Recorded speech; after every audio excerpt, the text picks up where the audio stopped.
discretion. Here we go. Oh shit! Mud shark. You're not a mud shark. You're barely the fucking fish.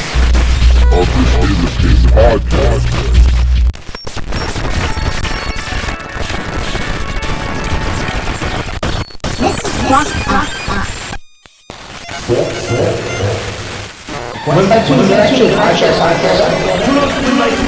Where's John Di Caprio? Did he ask about me? Fuck Carl. He's effectively done in this business.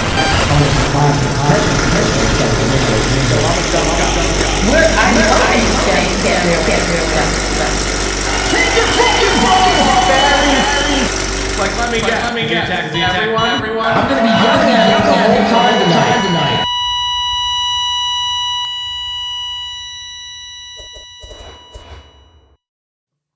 Your show sucks.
You know, I've had about enough of today already.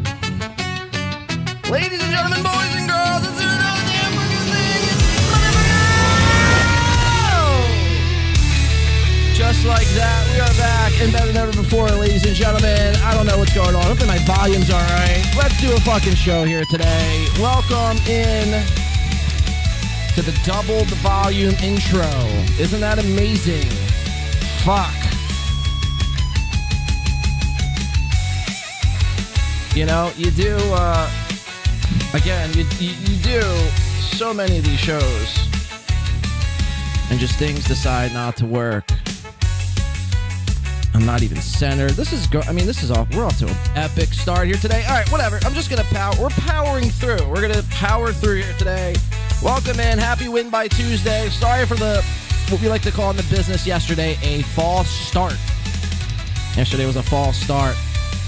My apologies for the skippage yesterday. Is the volume okay? I mean, I don't even think I can continue before I know. The volume is terrible. Or let's just listen to the music.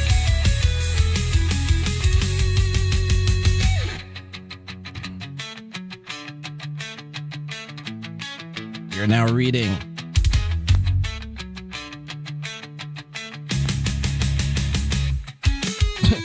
All right. I think the volume's okay. Otherwise, people would be letting me know. Anyway, we have a great show to get into here today. There's so much happening. As per usual, As per usual. How are we on time? All right, we're doing great. We're doing epic here. So much to get into here today. The Chads of the world. Where you at, Chad? Come on, Chad! Okay. Yeah, okay, I'm a bitch. There's Chad. He's a bitch. Chad is, I guess, now been remonetized. It only took 7 days. Now, there's a lot of interesting theories going around. Was Chad the one behind the demonetization? I'd say yes. I'd say in one way or the other, Chad was behind his own demonetization. Whether he was buying viewers, you saw it yesterday. The viewership, if you were watching the Kumia's Cucks, which was supposed to be the last episode, but now is going to be broken up into 2, maybe 3 parts. The viewership went from a very low 180 to 250, somewhere around there. It just skyrocketed out of nowhere to about, I don't even know, 1,500, I think. We're going to get into all the Chad updates and more here on today's show. Let's have a good one. Thank you and welcome in. So now I am beginning to sweat profusely because I don't know. I'm pretty sure the volume's okay. Oosa. Where's Ashley Cummings when you need her? This bitch is on a fucking whole nother planet. I don't mind Ashley. She's, a special soul, I guess, as you could say. We don't have any Ashley Cummings updates here today. I really could care less about Ashley Cummings or Mr. Kill Everything. Just you can't really follow these people when they're just drinking out of control and spiraling out of control. I mean, you can, but I can't really understand Mr. Kill Everything, from what he's saying. He has like a speech problem. And then when he gets drunk, it's kind of impossible to follow. So, I mean, really a kudos to all of you for following MKE. Kudos to Win by 2 Radio. Here at Win by 2 Radio, we're going to be going into depth here today, like I mentioned, about all of the chat updates. Was he behind it all the entire time? Was Chad secretly pausing his monetization for the super tips? Chad, in my eyes, I think Chad wanted super tips all along. I think Chad wanted super tips all along, and he didn't know how to go about getting on super tips. So what's the best way you could go on super tips without corrupting yourself? Well, that's to make it seem like Google, the man, is out to get you, is out for you. They're trying to take you down. They're trying to take away your money. Now, again, we have seen, I believe, no proof up until this point of why they actually took him down. No emails from Google. It was just Chad's word. And if anyone knows Chad's word, it really doesn't hold any weight at all. And that's a fucking fact. That is a fucking fact. So we'll get into that. We'll go into, Chad's had an interesting weekend. He started off, really praising Melton, really sucking the Melton cock. Right, Melt? Chad was really, fucking just swallowing that thing whole this weekend. And these are some direct quotes I'm about to quote here for Chad. Melton has saved my life. It's a quote from Chad Zumock, Chad Anthony Zumock, the mud shark. The guy who's barely even a fish. Melton saved my life. Interesting. Melton's brilliant, I believe, is another quote from Chad. Melton's a genius, I believe, is another quote from Chad. So this all started on, last Sunday. We know Chad got demonetized. It carried over into the week. Chad was putting up poll after poll after poll after poll after poll, trying to figure out what he should do moving forward, how he should move his show forward. And of course, this all led to the super tips, which lasted for about maybe 72 hours. And you tuned into Chad yesterday, the epic Kumia's Cucks episode that was supposed to be the last, but now is broken up into 3. You tuned in yesterday only to hear Chad going, "Oh, well, Melton fucked me." It's like, no shit. No shit. Shame on both of you, Patrick and Chad. Both of you acted as if the other wasn't going to do the very thing that they did. It really is quite something else. And then they bitch about, "Oh, Melton, I knew he was going to..."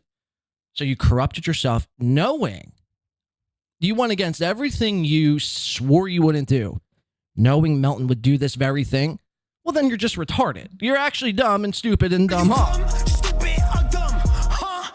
So I got no time for it, man. I really don't have any time for it, to be honest with you. It's just really just childish at the end of the day. Chad stands for nothing. We got tweets from Chad's past. We have also, too, we're going to be going over here today. I think this will be the last thing we do. The epic. I got to tell you, man, I'm slowly starting to turn and see the light that is Little Mirror. Does anyone watch this show in the audience? I mean, I know Chad and others would say it's a smaller show, in which case, I mean, all our shows really are smaller shows in comparison to bigger shows. I mean, when you're pulling in not even 1,000 live viewers, I mean, can you even constitute yourself as like a big badass who's like crushing numbers? No, you can't. We're all pretty smaller shows. Some smaller than others, but who's counting? But I'm slowly starting to turn on Little Mirror. I tuned into an episode yesterday. He might be by far maybe one of the best broadcasters that YouTube has to offer. That's factual. That's a fucking fact. That's factual. So we'll have this Little Mirror and Addicted to Profits. You guys know him. It's the Little Mirror co-host when Dr. Chow's not there, or even when Chow is there. Addicted to Profits steps in, and this guy loves himself some Patrick Melton. I'm pathetic. I'm gay. Loves himself some Patrick. This guy can't go. Addicted to Profits cannot go, I don't think, 60 seconds in any given day without mentioning Patrick, the Onions. And this all stemmed from Patrick, I think maybe almost 3 years ago now, or maybe it was 2 years ago, 2023, summer of 2023, where Patrick had zoomed in on this guy's magnets on his refrigerator and like made a comment over a steak. And ever since that day, Addicted to Profits had spent every waking minute trenching up and digging up some of Patrick's worst crimes. I guess his, credit score was terrible once. His debt that he was in, his back taxes that he was. And look, I applaud Addicted to Profits for because he did. He pretty much, the guy who exposed Melton is Addicted to Profits. David Scarica. I'm still not even centered. This is epic.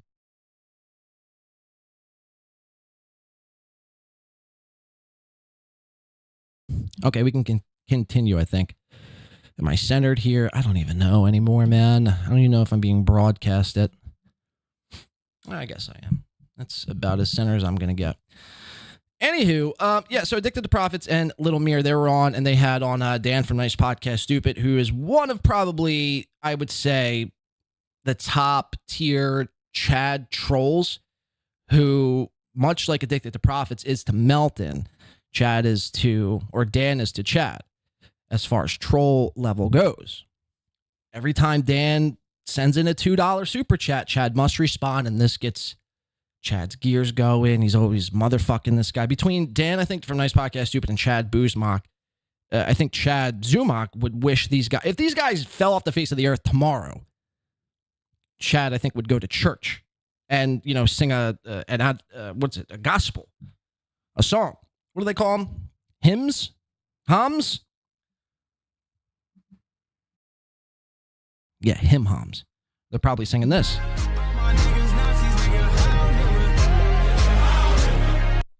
So, between all of that, and there's a couple other things I want to get into. Joey C, I think, pretty much watch some guy die, essentially, is what you need to know.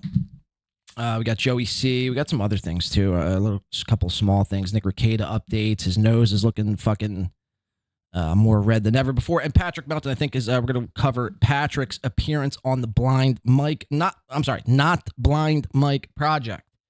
That's what we're going to be getting into here today. So strap the fuck in. It's going to be a doozy of a show. Let's check in for the first time here today with our chat. A couple NHHs going around. That's very cool. That's very, very, very cool. That's very cool. Thank you, Aaron. Mr. Blue Sky says. Actually, I don't even know what Mr. Blue Sky says. I got to go to the smaller chat. Hums. Oh, hums. Hemorrhoids, says Mr. Z. Okay. I knew it began with an H. Melton is not losing any sleep over that guy. What guy? Addicted to profits? Squid says, he must really love those magnets and gray water. He probably, look, never get in between a guy and his refrigerator magnets. They're very sentimental. They're very sentimental. You know, each magnet represents a time period in that guy's life. Maybe he was, you know, at his truest high of highs. And it was the best moment of that person's life. And then who's Patrick to come around and start shitting on him? You know, that's personal, man. That's personal. Melton isn't missing any meals over it either. Well, that's probably a fact. That's probably a fact. Anyway, all right, so let's get into some stuff here, revolving around some people, talking about some issues at hand. There's really no issues, to be honest with you. The biggest issue here today is we're just going to walk you through the Chad stuff from this past weekend. We're going to watch Chad, talk about high highs and lower lows. I've never seen a guy go through a high much like Chad did this past weekend and to completely crash down back to earth just yesterday and start admitting, again, all the things that everybody told him was going to happen. It truly is incredible. And I've always said this, and I'll say it again, but it's like, this guy's 50 years old. This guy is a 50-year-old guy. And the fact that he's made it this far without, like, really harming himself. I mean, some could argue the alcohol or wrapping, his car around a tree. You know, you could argue you harmed yourself. Okay, but not to, like, a real serious extent. Like a Ray DeVito style fake 18-wheeler accident in the hospital with a neck brace. Started from the bottom, now we're here. Started from the bottom, now we're here. Started from the bottom, now my whole crew is here. Started from the bottom, now we're here. Yeah. I like just dumb, corny shit like that. Yeah, I do like, yeah. I do like, yeah. Me too, Ray. Me too. I do too, like, yeah. Chad hasn't really harmed himself, or anyone else for that matter. I mean, to think about a guy like Chad walking out into the world and not harming anybody. I'm not saying on purpose, but like on accident, getting in a car accident, or, he's always walking around with that selfie stick. Imagine if he's not looking because he's trying to read a chat from, I don't know, Dick Fitzwell, and he runs into an old lady who's just trying to get home, and just knocks this old lady down. She hits her head. Boom. Now she's dead. And that could happen. And I'm surprised and shocked, actually, that it hasn't happened to date. Chad might be one of the dumbest guys we have. And I say that, I was going to say with all due respect, but I don't actually say that with all due respect.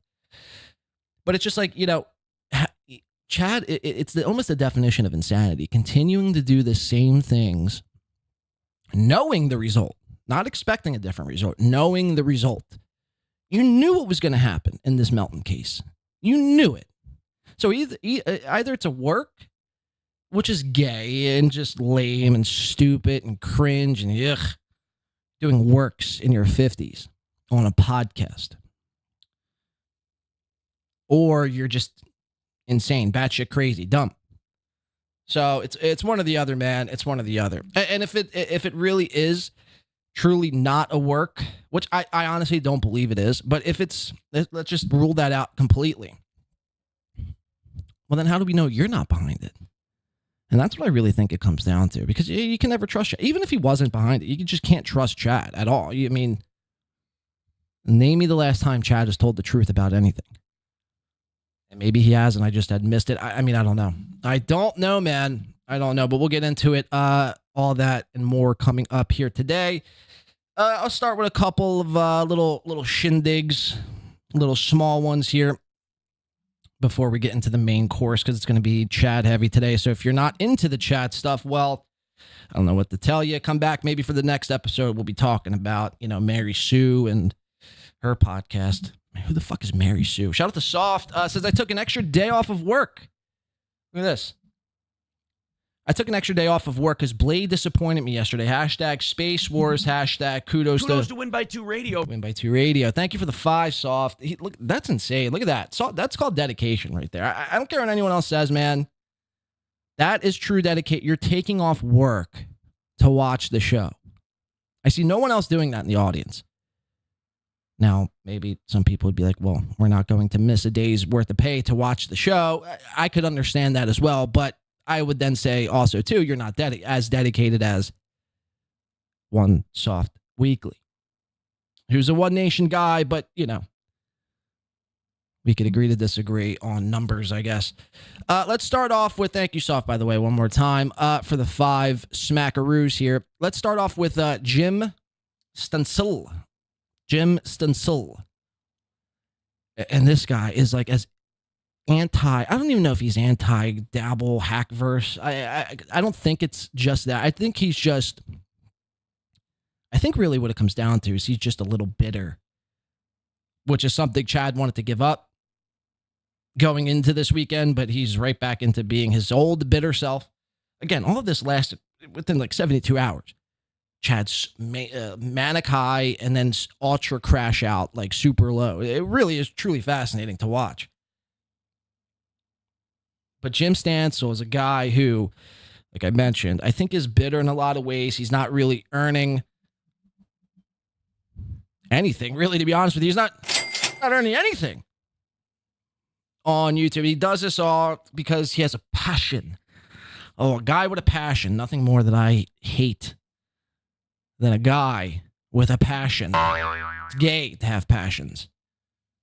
Lame. Jim Stancil is a guy with a passion to one day make it, to one day be like Anthony Kumia or Joe Rogan, or even, dare I say, Gino Bisconte. You know, Gino's a bitch. I'd say, Jim, you're right on track to becoming Gino Bisconte Jr. You're right on track. You guys are basically the same height. And, well, that's really about it. I don't know much else about you, Jim Stancil. I just find it fascinating because it's like, you know, Gino does this, Steel Toe does this. I caught Steel Toe last night.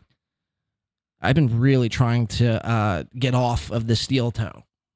It's too much, I think. It's too much. Aaron needs to just be left alone on an island for, not forever, but for like 2 weeks. And he'll start flailing. He needs people to cover him. He thrives on people watching and commenting. You take that away from him, and I know this will never happen. It's just because he invokes such a response out of people. People can't go 2 weeks without shitting on Aaron. And look, I don't even disagree with that, but I'm just saying if everyone collectively just stopped talking about Aaron for 2 weeks and stopped covering him for 2 weeks, this motherfucker might, you know, spurg out to the, go to such a length which we had never seen before. But I just don't think it will actually happen. So back to Stancil. Stancil, Aaron, Gino, they all do this thing where they're so high and mighty and they're so above the dabbleverse and the hackverse and all of it sucks and it's this sucks and you suck and it's all gay, cringe. Most of it, again, I'd probably agree with him there to a certain extent. But then it's like, what are you doing? And every time I see a clip of this guy or Gino or Steel Toe, because like I mentioned, I watched a little bit of Aaron last night, and there he goes again, discussing the chat stuff, discussing the dabble, hackverse, discussing it all. And this is a guy who's sworn this hack dabbleverse is completely beneath his professional broadcasting capabilities.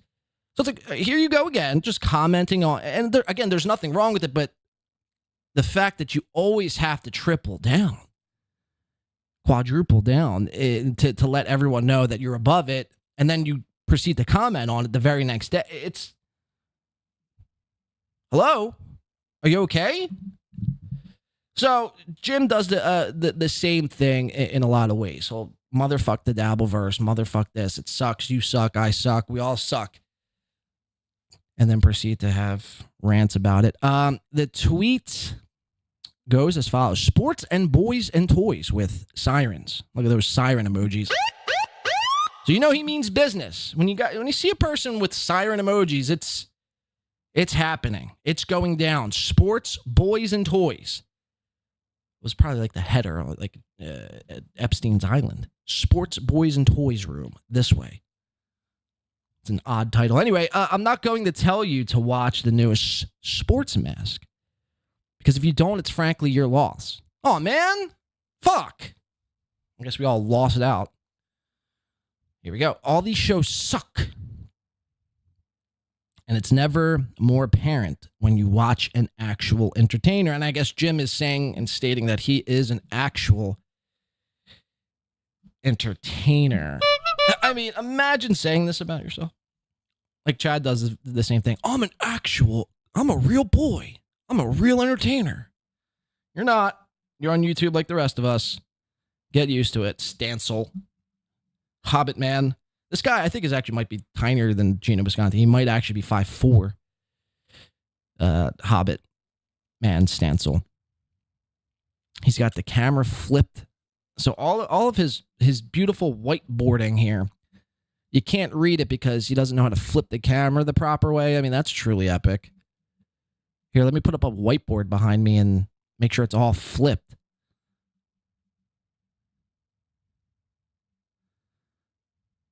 So this word is supposed to be sports up here, but instead it's stops, or storps, strops.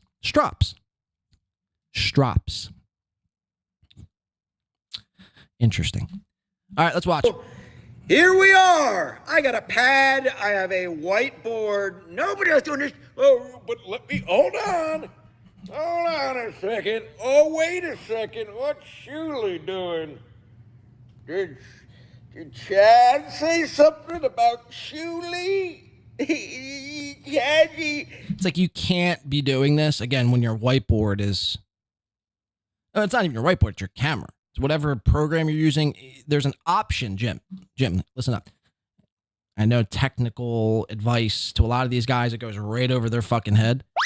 But you have to listen. You have to listen or do some research, look into some tutorials. It's not that hard. I mean, everything basically that you need to know how to stream is on YouTube. I mean, if Ashley Cummings and Mr. Kill Everything can figure this sort of thing out, there should be no reason why you can't. But there's an option in any of your basic streaming software web browsing pages, such as StreamYard or Restream.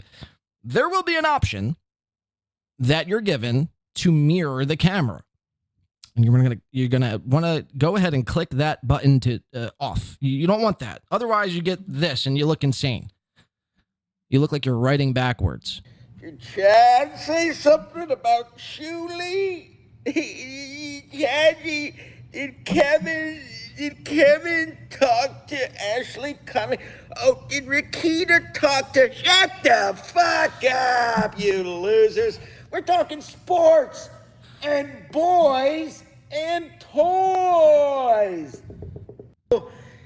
Sports, boys, and toys. Could you imagine? Hell yeah. Sports, boys, and toys. Right up my alley. Right up my alley. Anyway, it's Jim Stancil again. Everyone's gay. Everyone sucks. You're all losers. But here in Hobbitland, we talk about sports. No, talking about sports, there's trillions of podcasts that talk about sports. And ESPN, by the way, the worldwide leader in sports. So we're good on the sports talk. And it's all like all these guys, they do sports talk. It's not really even sports talk. It's just their local team. They like fantasize about their local team winning the World Cup or the Stanley Bowl or what the Super Bowl. The Stanley Bowl. That should be a new thing. The Stanley Bowl.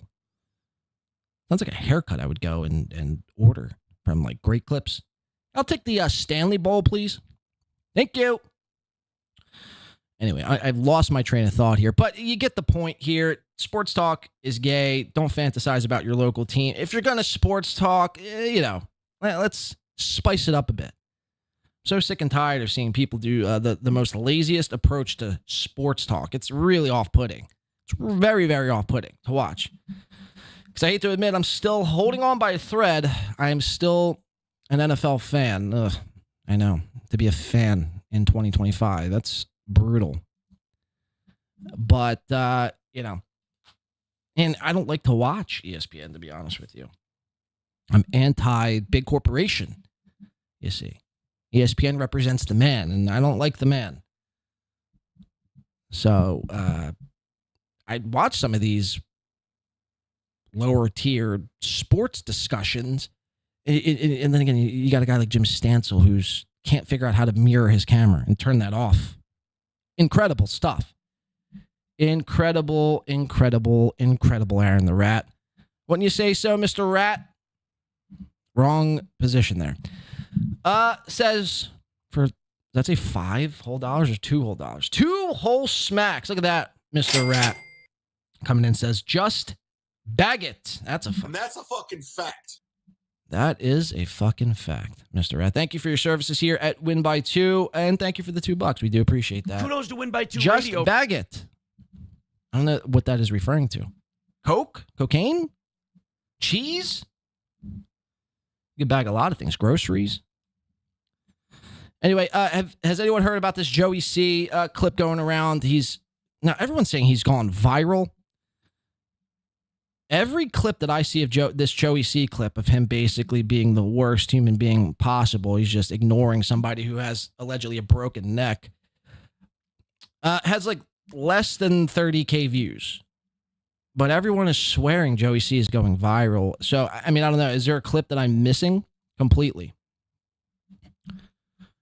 I'll pause for a second.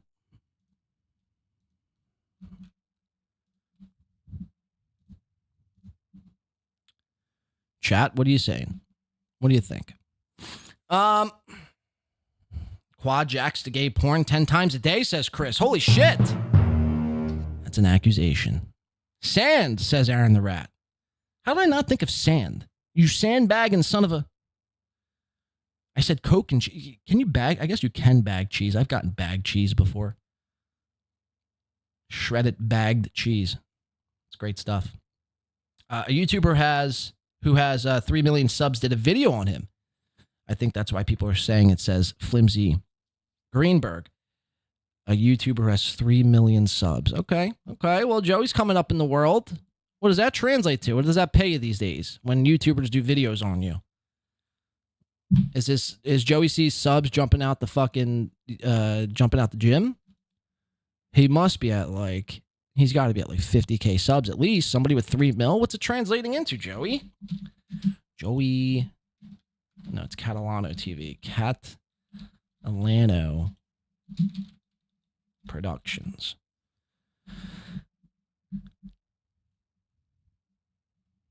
Oh, is this the guy right here? Joey C breaks down this crazy clip. You might think to yourself, if this guy's unwilling to end his stream to call 911, yes, he's probably a big streamer and making a ton of money off of his live stream. I love this already. Whoever this guy is, put me in touch. The setup is perfect. Listen to that one more time. The setup is perfect. He's completely dissing Joey, and Joey's probably, thinks that this guy was on his side and Team Catalano. He's not. He's dissing you right to your face. You might think to yourself, if this guy's unwilling to end his stream to call 911, he's probably Logan Paul, Mr. Beast, Jake Paul, PewDiePie, or some other big YouTubers. I Show Sam or something. I Show Speed. Even though he's not a YouTuber. A big streamer and making a ton of money off of his live streams? No, you'd be incorrect. Incorrect! You'd be incorrect. That's wrong. That is completely false. That's amazing. This guy only has a little over 7,000 followers. Damn! This guy looked into Joey C. Holy shit! I don't want no problems with whoever this is. What's his name? You would think the name would be tagged here, but it's not, so fuck. Somebody says waste of time 9 hours ago. Audrey Frank 1 was stating this is a waste of time. That is arguable, actually. So anyway, big slam by the big YouTuber with 3 mil subs, shitting on Joey C's little itty bitty 7,000 subscriber following. So let's get to the main video. This is courtesy of Based Pill. And breaking news, Luda got, so this is another big thing, Luda Monster, that, I can't even call him a snaggletooth, that gap-tooth freak-azoid-looking creature, that big Mexican. He's probably, you know why he's probably leaving the fucking Catalan? He's probably out there in fucking LA right now, rioting and looting with the Latinos. Luda Monster. Can you believe that was even a real thing? Apparently, he's left the Catalano conglomerate. He's left the crime family, blood in, blood out. Oh. And we're going to be hearing a little bit of that. And we're going to watch the viral clip together of Joey C completely, again, just not helping a guy out who allegedly had a broken, I think, neck, vertebrae. Something was going on with this gentleman. Joey was too busy taking his steps for the day. I don't know. Check this out. Regular new program, the new branded programs start August 1st. I posted it in the community. I posted it on Twitter. My schedule, what I'll be doing Monday, Wednesday, Fridays, and Sundays. All right. And I will be solo. Solo. This is what I decided. Take loyalty very seriously. I don't give a shit. People can't understand. Yeah, Luda God is too loyal to the cause. Is Luda God Mexican? He kind of looks like he would be like some sort of Latin descent. We discriminate Latins over this part of YouTube. So if you're into pro Latin culture here, you're not gonna get it. You're not gonna get it. It's just don't wash wall me. Nothing against my partner. I love him to death. Your partner? You love to death? I hope you're talking about your wife. Imagine calling another man your partner. Okay. Let's work on phrasing. Can we start working on phrasing, people? The way you phrase things, very, very sus. But I don't think he takes me serious or my channel serious enough to understand what I'm talking about. So that's all I'm going to discuss. But I have to move forward and build what I said tenants to build. What are you building? What is it that you're building? And that's by living in the dabbleverse and a sandcastle, Batman's Batmobile out of a Lego box. What is it that you're building? Right, rebrand it and rebrand. I gotcha. Must be a Florida thing. Everyone rebranding now. I can look at. I think here at Win by 2, I'm actually really considering going under a rebrand myself. I've really thought about this long and hard over the last 10 seconds. And I think that's what we're going to do moving forward. We're going to completely change the name, change the intro, change the theme songs, change it all, guys. We're changing here. I love me a good rebrand. On my just kidding, community post, you'll see the new schedule starting August 1st when I get back from vacation. When it comes to a co-part, nobody pays a fucking co-host 50%, so nobody. So I did everything right. That's all I can say.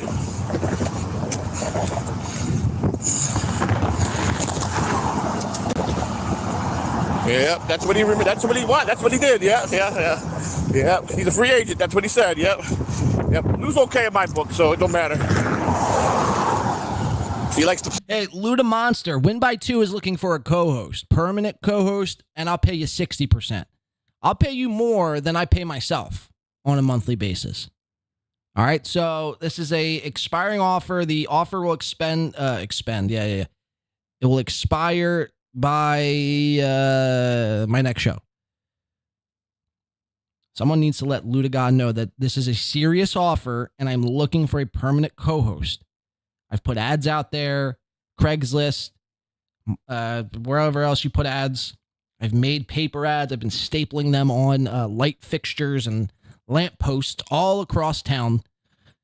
And I'm serious. I'm looking for a 60-40 split co-host where I pay them 60 and pay myself 40. So you got to let Lou know that, please, because I need a co-host desperately during this rebranding times. Roy Khan, ESQ, says, L for KB out here claiming the moral high ground while a pod with an avowed racist. She's also so jealous of AC's screen time with KB. Pathetic. Oh, she's also so jealous of Ashley Cummings.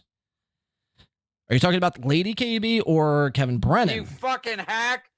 L for KB out here claiming the moral high ground while on a pod with avowed racist. So I guess Lady KB, I didn't watch it, but Lady KB and Ashley Cummings and everyone else went to, or they were on BYB last night. I had not tuned in. A pod with avowed racist. She's also so jealous of Ashley Cummings' screen time with Kevin Brennan. It's pathetic. I see what you're saying. I don't know if KB, I don't know if you're here, if you want to defend yourself or not. I don't know what's happening here. I mean, this is a battle with Roy. You're going to have to duke it out yourself here. Are you like real? Are you that? Is it true? Are you jealous of Ashley Cummings' screen time? I'll wait.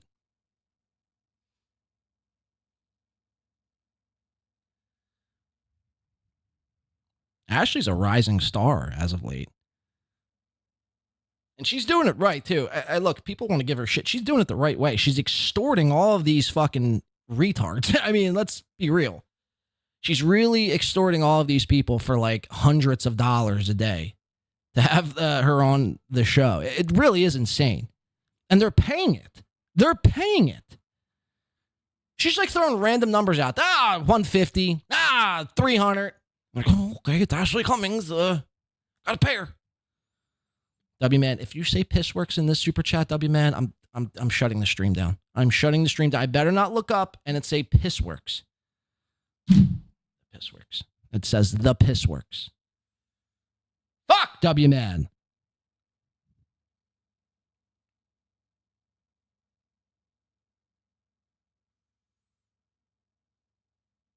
See how he does this too? Comes in and just stampedes all over the show, tries to throw wrenches in the flow of the show here. The Pissworks. No, it's very interesting though, because W-Man also, he's famously known for doing this sort of bit, and he's been doing it. Don't think I haven't seen W-Man. W-Man's been going around chat by chat and just throwing in Pissworks here, Pissworks there. No one knows what it means. I still don't know what it means to this day. I'm just going to act as if I do know what it means.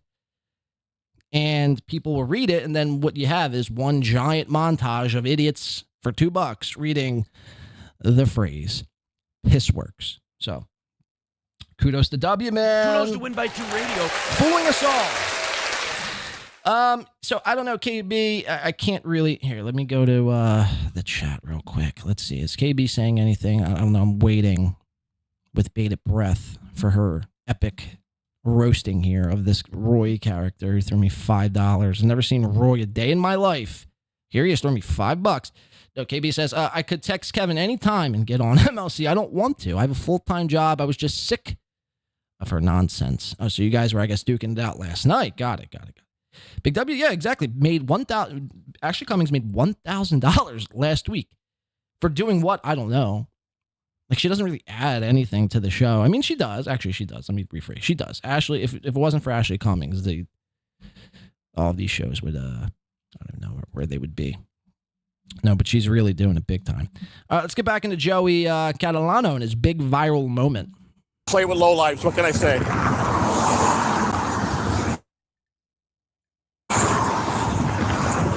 He's just mad because I won't come back on his. He wants me to come back streaming now, and I won't. I won't do a show until I told him the date. So Luda God. That's it. How about Shmuel Buckman? Let's talk about Shmuel Buckman. You talk about a fucking loser with a stream. Oh my God, he's got all the wrong answers. He's got so much comment on people. Carmick will never stoop to Buckman's fucking level. Ever. Who? Shmuel Buckman is a fucking low-cow of low-cow who sucks on all the fucking... It's pretty bad if you're Shmuel Buckman. If you got Joey C calling you a low-cow of low-cows. Ugh. Imagine phrasing that. Imagine saying that phrase. He's a low... By the way, you just admitted another man was your partner. Okay. But Shmuel Buckman, yeah, it's not good to be Shmuel if you're getting called a low-cow of low-cows by one Catalano viral TV. Dabbleverse sticks my vodka going around to all the shows, and he tries to suck up to them all, trust me. He's a fucking old man that don't know shit. He's a fucking moron. Aren't you pretty much the same thing? But he is. He fits right in with Quadfather, Honk the Bitch, Ying Lee. Who are these? Ying Lee? Who are these people? Those fucking type guys. Cupcake, Kahuna. Cupcake, Kahuna? What is going on? Shmuel is the worst.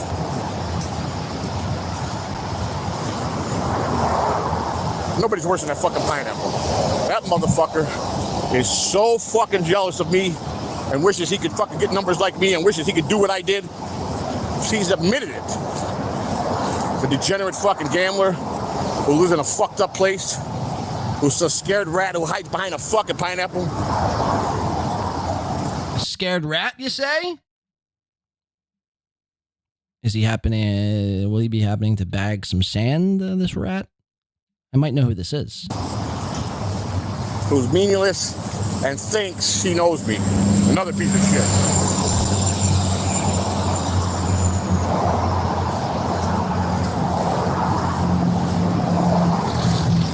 Pineapple's ought to be the worst out of them. Quad being number 2, Honk being 3, Cupcake and Kuna. First 5 worst people I've ever come to meet or know. You know what I'm saying? Write your shirt into it. Did you say right? I gotta read what you're saying. Facebook says, hey boss, wiring. Does that say wiring your shirt into a cup? And yeah, you walk and talk, get someone to do a super chat. You're $100 to drink. $100 to what? To drink? I'm lost here. I can barely see it, Base Pill. What you're saying? $100 to drink it. I bet someone would pay. $100 to drink my shirt? Or you're saying put my shirt in a cup, fill the water, and then drink the water? Yeah, I'll do that for $100. Anybody super chat me, Dan? I'll do that. I'll put it in a bowl, soak it, and drink it. Pour it in a glass. I'll do that inside the house. Yeah. There you go. Put it up there, Base Bill. Put it up there.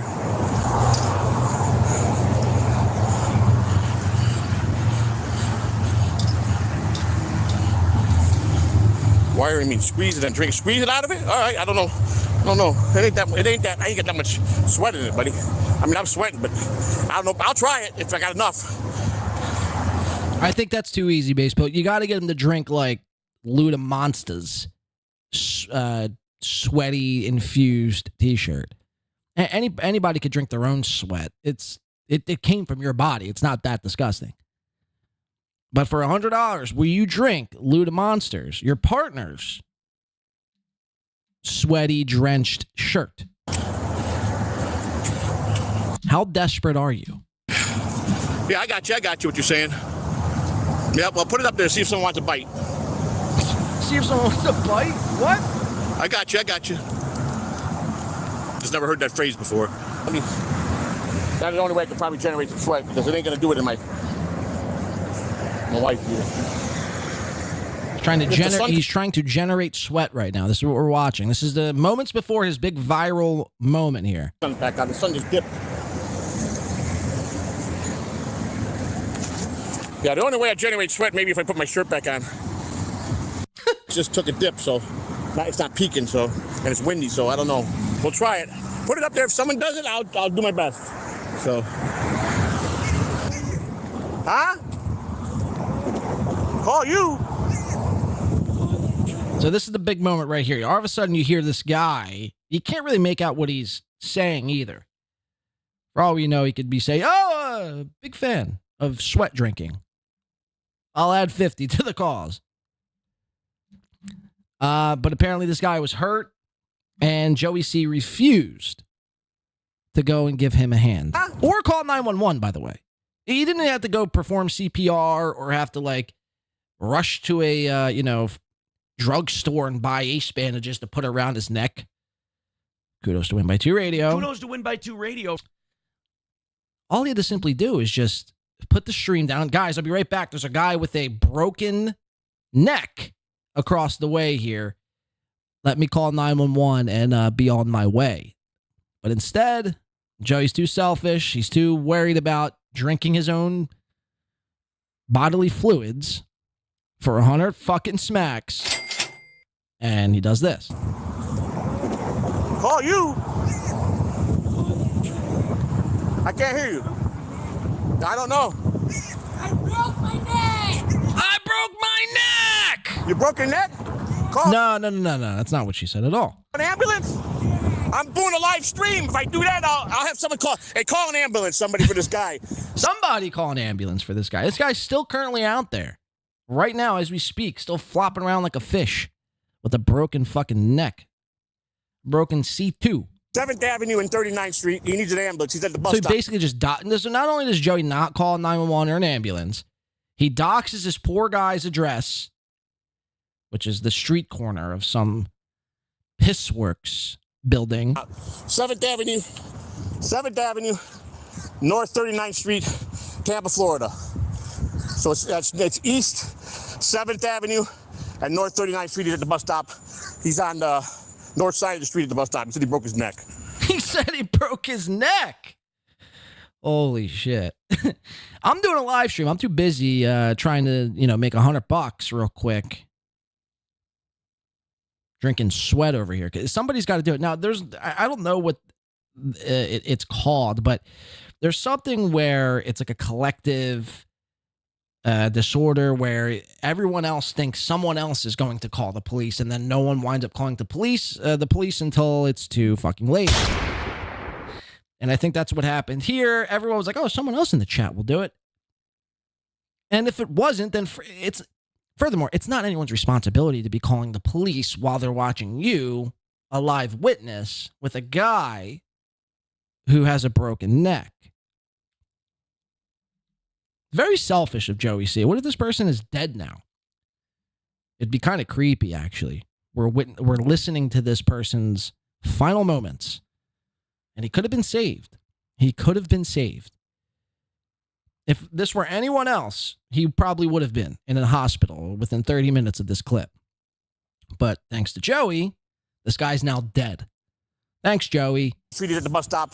He's on the north side of the street at the bus stop. He said he broke his neck. They're coming. He's like moaning in the background, crying, puking, it sounds like. The street at the bus stop. He said he broke his neck. Listen. They're coming. They're coming. Yeah. They're coming. All right. They're coming. Someone could do that because I don't want to interrupt the stream. Yeah. Someone's got to do that because, God forbid, I interrupt this gold here. And Joe, you have to really work on, you got to hit up Chad Zumock and see what kind of selfie stick Chad uses, because this angle is not flattering. You're not a chick, so to be doing this angle that's like below your boob, I know you have tits that are the size of chicks. That's hard to say. Chick size tits. Doesn't mean you could be showing that angle off. You know what I mean? Choose a different angle, buy a selfie stick. I don't want to be looking at your breasts pumping up and down as you walk and deny people 911 care because you're too busy talking to 7 people. I mean, this is insane.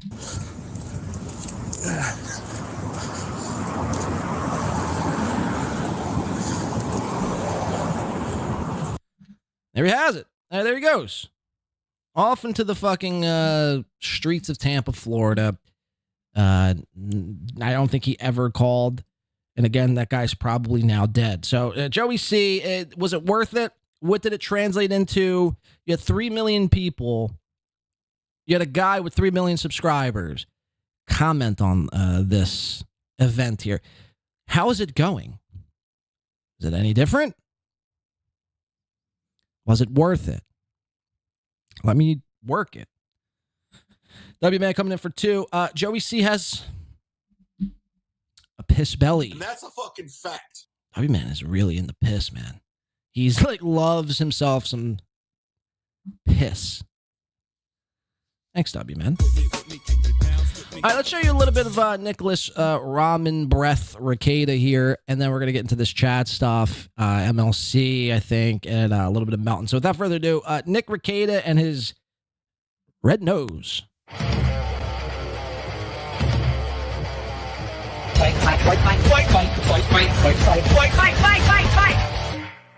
So, Misery Loves Clips had posted a nice little clip about Rekieta the other day, stating that Nick's nose is looking awfully red, which in this clip, I mean, just look at it. You can't really even tell here. It says, you look in... You could tell right here. It looks like there one or two things are happening. It looks like he's either... Well, one or three things. He's either got the worst allergies of all time. Okay. 2, he's got one massive, and I do mean massive, in every sense of the word, ingrown pimple. Or 3, he is now upgraded from huffing dust by mouth to his nostril passageway. So it's one of those 3, or it could be all 3. He really could have allergies, huffing dust through his nose, and have the most insane ingrown pimple in the history of ingrown pimples. I don't know. You be the judge. Let's see how Nick reacts before we do. Big W says, W-Man, can you get sick from drinking piss? So now the W's are back and forth talking about piss. Now Big W seems like he's a piss guy. What is with piss? Has anyone in the chat drank their own piss? Imagine me asking that question here on a live stream. You almost got me, W's. You almost got me. You almost fooled me. I almost took the bait and started discussing piss. I will not be bought out by piss. Nice try. Nice try. W's. Let's get into it. Nick Rekieta. Sound awful. I don't know what's up with the red nose, and I don't know what's up with the red nose. What's up with the audio, so it's kind of weird. It's kind of weird, he says. Okay. So, and it's not as prominent. You know, I think the lighting, his nose, probably not helping. It's the lighting's fault. Yeah, that's it. The lighting is the cause of this epic red nose. But hey, it is what it is. This puts Rudolph. I mean, I have to. This puts Rudolph to shame. Sorry, you have to make a Rudolph the Red-Nosed Reindeer fucking pun in there. It is what it is. I don't know. I wish I could I wish I could fix it right now, but like I wonder if I have some wound on the inside. Look at that thing, man. Look at this fucking thing. What is that? What is that? Holy shit. But I mean, you would think like you would, and I'm usually against this sort of thing, but if you're going to be on camera for an extensive period of time, invest for moments like this in some concealer. I'm not saying you got to use it every fucking time, but if you're going through, like, you know, if you're Melton or yourself and you just, these welts start appearing out of the wild, out of the blue, at least you have a way to combat these welts. I don't want to be staring at a welt for 7 hours on your face. It's pretty disgusting and rude, actually. You know, so really, like, again, let's stop being selfish and just thinking about ourselves and, you know, thinking about others. Especially, again, if you're going to put yourself on camera for hours on end. My nose. Man, look at that thing. That thing is ready to burst. That might be an ingrown fucking pimple. Holy balls. Look at, yeah, you could see the whitehead on that. Oh my God. Look at that thing. Holy shit, man. Oh my God. Sorry, I don't know about you guys. I'm into like the Dr. Pimple Popper series. I love watching things burst out of other people's faces. I don't know. It's weird. It's probably fucking some sort of psychological, thing that's going wrong with me in my brain that I like to see that sort of thing. But nevertheless, it's true. That thing probably burst. I mean, everywhere. Oh my God. Ew. That's kind of disgusting at the same time after I'm saying that out loud. But, ugh. Like that's coming through clear on my end. So it's bad in real life. Because again, the more I zoom, the more pixelated it gets. And we could still see that big white pus ring you got going on at the tip of your nose. Holy shit, dude. It is so red. It's less red on this side. It is super red on this side. It must be on this It's the lighting's fault, remember. It's nostril. Amazing. Amazing, he says. Yeah, it's really amazing stuff, Nick. It really is. I'm going to show you one more Nick thing here we got today. Let's see. We're going to go to the chat real quick. I saw a W man somewhere. Where are you at, W man? Oh, can I not zoom up on this thing? Fuck. Steve B gifted a Win by 2 radio membership. Shout out to that.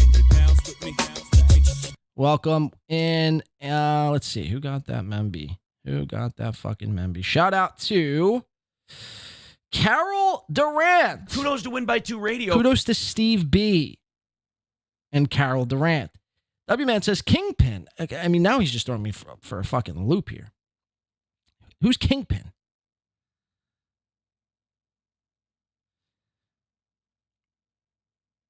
But nevertheless, thank you for the 2. Nice podcast, Super for 2. Says Chad never lost YouTube monetization. He toggled it off. The accusation for $2. So that's what I'm starting to believe, man. I'm really starting to honestly, because are we to believe that every bad thing that happens always happens to Chad? Every time.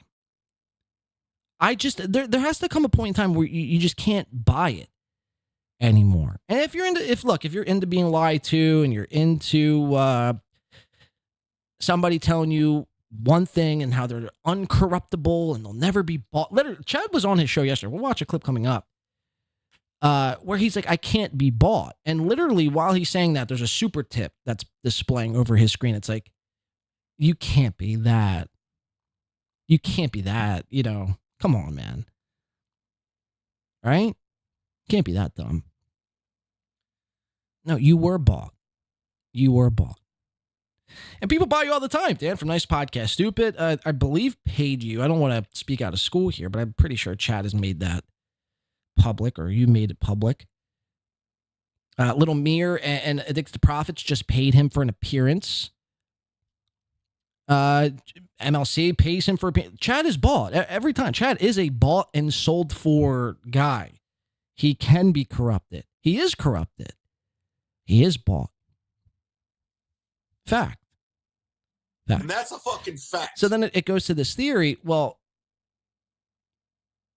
Chad needed a way, and this is obviously he'll deny this, but Chad needed a way to go on. He wanted to be on Super Tips so bad, but he didn't know how to do it. He can't just say, if he had his monetization and his memberships going, he couldn't just say, I want to join Super Tips tomorrow. People would really lose their fucking minds. So he had to come up with an elaborate ruse.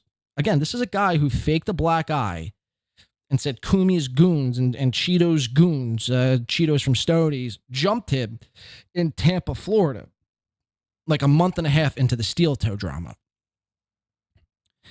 He faked a black eye for content. Now, this is his money we're talking about, more money for the Mud Shark. Things over the past couple of weeks haven't been going good monetarily for Shark.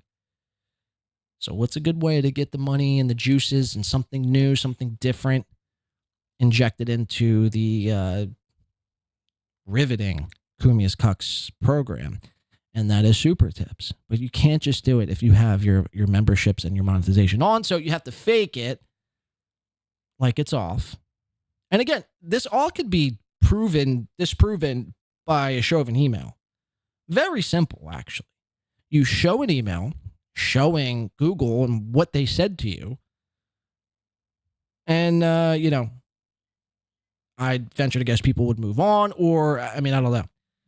But you can never trust Chad. That's one thing I do know in this life. If I've learned nothing else, I've learned you cannot trust Chad Zumock. And that's a fucking fact. Let's get back into Rekieta. We're going to get into the Chad stuff next. This is Nick. This is just a little short, Nick, little clip here. Short Nick. This, I don't think I've ever heard a cope and seethe. I mean, maybe I probably have before, but this one was, I mean, up there as far as cope and seethes and trying to justify your past horrible actions go. This, I'd say, might be top 5. Check this one out. I just got wrecked. Right. Oh, it used to be for profit. By the way, thank you to Stalin 19. Brent McNamara says, do you think any of the kids at this event would test positive for cocaine if they took a hair follicle drug test? Statistic. So a guy in the chat by Frank McNamara asks a question. Do you think if the children at this, whatever event he's covering here, took a hair follicle test, would they test positive for coke? And then Nick's going to give you like the definition or like the standard, like what, you know, WebMD says, like the statistical facts to what he thinks is true. Listen to this. Do you think any of the kids at this event would test positive for cocaine if they took a hair follicle drug test? Statistically, 1 in 5 of them would. Statistically, 1 in 5 children here at whatever event this is would test positive. And then he's gonna take this one step further. Check it out. Actually, that's a globally that's a global statistic on. That is a global statistic. Okay, let's keep listening. Cocaine hair follicle examinations. 1 in 5 children across the entire world test positive for cocaine. 1 in 5 children across the entire world test positive for cocaine.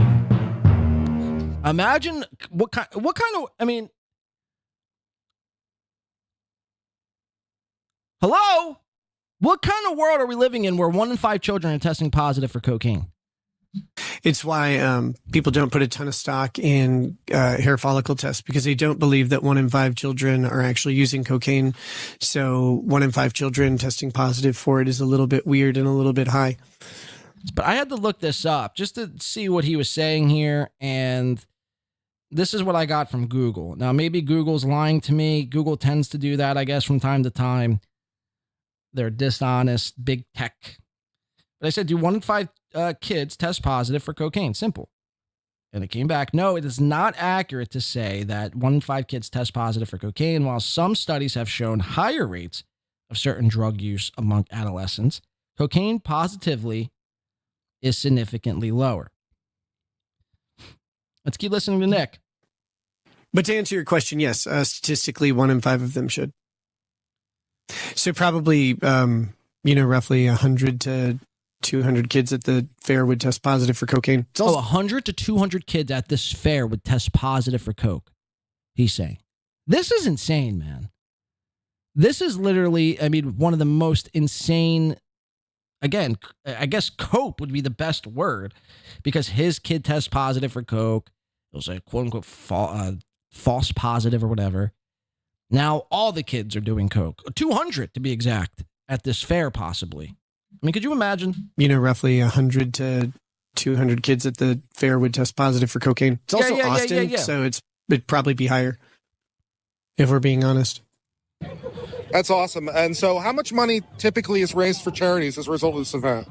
It just depends. And to be honest, I don't Mr. Z says there's a little coke tester, like test my weight. Yeah, instead of test your weight or guess my weight. Does it say guess or test? Guess my weight, sorry. Guess my weight. There's a guess the amount of cocaine that's in my system. Number on the top of my head. Booth, actually. It's right behind this person's head. That's the booth. Guess the amount of coke in my child's head right now and win $500. Take a rough guess. I don't even have a rough guess. Okay, fair enough. We have a treasurer, but basically... We have a treasurer, but we don't know his name. Plead the fifth. No, I don't believe it is 1 in 5 kids removed by CPS. I'm pretty sure it's 1 in 5 kids globally, entirely. Yep. But you're welcome to correct me on that. But I believe that study was was not a CPS involved study or a CPS exclusive study. All right. Well, if you guys need a voluntary what study are you reading here? legal, let me know. I'm going All right. I'll talk to you later. All right. Bye-bye. So what's your name? Get in there, Kurt. Roman. And what's your got? All right, guys. So that is going to wrap up this stream. This is a guy uncivil law who I guess they used to be friends, had a bad falling out. Blah blah blah. I just wanted to show you a little bit of... What was his stream? The stream was nothing. The stream was just walking around with the camera on. You didn't have any commentary. You didn't have anything to say about any of the weird shit you were watching. Around the area and just show you some of the goings on here at Eeyore. We might do some more stuff later. But I just can't watch.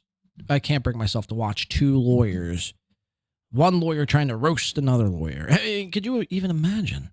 But there you have it. Nick Rekieta stating that he's witnessed a test that it's a global test that 1 in 5 kids across the globe, not just the States, the globe, test positive for cocaine.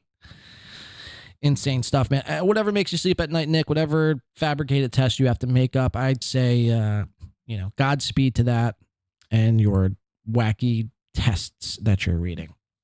I want to get into the main course of what we have today. It's a lot of Chad Anthony Zumock, the fraud shark. I call him the cuck shark. I've called him a few times. He calls himself the mud shark, but for how much longer, we don't know. He's going through what Joey C's now going through a, wait for it, rebrand. So who knows how much longer? He might call himself another animal altogether. Like the flower grasshopper or something insane. Remember, he wants to be less bitter. It's all about business now. He's more business oriented moving forward in this new rebrand. And before he does, though, we're going to watch his epic, I guess, claim to a couple of dollars. His epic weekend that he made, what, $1,000 this weekend, to his complete crash out yesterday. So without further ado, let's get into it. Chad Zumock.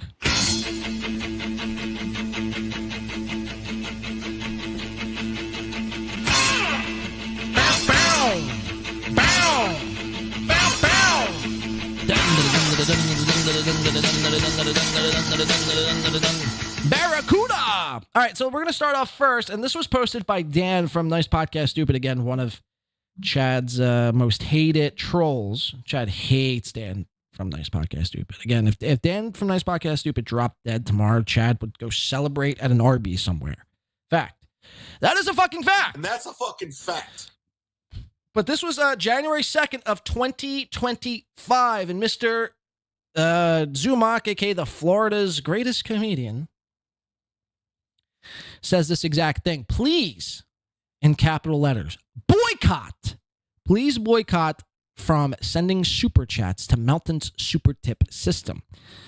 They are not being on the up and up with you, and they have all of your information. This isn't a joke tweet. This is a PSA. Hashtag boycott super tip. Whoa. Okay, January 2nd, remember. We're going to keep moving on here. Chad's tweets. Again, Chad has gotten his monetization back. Yesterday during his show, he got an email from one Osama bin Moody, and I guess kind of aired it out and said Moody was being like nice and business savvy or whatever. He was trying to like suck up to Moody a little bit yesterday. Chad said after the show, after Kumia's Cucks, says Moody emailed me today for PR purposes because of Melton. It simply is bad business to take away voice tips and revenue opportunities from me because Melton is emotional and reacts. Oh, and you don't. You don't? You were literally firing up tweet after tweet when Addicted to Profits, Nice Podcast Stupid, and Little Mir were on with 40 people. A show, and this is a quote from you, a show that nobody watches. But you, I guess, right? Talk about being emotional. We're going to get into that tweet later. I mean, talk about being emotional. It really is the pot calling the kettle fucking black.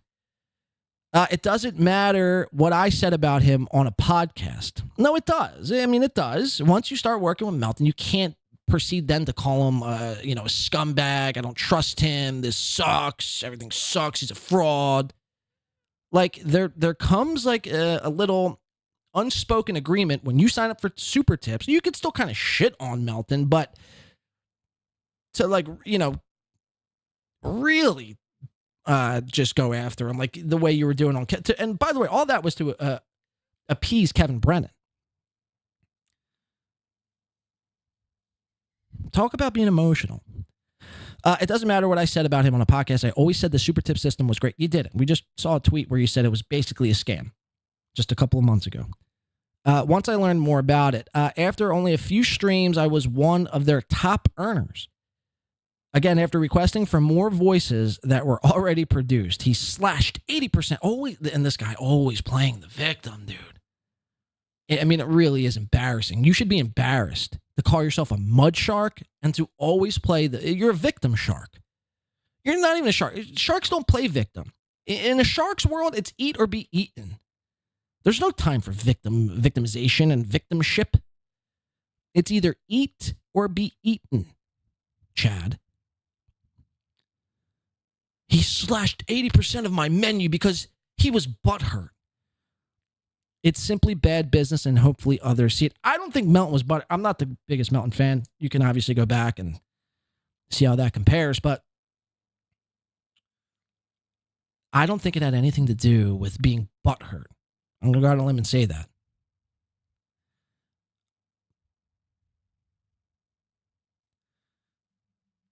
And I think Osama bin Moody did respond to this somewhere. Let's see. Yeah, right here. I'm not doing PR, Chad. This is 12 hours ago. I'm not doing PR, Chad. I'm technical. I'm not sending PR emails to one person. If you're going to misrepresent and make public communications between us, which I assumed were private, I'm going to treat our relationship going forward accordingly. Stop getting in your own way. Chad says, I never posted our public communications. I do know this is insane. I do know I'm my private emails are a part. This is 12 hours ago. What time was it 12 hours ago, by the way? This is at 12 o'clock at night. 12 o'clock at night, he's getting in Twitter battles with Moody here. Epic. I do know my private emails are a part of a group text, so I guess I'm going to have to treat our relationship accordingly. Super tips is great, by the way. Seriously. Chad is really, I said this 2 shows ago. I mean, you could have said this 2 years ago, a year ago, whenever. But Chad seriously is in a bad way, spiraling out of control. It's insane. NJ Ranger for basically $5, $4.99. Says gets demonetized, quote unquote, demonetized, quote unquote, forced to join Super Tip. Bitches to customer service because tech illiterate. Receives minimal pushback. Monetization magically back on. That's what is it a coincidence? Is it really a coincidence? Let me read that one more time because, that's basically sums up everything. Chad gets demonetized last Sunday, quote unquote. It backs him up into a corner. He needs a way to monetize himself. Now, mind you, there was probably 7 different ways he could have monetized himself besides going on Super Tip, but he chose to do Super Tips, almost like he wanted to be on Super Tips to begin with. But because he was so tech illiterate, he pissed the very people off who tried to help him out. Melton, Moody.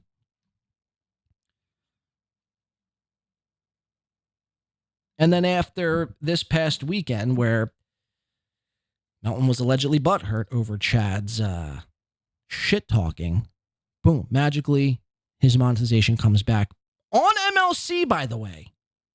No one has said this.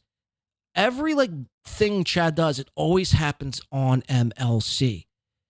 Ask yourselves, is it a coincidence?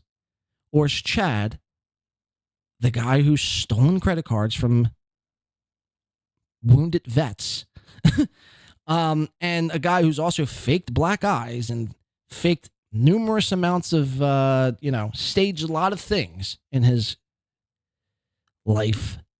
Would it be out of the realm of possibility if he staged this as well?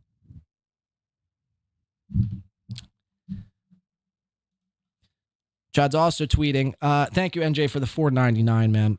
It's bonkers. It really is bonkers to me.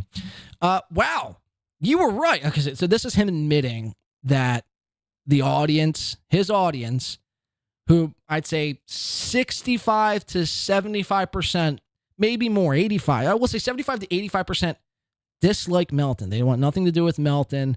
They're Team Mud Shark. They don't like Melton. And that's that. So a lot of them, yeah, like the Doodles of the world and many more were, I won't say upset, but just where they felt betrayed. They felt betrayed. They backed you. They hate Melton. You went after Melton. Melton would go after you. So they backed you during that. And how do you fucking thank everybody? You basically tell everyone to go fuck off. I'm going to do what I want. And that's what you said, and which you're inclined to do. But then don't be surprised when people feel some type of way about it. And again, it's not just people. It's the people who pay your bills, dickhead. It's the people who pay your bills, pay you to survive. And if you could say fuck those people and you don't need those people, then you don't need them. But you do need them. You do need them. You're not in a position to say fuck off to 75% of your audience. You're not.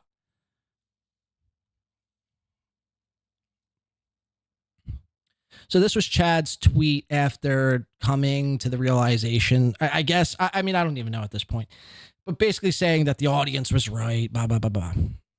Wow, you were right. I was wrong. As predicted, Melton is messing with my income and making his business look bad, much like he did when he pulled the offer for Hackamania after 2 days, which I don't even think that's true.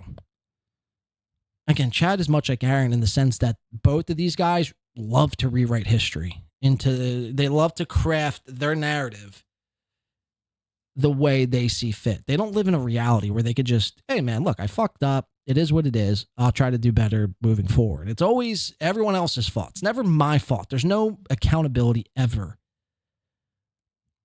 He can't help himself but to be dick to me for wait, hold on. He can't help himself but to be dick to me for content. He really can't write either. It sounds like fucking Wendy the retard trying to type in the sentence. He can't help himself but to be dick to me for content. I requested 3 voices to be put on my menu that were already made to unanswered emails. Not only didn't they help out for their business, they responded by removing all of them but 3. I fucked up thinking he was on the up and up.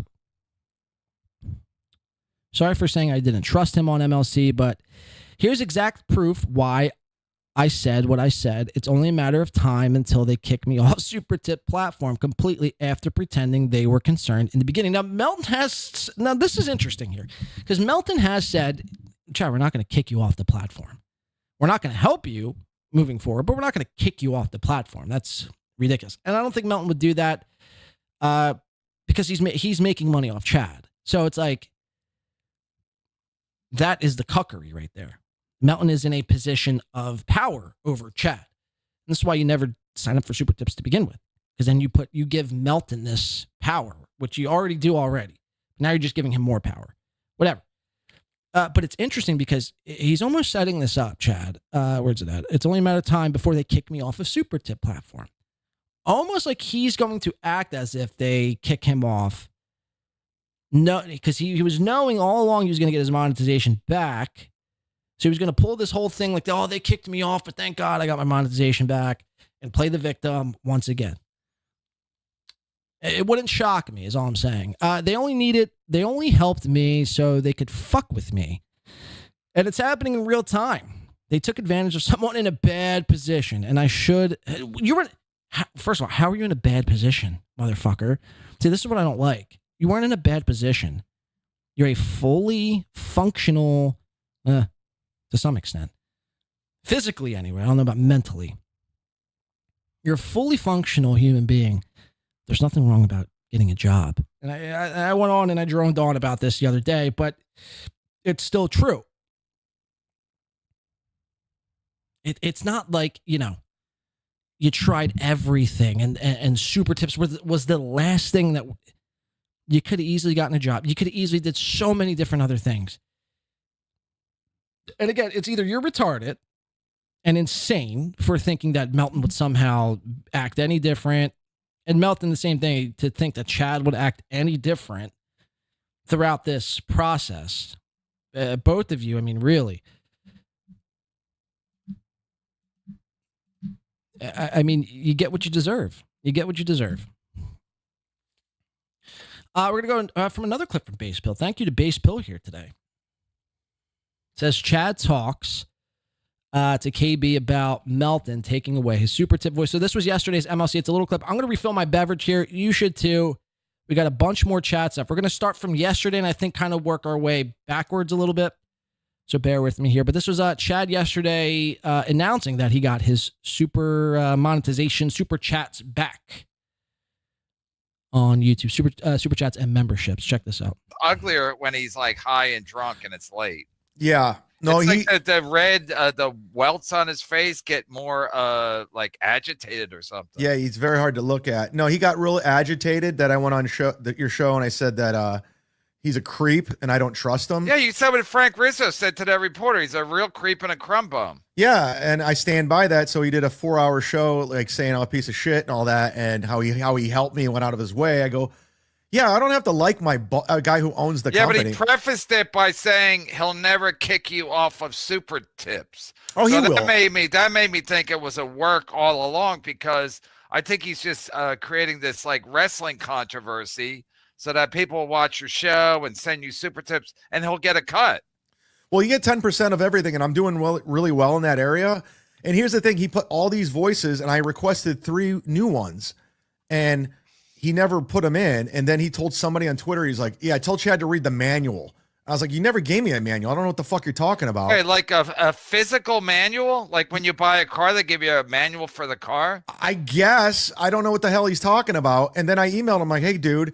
And then he said on the show, don't ever email me again. I don't want your emails. I go, okay. And so I emailed him again. I'm like, hey, listen, this is what's going on. And then he proceeded to take all my super tips off. Yeah, because he said, don't email you again. I mean, don't email me again doesn't mean, oh, email me one more time and I'll proceed to help you.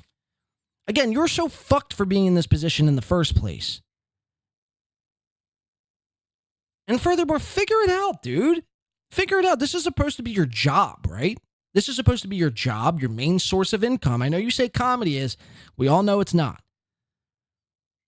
And the fact that you can't figure out how to do your job is really alarming stuff. Again, I don't know how you've made it 50 years in this life without seriously harming yourself or somebody else. Like to the point of like, you know what I mean?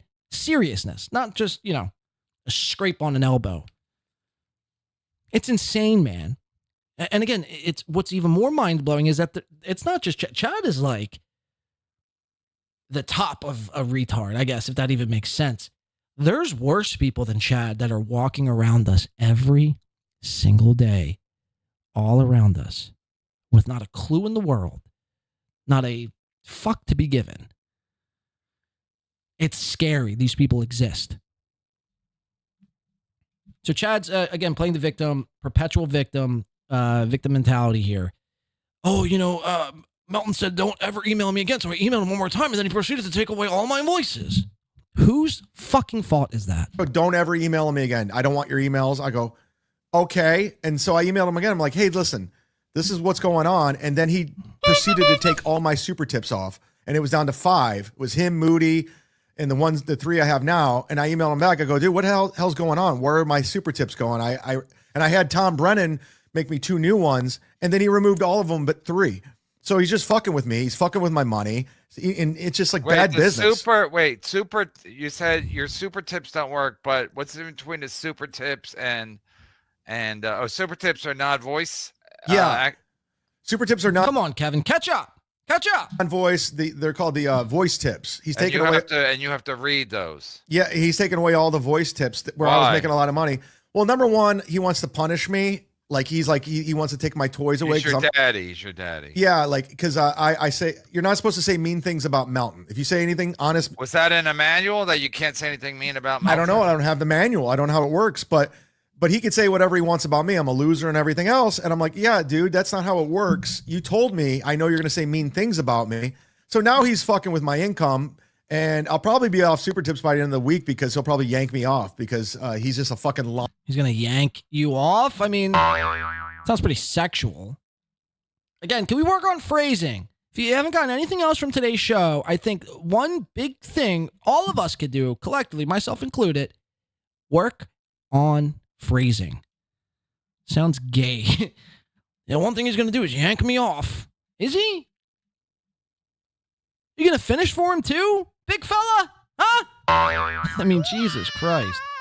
Phrasing, people, phrasing. And I'll probably be off super tips by the end of the week because he'll probably yank me off because he's just a fucking liar. Yeah, he'll yank me off. Call me Yank Mehoff. Somebody needs to make that a name.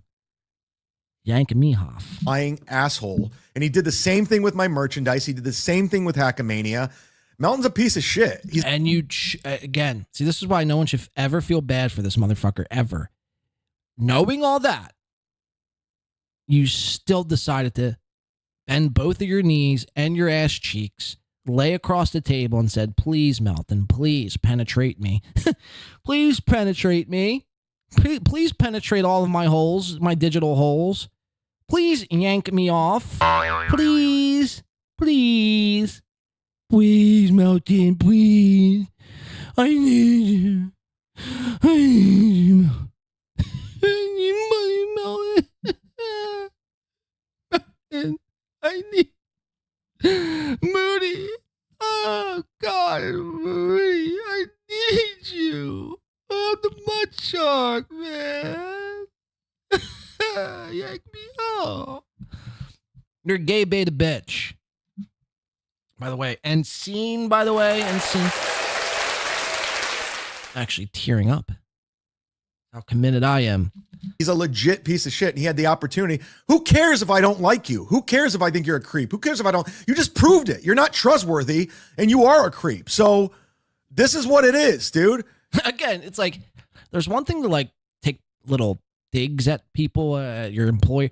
Like you could joke with your employer, maybe call him fat in a subtle way.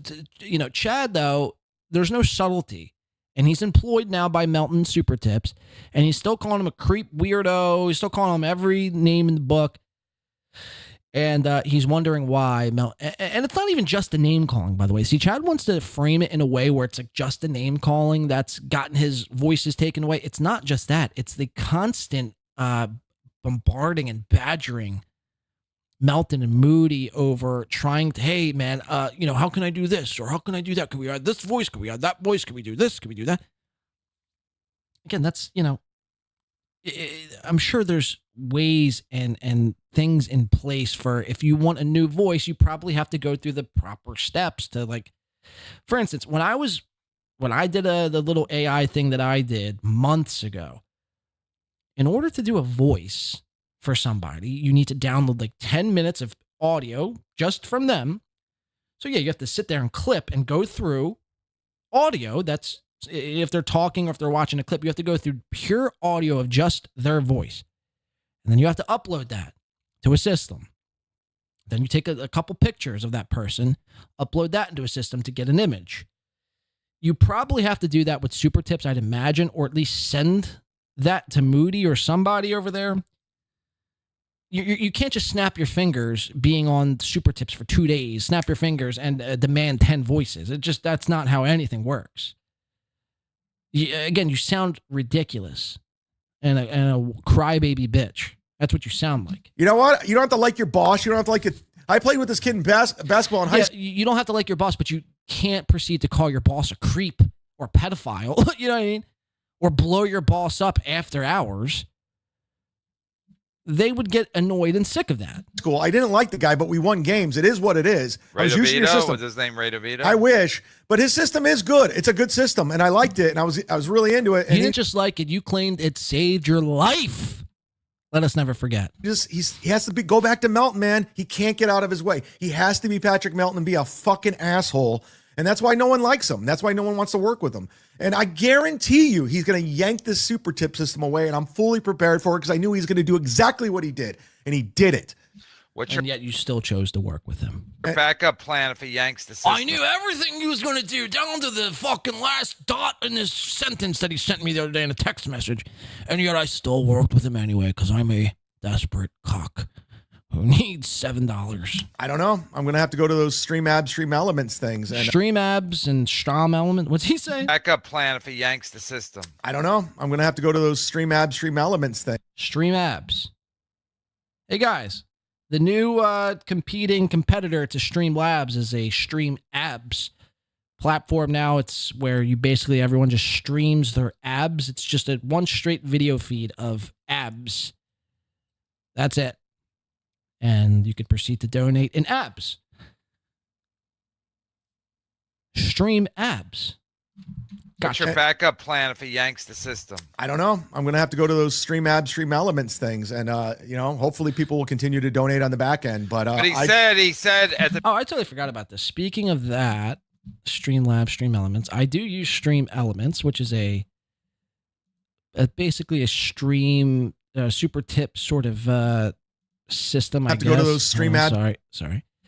But it's actually pretty cool. I was toying around with this the other day. I'm just going to put this in the chat. If anyone cares to check out this, it's a whole page. I never knew this existed. So I'm just going to post this in the chat. Check it out if you'd like. If you don't, then oh well.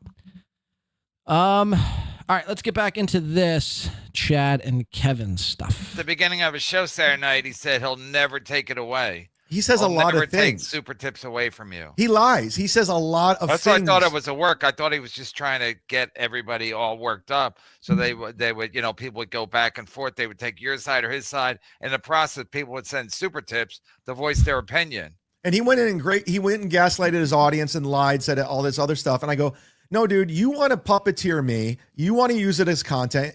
And don't make me mistake my niceness as weakness. I know I was cool with you, and you did help. It's not the saying. It's kindness for weakness. Don't mistake my kindness for weakness. And don't make me don't make me my mistake. Take my niceness as weakness. I know I was cool with you, and you did help me out getting it going. But you knew fully.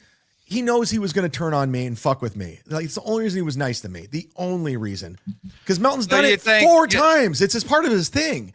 It's what he does. He fucks with people. He fucked with you. He fucked with everybody. So you think he did this whole thing just to fuck with you? Offered you super tips just to fuck with you? I think, he was going to have some fun with it. He's like, I can fuck with it, create content. And because he went on a show, he did a 4-hour show saying all this stuff about me. And I'm like, yeah, dude. Yeah, this is a bad look. It's bad for your business. And I went on my way. I told Sam Tripoli about it. I told Swartzen about it. I go, oh, you hear that, Melton? You're not going to have Sam Tripoli or Nick Swartzen begging for super tips. And then he goes, oh, we're not ready to go public. Imagine Sam Tripoli using super tips, by the way. I don't need your... Okay, cool. I don't recommend super tips to anybody. I like the system. It works. Wow, Chad's putting his foot down. You're not going to get the Godfrey, Nick Swartzen, Sam Tripoli bump now, Melton. You really missed out. Kevin is pulling a DeVito. Flashing us with his tongue.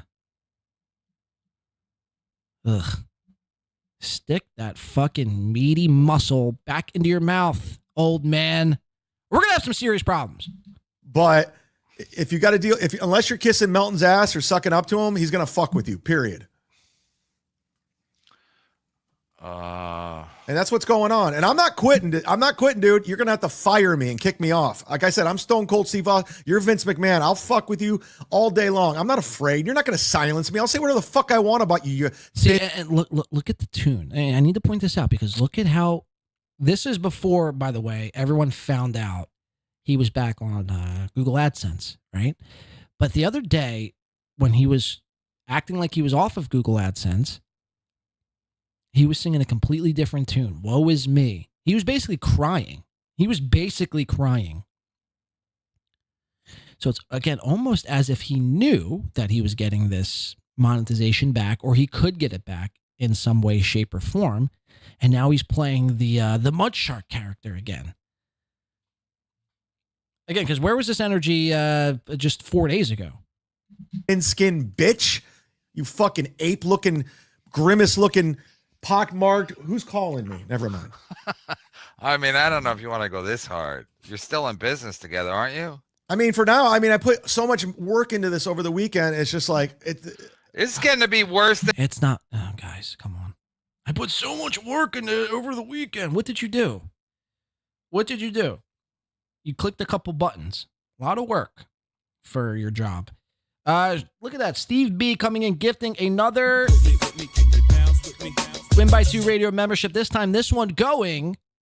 I think the only vegetable is corn a vegetable. Anyway, whether it is or isn't, Corn Diff getting the Win by 2 radio membership, courtesy of Steve B, for a second gifting here today. Kudos to Corn. Kudos to myself. Kudos to Win by 2 radio. Kudos to Steve B. Let's just make sure we're constantly saying thank you. Corn Diff, simple TY would suffice. That's about it. It's all we ask for here. And if you get a gifted membership from anyone here today, go back and check out any of the members only content, which we'll probably be doing a members only stream. I'm hoping within the next week. I've been extremely busy, so just bear with me. But the one we did for May got taken down because of this song. So if you're wondering where that one is, but either which way, thank you, Steve B. Corn Diff says, look at that. Thank you. See that? Look, see how that works? Steve B gifts, Corn says thanks, and it's a wholesome thing that you too could do from the comfort of your own seat. All right, let's get back into these two fucking buffoons. Than Trump and Elon Musk. Yeah, it's just, but he lives with, he can't help himself. He has to Is he in the fuck with Epstein people. files? Is he in the Epstein files? Probably. He's in some sort of file. That's another thing. He hates being called a pedophile. And I know he's not a pedophile, but like, he goes, you called me a pedophile. I go, no, I said you're a creep. And I stand by that. You're a creepy dude. And okay, so speaking of creeps, why'd you take on Crumbum? he's been loyal the last couple months. He's been. Yeah, but he's a Melton himself. He's a creepy dude. But he's really been going out of his way trying. And that's how they get you, Chad. Shut up, Chad. I'm annoying. Literally, I'm annoying.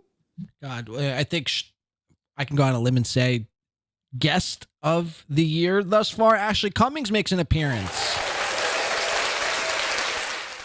Again, fucking just taking all these fucking sad jamokes, these sad old raggedy jamokes for all that they're worth. 150 at a time, Ashley Cummings does it for. Incredible. Yeah. I think we could put up a poll and you'd win. I'm pretty sure. Can you guys shut the fuck up? Channel memberships on Sit Down Zumock have been resumed, so your membership has been reactivated and your recurring payments have been restarted. What? See, this almost looks fake. Watch when Chad gets the news. It almost just screams planned. Sit Down Zumock have been resumed, so your membership has been reactivated and your recurring payments have been restarted. What? I got my monetization back. Fuck yes. So I'm back, baby. Now you can really give it to Melton. Melton, you don't own me, motherfucker. And he does. He still does. You're still on Super Tips. If you like, you can cancel this membership from the purchases page on a computer or Android device.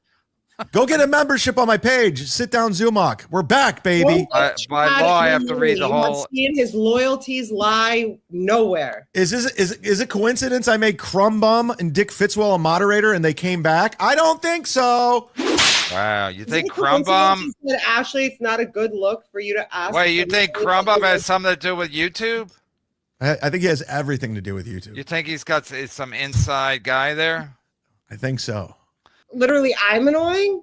Yeah. So that's Chad as of yesterday evening on MLC. Now we're going to watch Chad go through ups and downs. That was, I mean, pretty much Chad at a down, kind of going back up. Now, again, is it all fake? Is it all bullshit? Did he know? Did he demonetize himself? Because you can, let me just test this theory out real fast. Let's just test this theory out. If I wanted to, I'm sure you can turn off monetization. Yeah, right here. Right here. Here it is. You could leave YouTube Partner Program. So there is an option to do that. Now the question becomes, did Chad do this just to drum up controversy, just to drum up content? He knew he was going to make money on the super tip system, so it wasn't really that big of a loss. And now he's double dipped. He always wanted to be on super tips, just didn't know how to do it. And now he's effectively done. Chad, if you got your monetization back, tell Melton to go fuck himself and don't use super tips anymore. Is it really that hard to do? But you can't, can you? Because now you're double dipping. NJ Ranger 199 says, cool, so now you could drop super tips. Right, Chad? Exactly. And NJ Ranger are right there. So now you could drop super tips. You got the monetization back. It's time to drop the tips. It's time to drop the tips and let Melton yank you off. Thank you, NJ, for the 199 here today. Let's go to Chad's first day. This is over on Reddit, courtesy of Wild Smoke 794. This is Chad's first day with Melton's tips.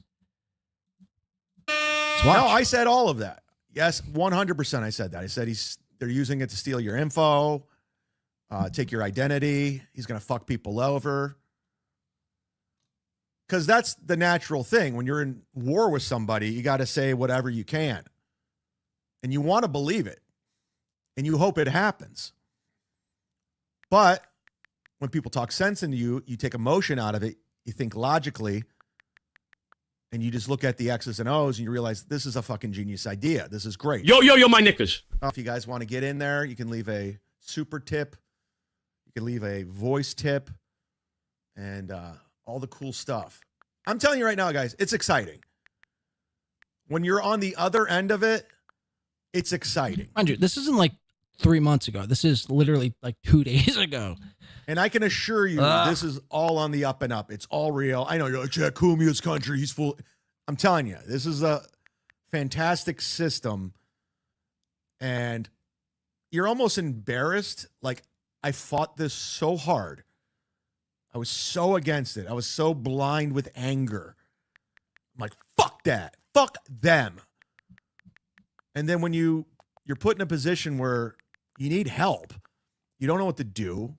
Jesus Christ. You've been building something for 2.5 years. All these guys, Joey C, chat, what are you building? What are you building? These guys would look at you right in the fucking eyes and tell you that they're like some sort of architect building, you know.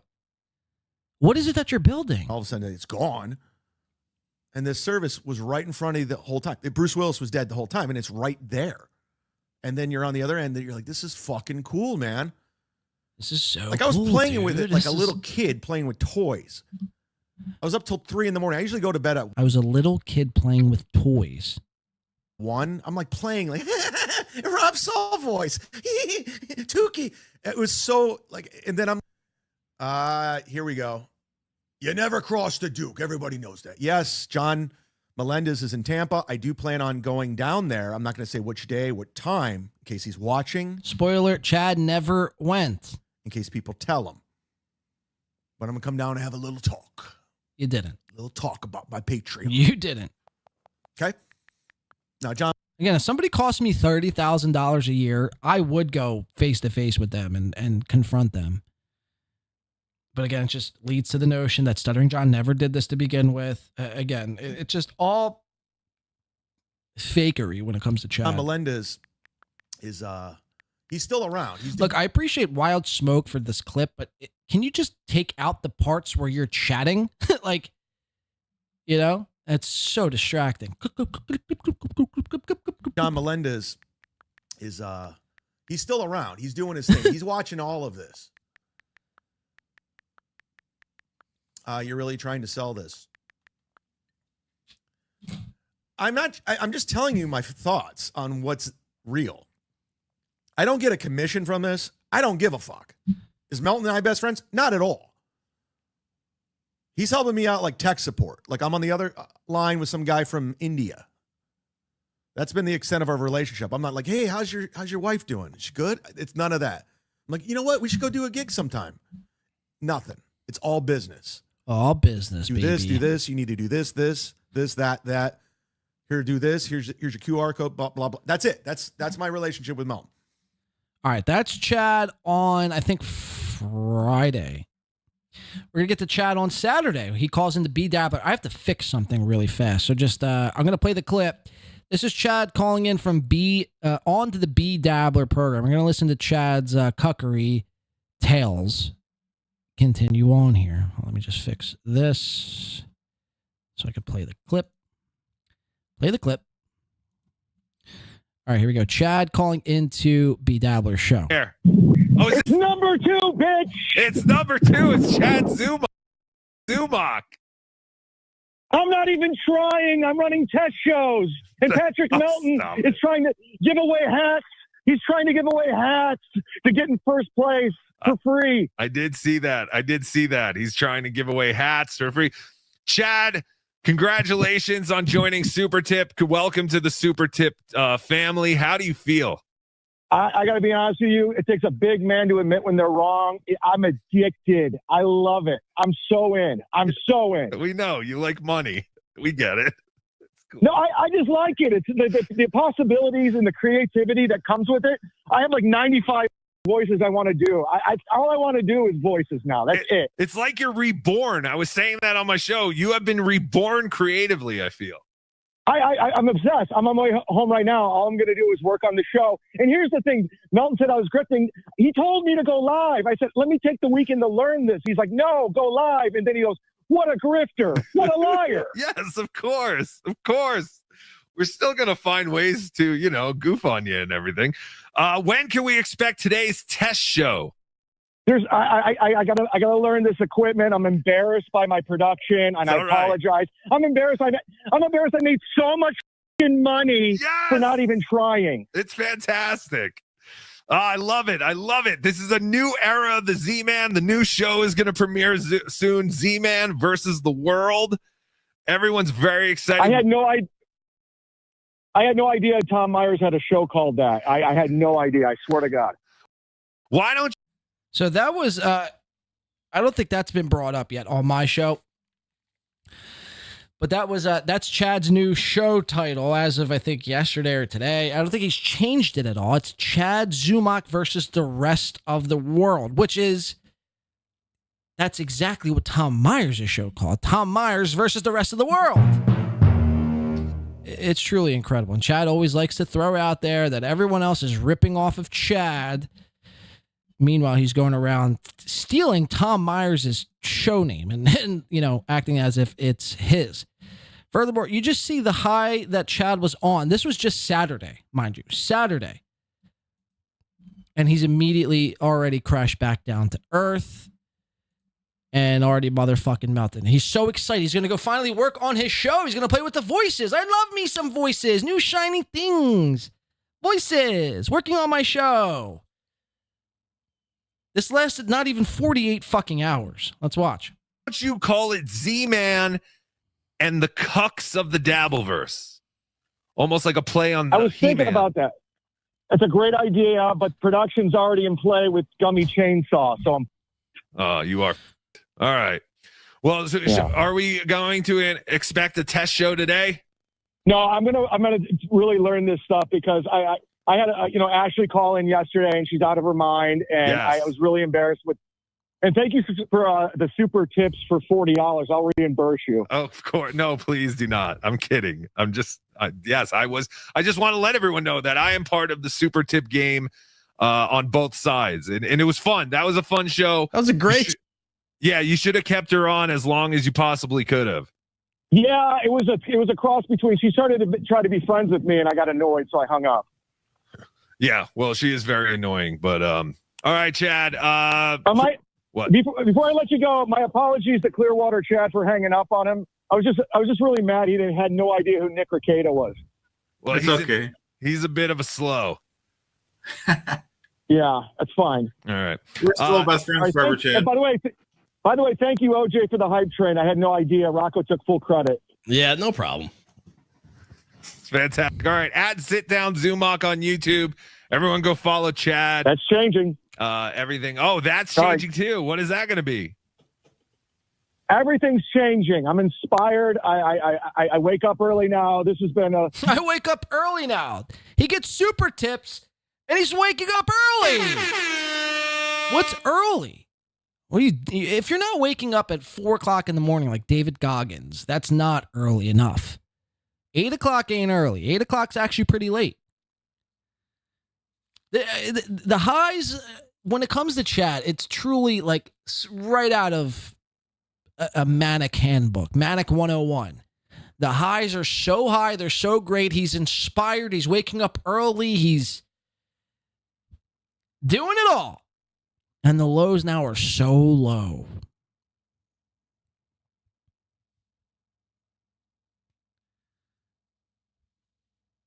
It's just insane. And again, this is a guy, Chad chose to work with Melton, who Chad swore he'd never work with, swore he'd never do super tips.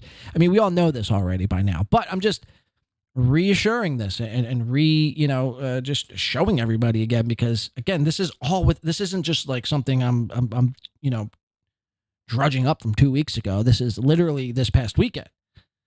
Shout out to Theo Vaughn.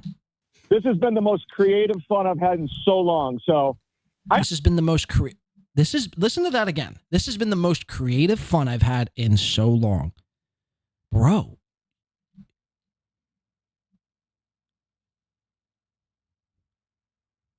Huh? This has been the most creative fun I've had in so long. You got voices.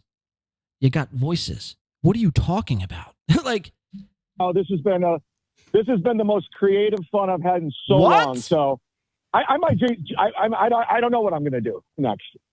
And he's got a raging boner. I saw you wrote At least that's what it Patrick sounds Melton in Super Tip saved my life. This is a fact. This is a direct quote from Zumock. I mean, it's a scary time because I don't know if I'll get monetization back. And with my Patreon down, it's just like, okay, this is weird. And he didn't have to do it. Mm-hmm. You're right. And he's been professional since. And if something happens, I will turn on him. I will sue him. I will go to the Better Business Bureau. I'm telling you, I will rain on his parade. Bureau, he said. I'd go to the Better Business Bureau, place where they sell all cabinets and bureaus and stand-in closets. But you hear it there. Listen to that one more time. It's interesting. You're right. And he's been professional since. He's been professional since. Now, mind you, this was Saturday morning. And if something happens, I will turn on him. I will sue him. I will go to the Better Business Bureau. I'm telling you, I will rain on his parade. Well, that's fantastic. Or whatever. Chad, I'm very happy Rocco for you. Burrow. Yes. I'm very. All right. Well, God bless. All right. Goodbye. I'm very happy for you. Take care. Keep Count the doing what vote. you're doing. It's Count never the going vote. to end. Remember, it's never going to end. It's always going to be like this. Every Keep single going. time. Every single day. Every single day, it's going to be like this. All right. Keep going. The Chad train marches on. The great Chad Zumock. Zumock mania is running wild, everybody. It's not. I think he did say that. He's going to go to the Better Business Bureau. So these guys are just as retarded. The Zumock mania is running wild. It's not. I mean, come on. What are we talking about here? Bureau. Bureau. Bureau. What? All right, funny stuff there, B Dabbler. All right, so that's Chad's call-in on Saturday. Let's keep walking you through the ups and the downs from one Chad Zumock. Now, this was Saturday night. We're going to jump into Saturday night. Saturday night, Chad gets in a, I guess he was on MLC, and he's claiming not to know about Kevin Brennan's voice being on his own super tip platform. So again, if just in case you had any doubt in your mind that Chad was a liar, this should really clear things right up for you. Check this out. Not using their voices. No. KB, Nope. tell Chad to take your voice over. By the way, clip courtesy of Misery Clips. KB, tell Chad to take your voice off his super tips. Yeah, Chad, I'll sue you. I'll sue everybody. Is yours up there? If it is, is yours up there? If it is, the moment before cooked. Is yours up there? If it is, show me. Now proceeds to show you every example from earlier that day. Give me the numbers with Kevin's voice. Get lost, you dumb fucking whore. Go suck dick on OnlyFans for some money. Ask your sister for money. She's rich, right? Fucking idiot. Is yours up there? If it is, drag it up, Chad. No, a little down. No, up again. Okay, a little to the right. Now to the. So this is something he was doing, I think, on that Saturday stream or Friday night, his part 2.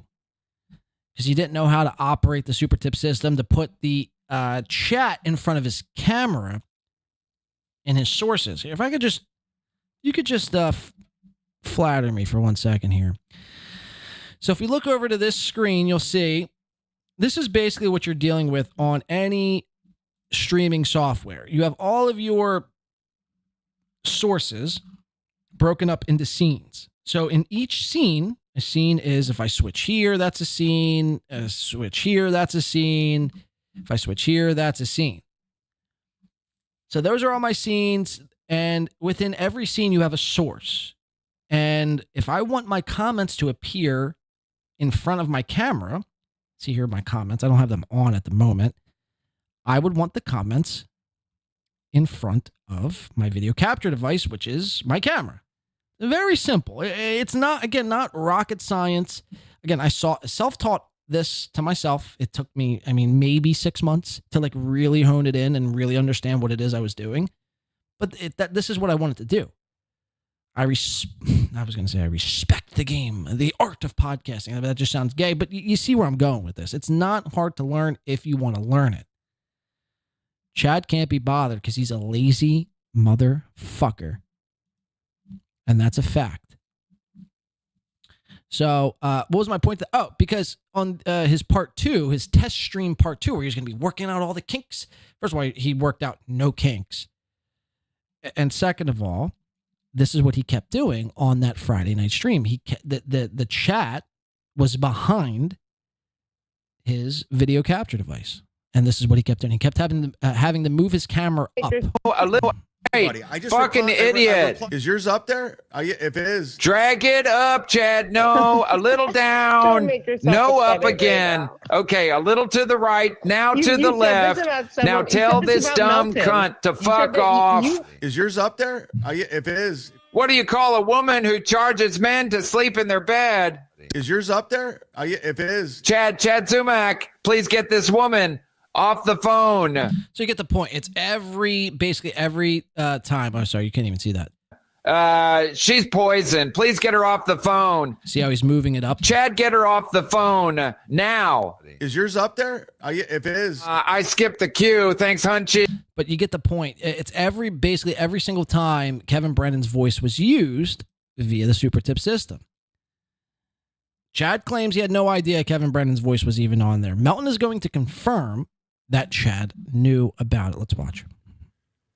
The guy you email multiple times a day saying, this is awesome. I'm so excited. This is great. Thank you. Give me this voice. Give me that voice. Multiple emails a day, right? Every day since we've set you up with this. And I go, right away, Mr. Zumock. And I go over there and we set it up for you. Moody, who doesn't have time for any of this stuff.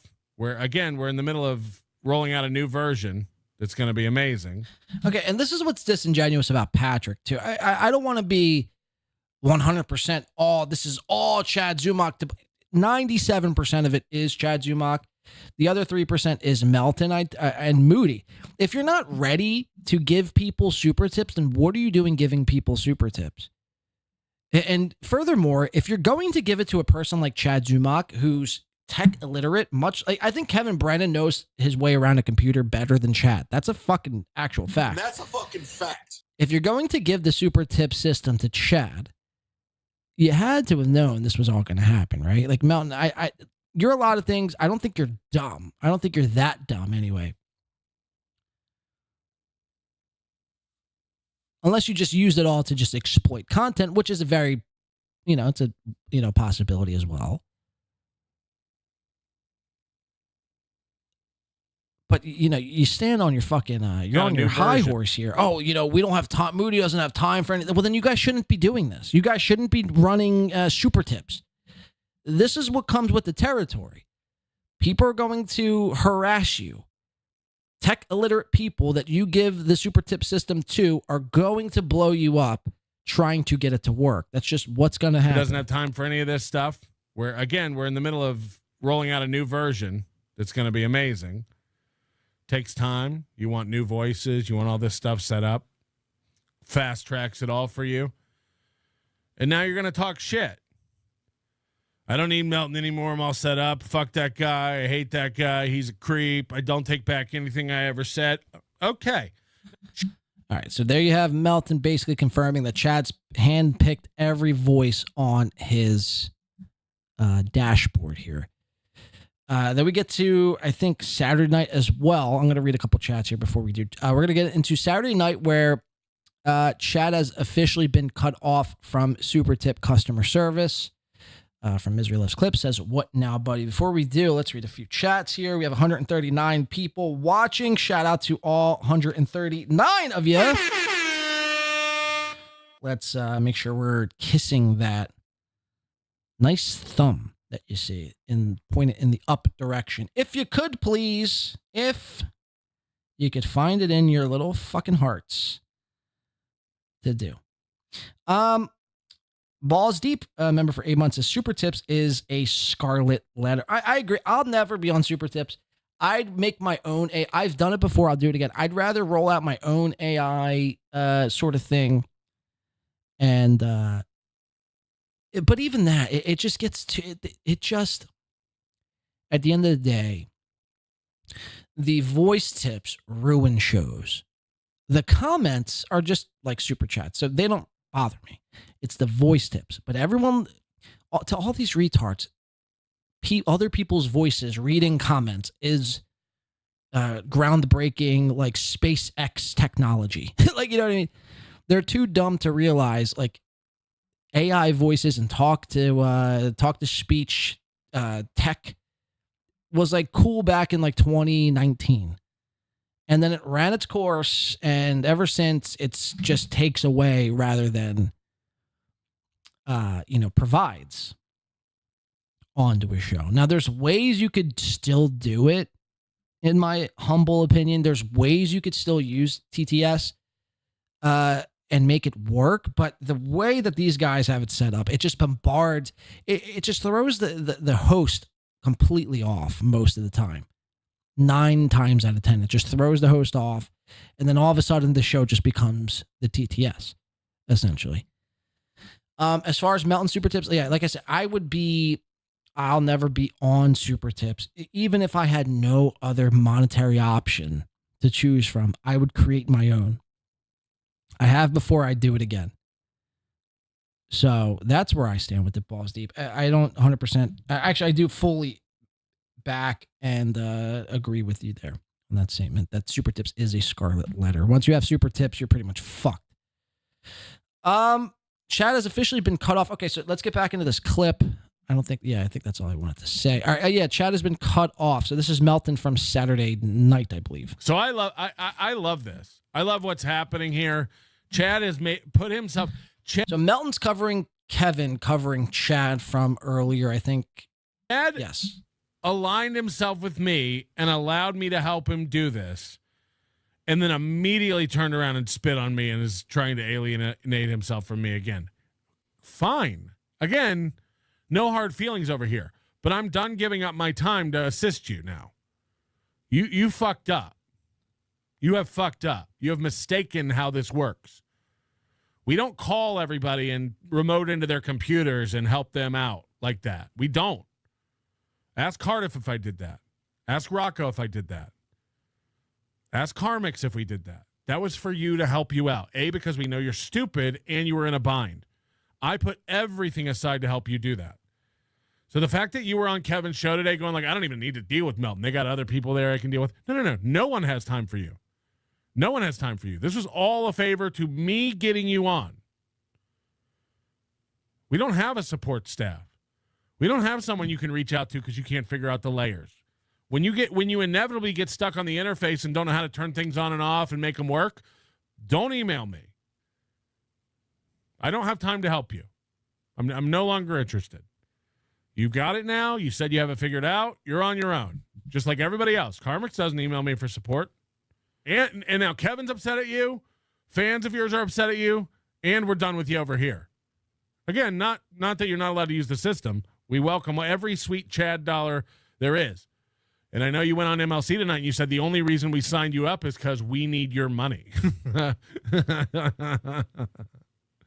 He's already forgotten he makes $17 a show.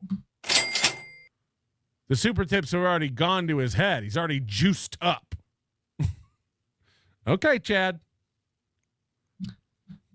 All right, I'm aware you couldn't see Melton through that clip, but you didn't need to as long as you could hear it. That was Melton cut. And again, all of that within, I mean, the Beabler clip was from earlier that day. It just goes to show you.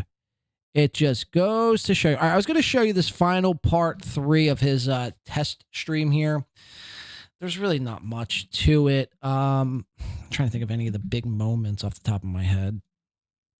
I want to show you yesterday's final Kumia's Cucks, and then we're going to get into, I think, some of this Melton and Blind Mike, and then we're going to leave off on today's show. I know Dan from Nice Podcast Soup is waiting around for me to cover this, but his appearance on the Mere Musk episode from, when was it, Sunday?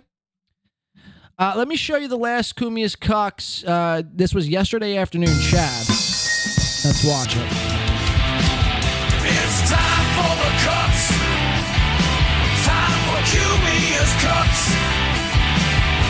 The mud shark is coming to say your show sucks. Chrissy and Gino and the dork named Carl kissing up to Anthony while they're washing his balls. Steel toe, I see some balls you can wash. What's wrong, April? I thought it was squashed. I thought it was squashed.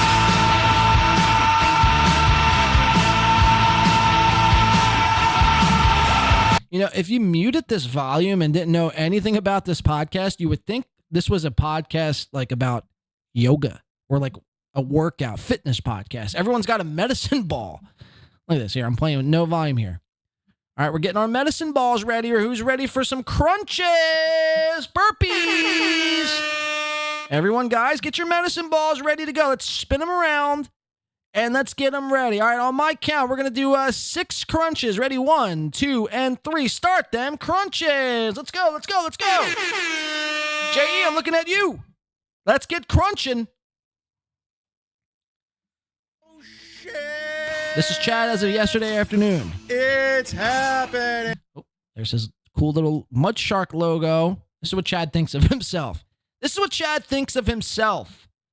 I'm a big, fierce megalodon shark just swimming through the waters looking for my next victim. Yeah. Let's go. We're doing it. It's happening. I was waiting till Wednesday.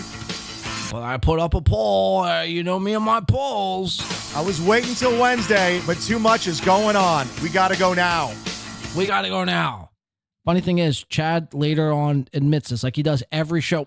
We haven't gotten to nothing today. Huh. Ain't that something? Every show he starts with, oh, there's so much going on. And then every show he ends with, oh, we didn't get to nothing. Yeah, because you're too busy.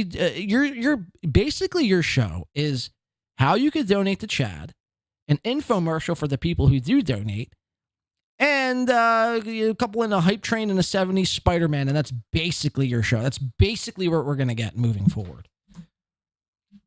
This might be a two-parter, so we can milk the last episode. Oh my God, where do we start? So much to talk about. Who's in a good mood? Who's in a good mood today on a Monday? I am. I'm under attack.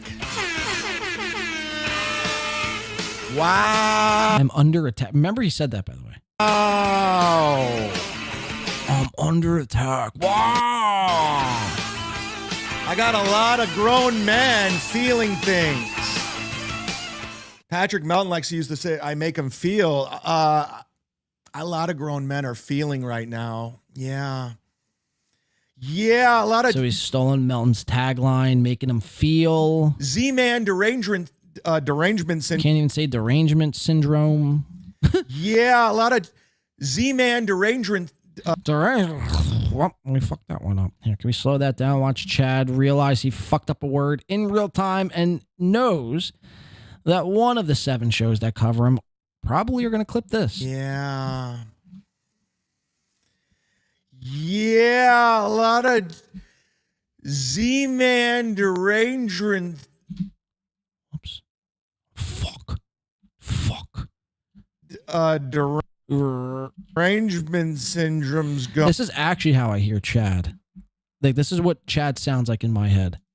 Going down with some people. I don't even know where to begin.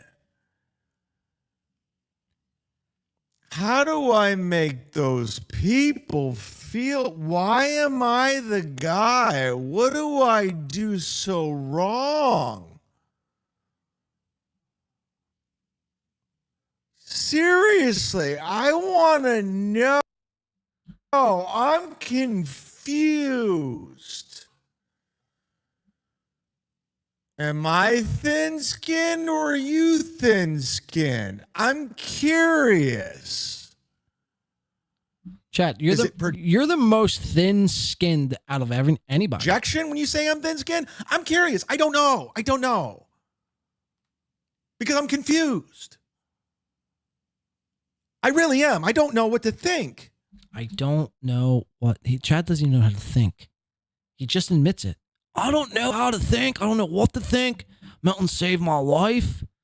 I think Chad has famously said before, too, I'm incapable of making money on my own. Like, what, dude? I really am. I don't know what to think. I don't know what to think. Thoughts in my head. Where do I begin? So much has happened in 12 hours. In fact, so much has happened the past 4 days of my life. Much like Keanu's big blow up with Nicholas Ramen Breath and Rekieta, that was like, I believe she's still talking about that to this day, by the way. The biggest thing that happened in Chad Zumock's life was getting on Super Tips. Like that, this is the highlight of his entire 50 years on this planet. That's a fact. So much has happened the past 4 days of my life. Air horn. I'm confused. I don't know what to think. I don't know who to turn to. I don't know who to trust. People say things and then they just take it back. Hypocrite police? I don't know. It's just weird. It's weird how people say they're a certain some way and they're a certain something, but they... Chad, it's not weird, Chad. I mean, like, can we stop with this, please? Please, you sound foolish. It's not that hard to figure out, Mud Shark. It's really not.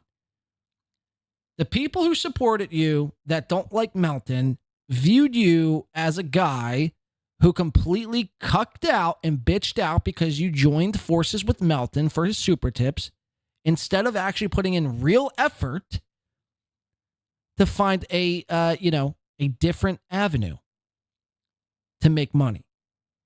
Instead, you chose the lazy approach and teamed up with your sworn enemy. Doesn't matter that you're shitting on him now. Now that you got your monetization back, allegedly. Was it ever gone to begin with? That's debatable. It's not that hard to figure out. People, whether they should or shouldn't be upset is irrelevant. The fact is, you pissed a lot of people off for the last time with your nonsensical bullshit because you were too lazy, too cheap, and too dumb to figure anything out on your own. And then you motherfuck those same people who also pay your bills every month. You can't have it both ways, Z-Man. You can't. You can't have your cake and eat it too. I'm sorry. I'm here to tell you. That's not how life works. They do something completely different. I'm just confused. I'm painting a very, very vague brush over everything that's going on because it's not just one person. It's multiple people who are in their feelings. Nobody, I mean, really, and when it comes down to it, nobody's in their feelings. People are just like disappointed, if anything. Nobody's like, oh, fuck. I mean, maybe addicted to profits. He might be the only one. But it's not just you he's in his feelings with. He's in his feelings with a lot of people. So you can't really, you know what I mean?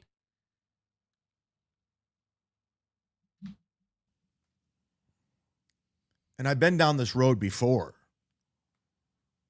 And ladies and gentlemen, we're not getting scared away anytime soon. It's just not happening. I've been through the fires, man. I come out unscratched every time. It's okay. It's okay. We're going to be all right. Oh, man. I have so many men I broke. Older men. I mean, they're just broken men. Who are these men? Name them. Some people think they can dangle a carrot in front of you when you're in a bad situation. Some people mistake my kindness for weakness. Some people think they put on this image that they're helping, but they're basically trying to control you. Yeah. Yeah, that's the thing. Fool me once, fool me twice, fool me again, I guess. Do I learn my lesson? Just keep fooling me. I'm basically a guy who just is, privy to be fooled in life. Fool me. It's not even the saying. Fool me once, fool me twice, fool me 3 times, fool me 4 times, 5 times. Just keep fooling me, They call me the fool shark. Fool me once, fool me twice, fool me again, I guess. Do I learn my lessons the hard way? Yes, I do. I am all too trusting. You just said you don't trust anybody. Oh. In the face of desperation, somebody can take full advantage of you. And then you're true. What? In the face of desperation, somebody could take full advantage of you? You begged, you went to Melton. Melton didn't beg you. Fans say, I told you so. Okay, can we stop with this air horn, dude? I mean, it's not... If you're a true Z-Man fan, you got to tell him to cut the fucking air horn out. This has just become too much now. Ha, ha, ha, ha, ha, ha, ha. I told you so. Yeah, you did. You're right. You're right. I don't even know where to begin with this. I mean, where do we start? Do we start with Patrick, Melton, and Moody taking away all my voice all my voice tips because I requested 3 that were already made. And then I want to give a shout out to the great Tom Brennan over at the PCL. Okay, so we basically watched him do this already. I mean, that's basically where Chad, as of yesterday, stands. That's basically where Chad stands with all of this. Moody and Melton, you guys did him wrong. You took away his voices. Thank you, Tom Brennan. He's got his monetization back now. So, again, I fully expect today, 1,000%, that Chad will, if it's that bad, if it's really that horrible, to work with a Melton and a Moody, you drop the super tips, right? You don't even come on with that QR code. The super tips are gone. The voice messages are gone. Your stupid fake stepdad's voice, no more. If they really did you that dirty and they tried to control you and take advantage of you, the super tips are gone by today, right? That's what I would like to see. It's not going to happen. The super tips won't be there. He's double dipped. He's always wanted super tips, you see. So they're still going to be there. We'll get back into Chad as it ties into Addicted to Profits. I want to switch gears. I want to go a little bit on the Melton perspective, if you'd allow me to. So if we can, and I'm going to refill my beverage as well when we get into some of this Melton stuff. If we can, let's switch gears over into one Patrick Melton, the guy who allowed Chad Zumock onto the super tip system. Without further ado, Patrick.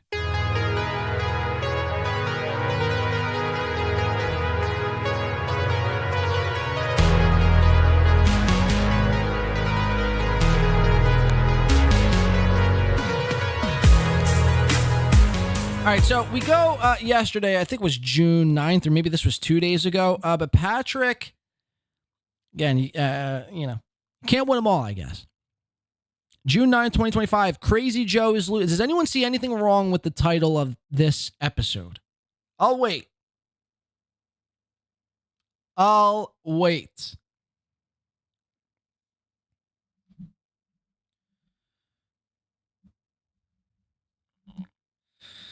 Still waiting.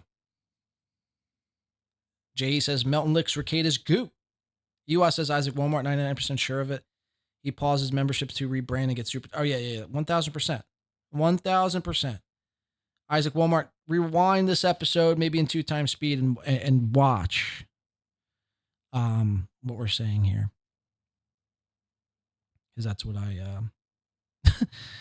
that's what I'm concluding. That it was mostly a work. Yes, all right. Tom and Pig Newton for the dubs. W Pig Newton and W Tom. What is wrong in this image is Melton's title. Very simply. Steve S. also coming in saying Ash. Yes, okay, so you are correct. June 9th, 2025, Crazy Joe is losing it. MK dishes about... Okay, so this is where it's incorrect. Ailey Cummings. Now, I don't know who Ailey Cummings is. Maybe this is Ashley Cummings and Whitney Cummings' cousin. Ailey Cummings. I don't know who that is, but Melton, you misspelled a word in your title. You misspelled a word in your title, and we will not forget this. We will zoom in on it and point and laugh at the fat retard you are. Are you dumb, stupid, or dumb? Huh? Another win for the toe. Exactly. Another win for the Ailey Cummings. Another win for the 2. You got fucking, look at this. Ewa coming in. I mean, this is incredible, guys. 5 gifted memberships. Kudos to Win by 2 Radio. Kudos to Ewa. Check this shit out. You're never going to believe this, if I told you. Chad Zumock getting this membership. Yukon Kusov, Gino Bobina, Greg Buttle, and No Gusto. Make sure if you are here today, if you're one of these people that are here today, a simple thank you would go such a long way for Ewa and everyone else who's gifted memberships. Ewa, you're out of your mind. Insane. Thank you so much. Kudos to you. Kudos to myself. Kudos to Win by 2 Radio. 5 gifted. That's incredible. That is incredible stuff. 56 likes, guys. There's 142 people here, and there's 56 likes. That's, I mean, really, what are we doing here? You guys are just some freeloading son of a bitches waiting for Ewa and others to gift. Take no part in the show. Fucking freeloaders. I'm done with freeloaders. I really am done with freeloaders. They really piss me off. They really do. They do nothing. They just sit and do nothing. Dislike the show. Do something. Call me an asshole. I mean, do anything. I'm dying over here. Anyway, fuck the freeloaders, and let's go into Melton's side of things. I just want to play a quick snippet of this. I'm going to refill my beverage. You should too. and use the little boys' room if you'd allow me to. Let me just play this.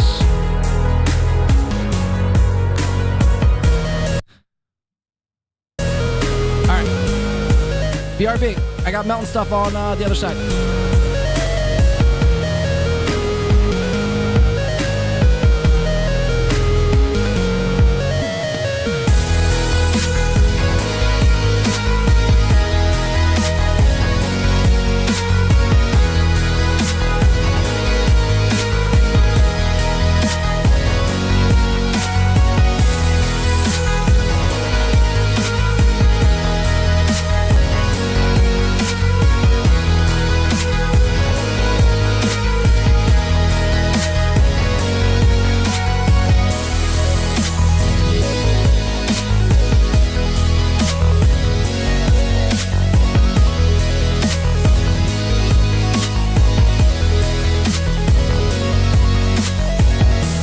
Saturday night. We're doing it. We're having it.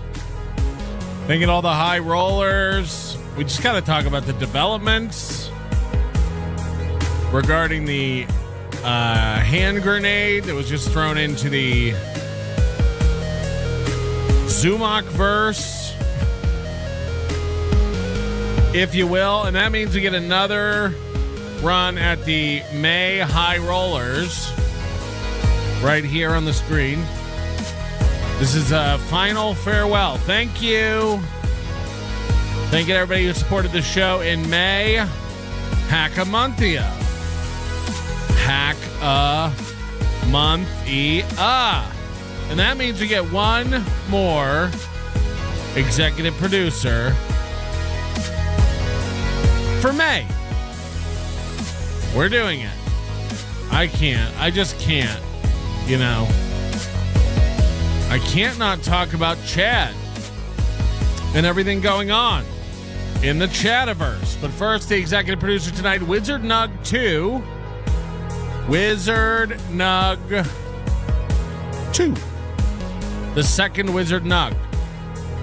We got a lot of MLCs to watch. Tonight's MLC was great. Chad is scrambling.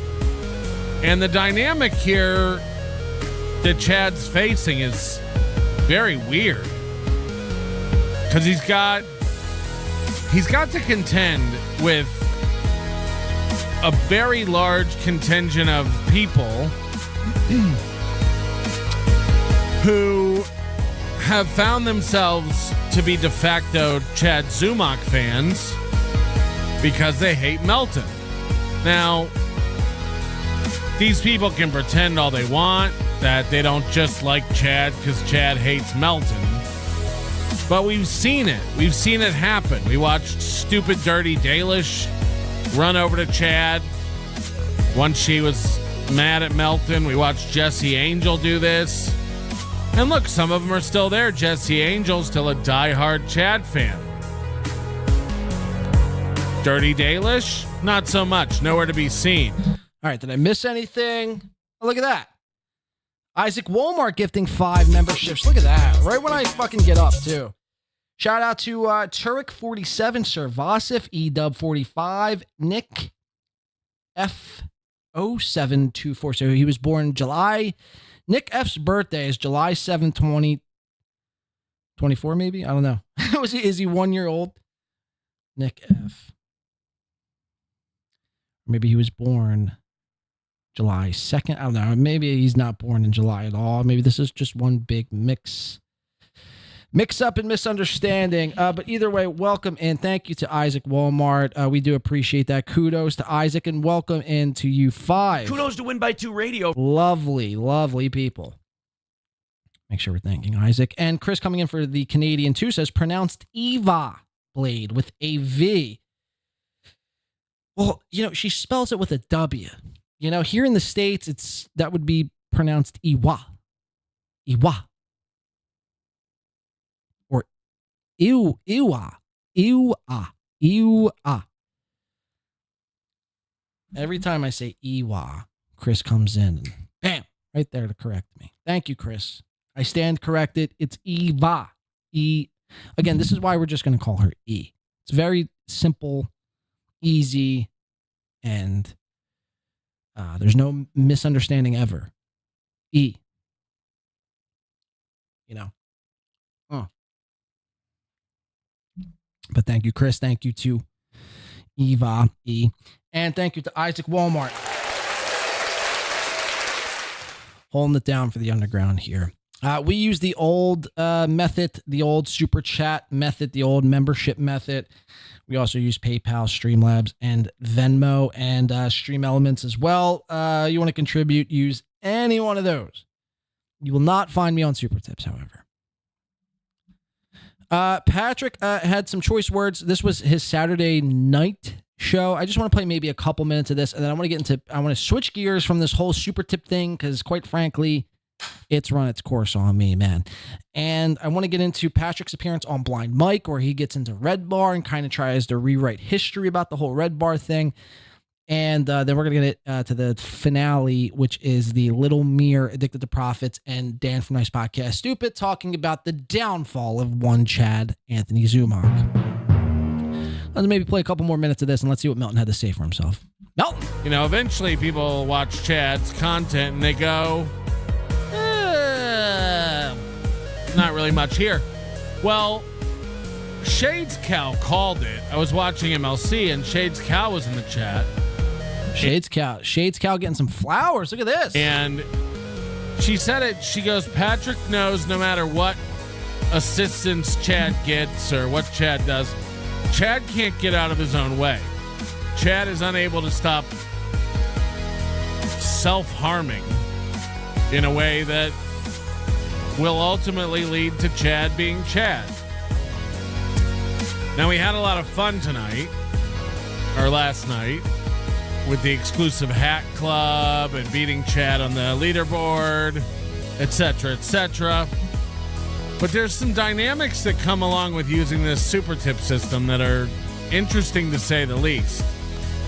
And us onboarding Chad onto the system post haste, you know, emergency onboarding, if you will, has caused some rifts and some anger amongst his fans, and will continue to, I imagine. You know, Kevin Brennan is stuck in this weird place where he thinks he's like one of the top grossing people on YouTube, which is, you and I know, just, we don't even need to look that up to know how insane that is. But we'll go over it tonight. Why does he think that? How dumb and broken is this old boomer? Of course. But also when faced with someone else out. Well, in fairness, Kevin does say he's the number 2 ranked comedy podcast or number 1 ranked. He always phrases it in the sense that he's not the top grossing podcast. It's in a comedy sense. Earning him and a better system, which he fundamentally cannot get on board with because he said all the same horrible things that Chad said. Chad has actually said more horrible things. Chad has actually called me a pedo and all this other stuff, and tonight said I don't take any of it back. I meant it all. He's a creep. He's a horrible person. Yada, yada, yada. Chad is now alienating himself from the people who are the very people yesterday he was claiming saved his life. Saved his life. Never forget. You can't make it up. You can't make it up. But we'll go over it. We'll talk about it. We'll break it down. But Chad has made it clear tonight he hates Melton, doesn't want anything to do with Melton, and now that he's got the system and he's figured it out, who needs Melton? Just know, Chad, if I ever wanted to or gave a fuck, we could take the system away from you tomorrow. Right now, I could do it while we're live. I'm never going to do that. You have my word. Scout's honor. That's Melton stating, and this is why I don't think Melton would ever actually take away the super tip system. One, because quite frankly, it's just not a good look. Like, why? First of all, this whole Chad and Melton fallout of the super tip system in 72 hours isn't a good look for both sides. But Melton doesn't get enough of the flack.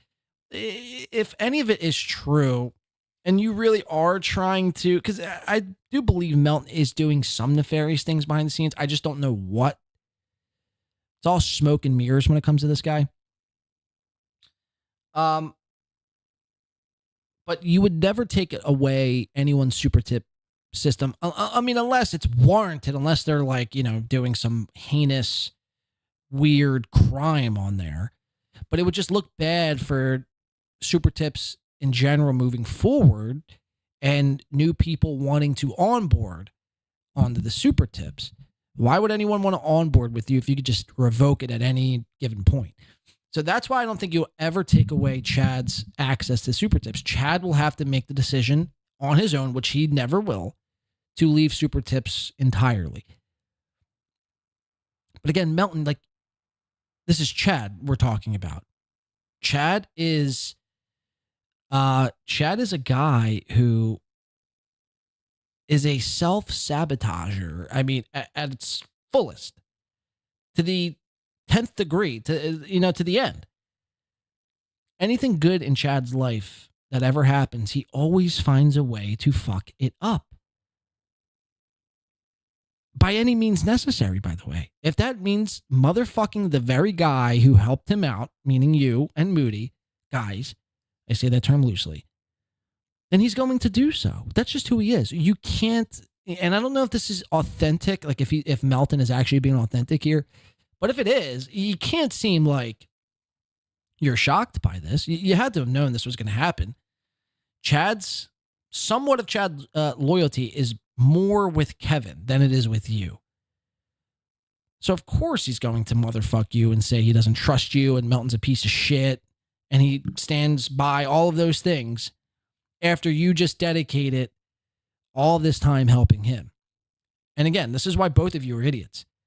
Because you trusted that Chad possibly could make a change and possibly could turn a new leaf and possibly turn Kevin Brennan. This is what all this was about, by the way. Or most of it anyway. Not all of it, but most of it. Was to turn Kevin Brennan onto the super tips or get him to see a new side of it. You know what I mean? It's just all of it. It's just, there's too many smoke and mirrors happening here. And it's just, to me, it's all disingenuous. It's all disingenuous by all parties. You get what you deserve. You get exactly what you deserve. Chad and Melton, both of you.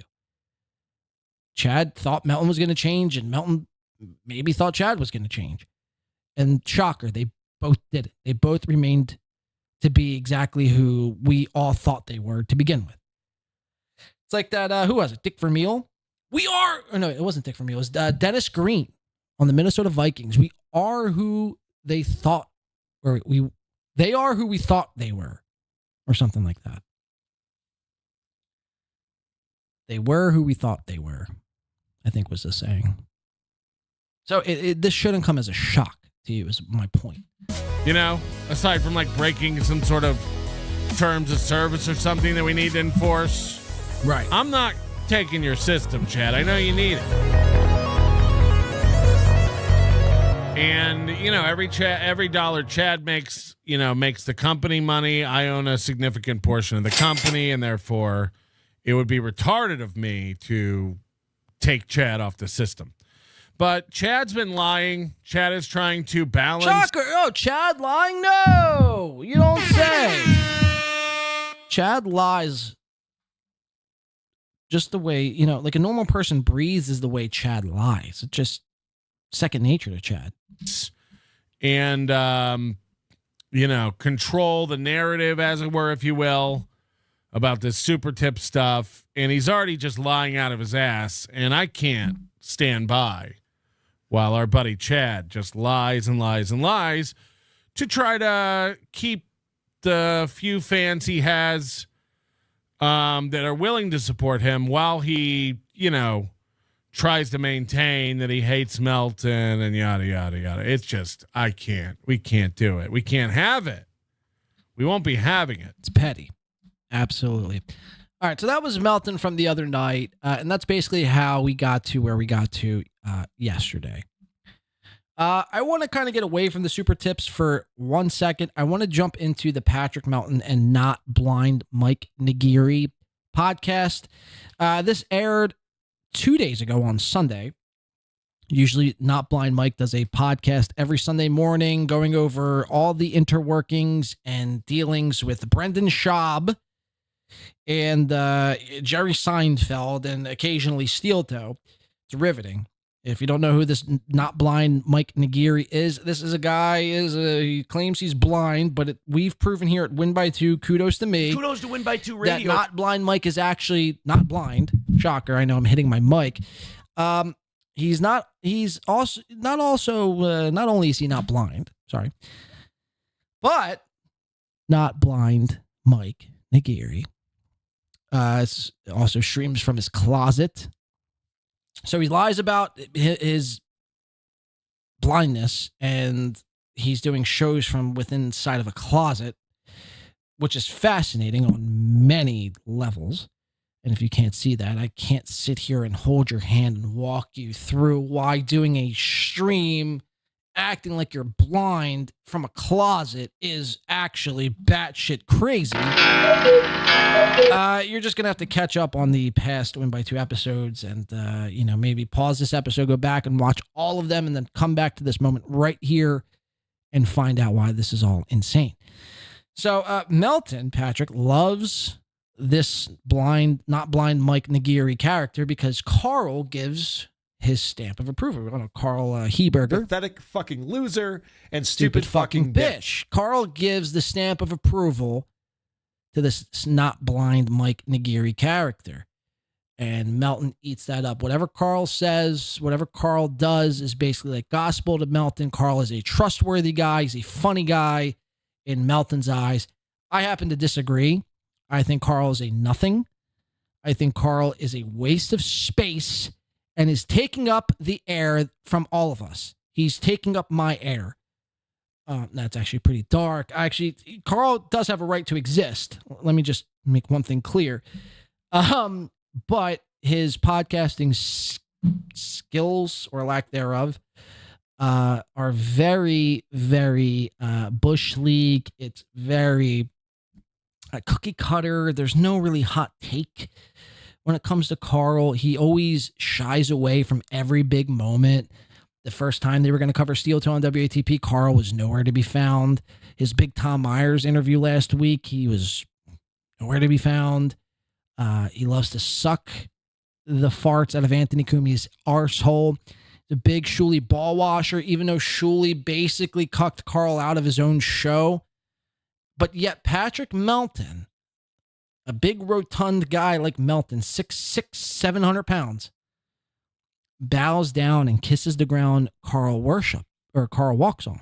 He worships the ground Carl walks on.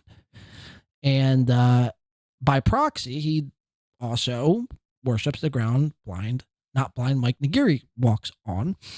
And again, this is a guy who just does a stream from his closet, acting like he's blind, but in all reality, he could see. So never forget. The real Stevie Lou for 99 cents. Shout out to motherfucking Stevie Lou. Much like Little Mir, I don't want you to take this any sort of way, Stevie Lou, but yeah, I put you in Little Mir in the same category, and not on an entertainment basis, but on a basis of where basically both of you guys, I didn't want no parts of. That Stevie Lou character, he's up to no good. That Little Mir character, you don't even know where Brooklyn is on a map. Imagine. But I do have to say, man, I find myself as of late, and maybe I shouldn't admit this. Maybe I should just mute my microphone.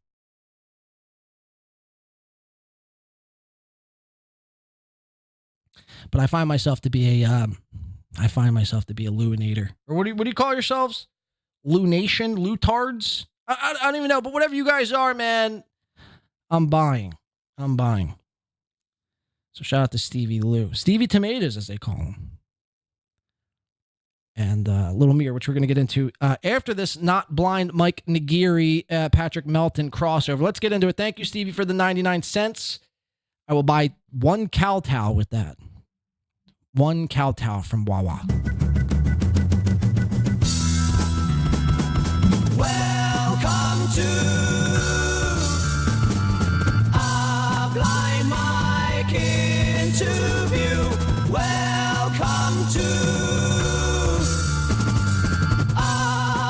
The lunatics. That's what it is. The lunatics. I'm a part of it, man. I'm a part of it. I'm actually. I don't want to spoil it. I don't want to spoil it, but I have something possibly big in the works. I might do for the lunatics.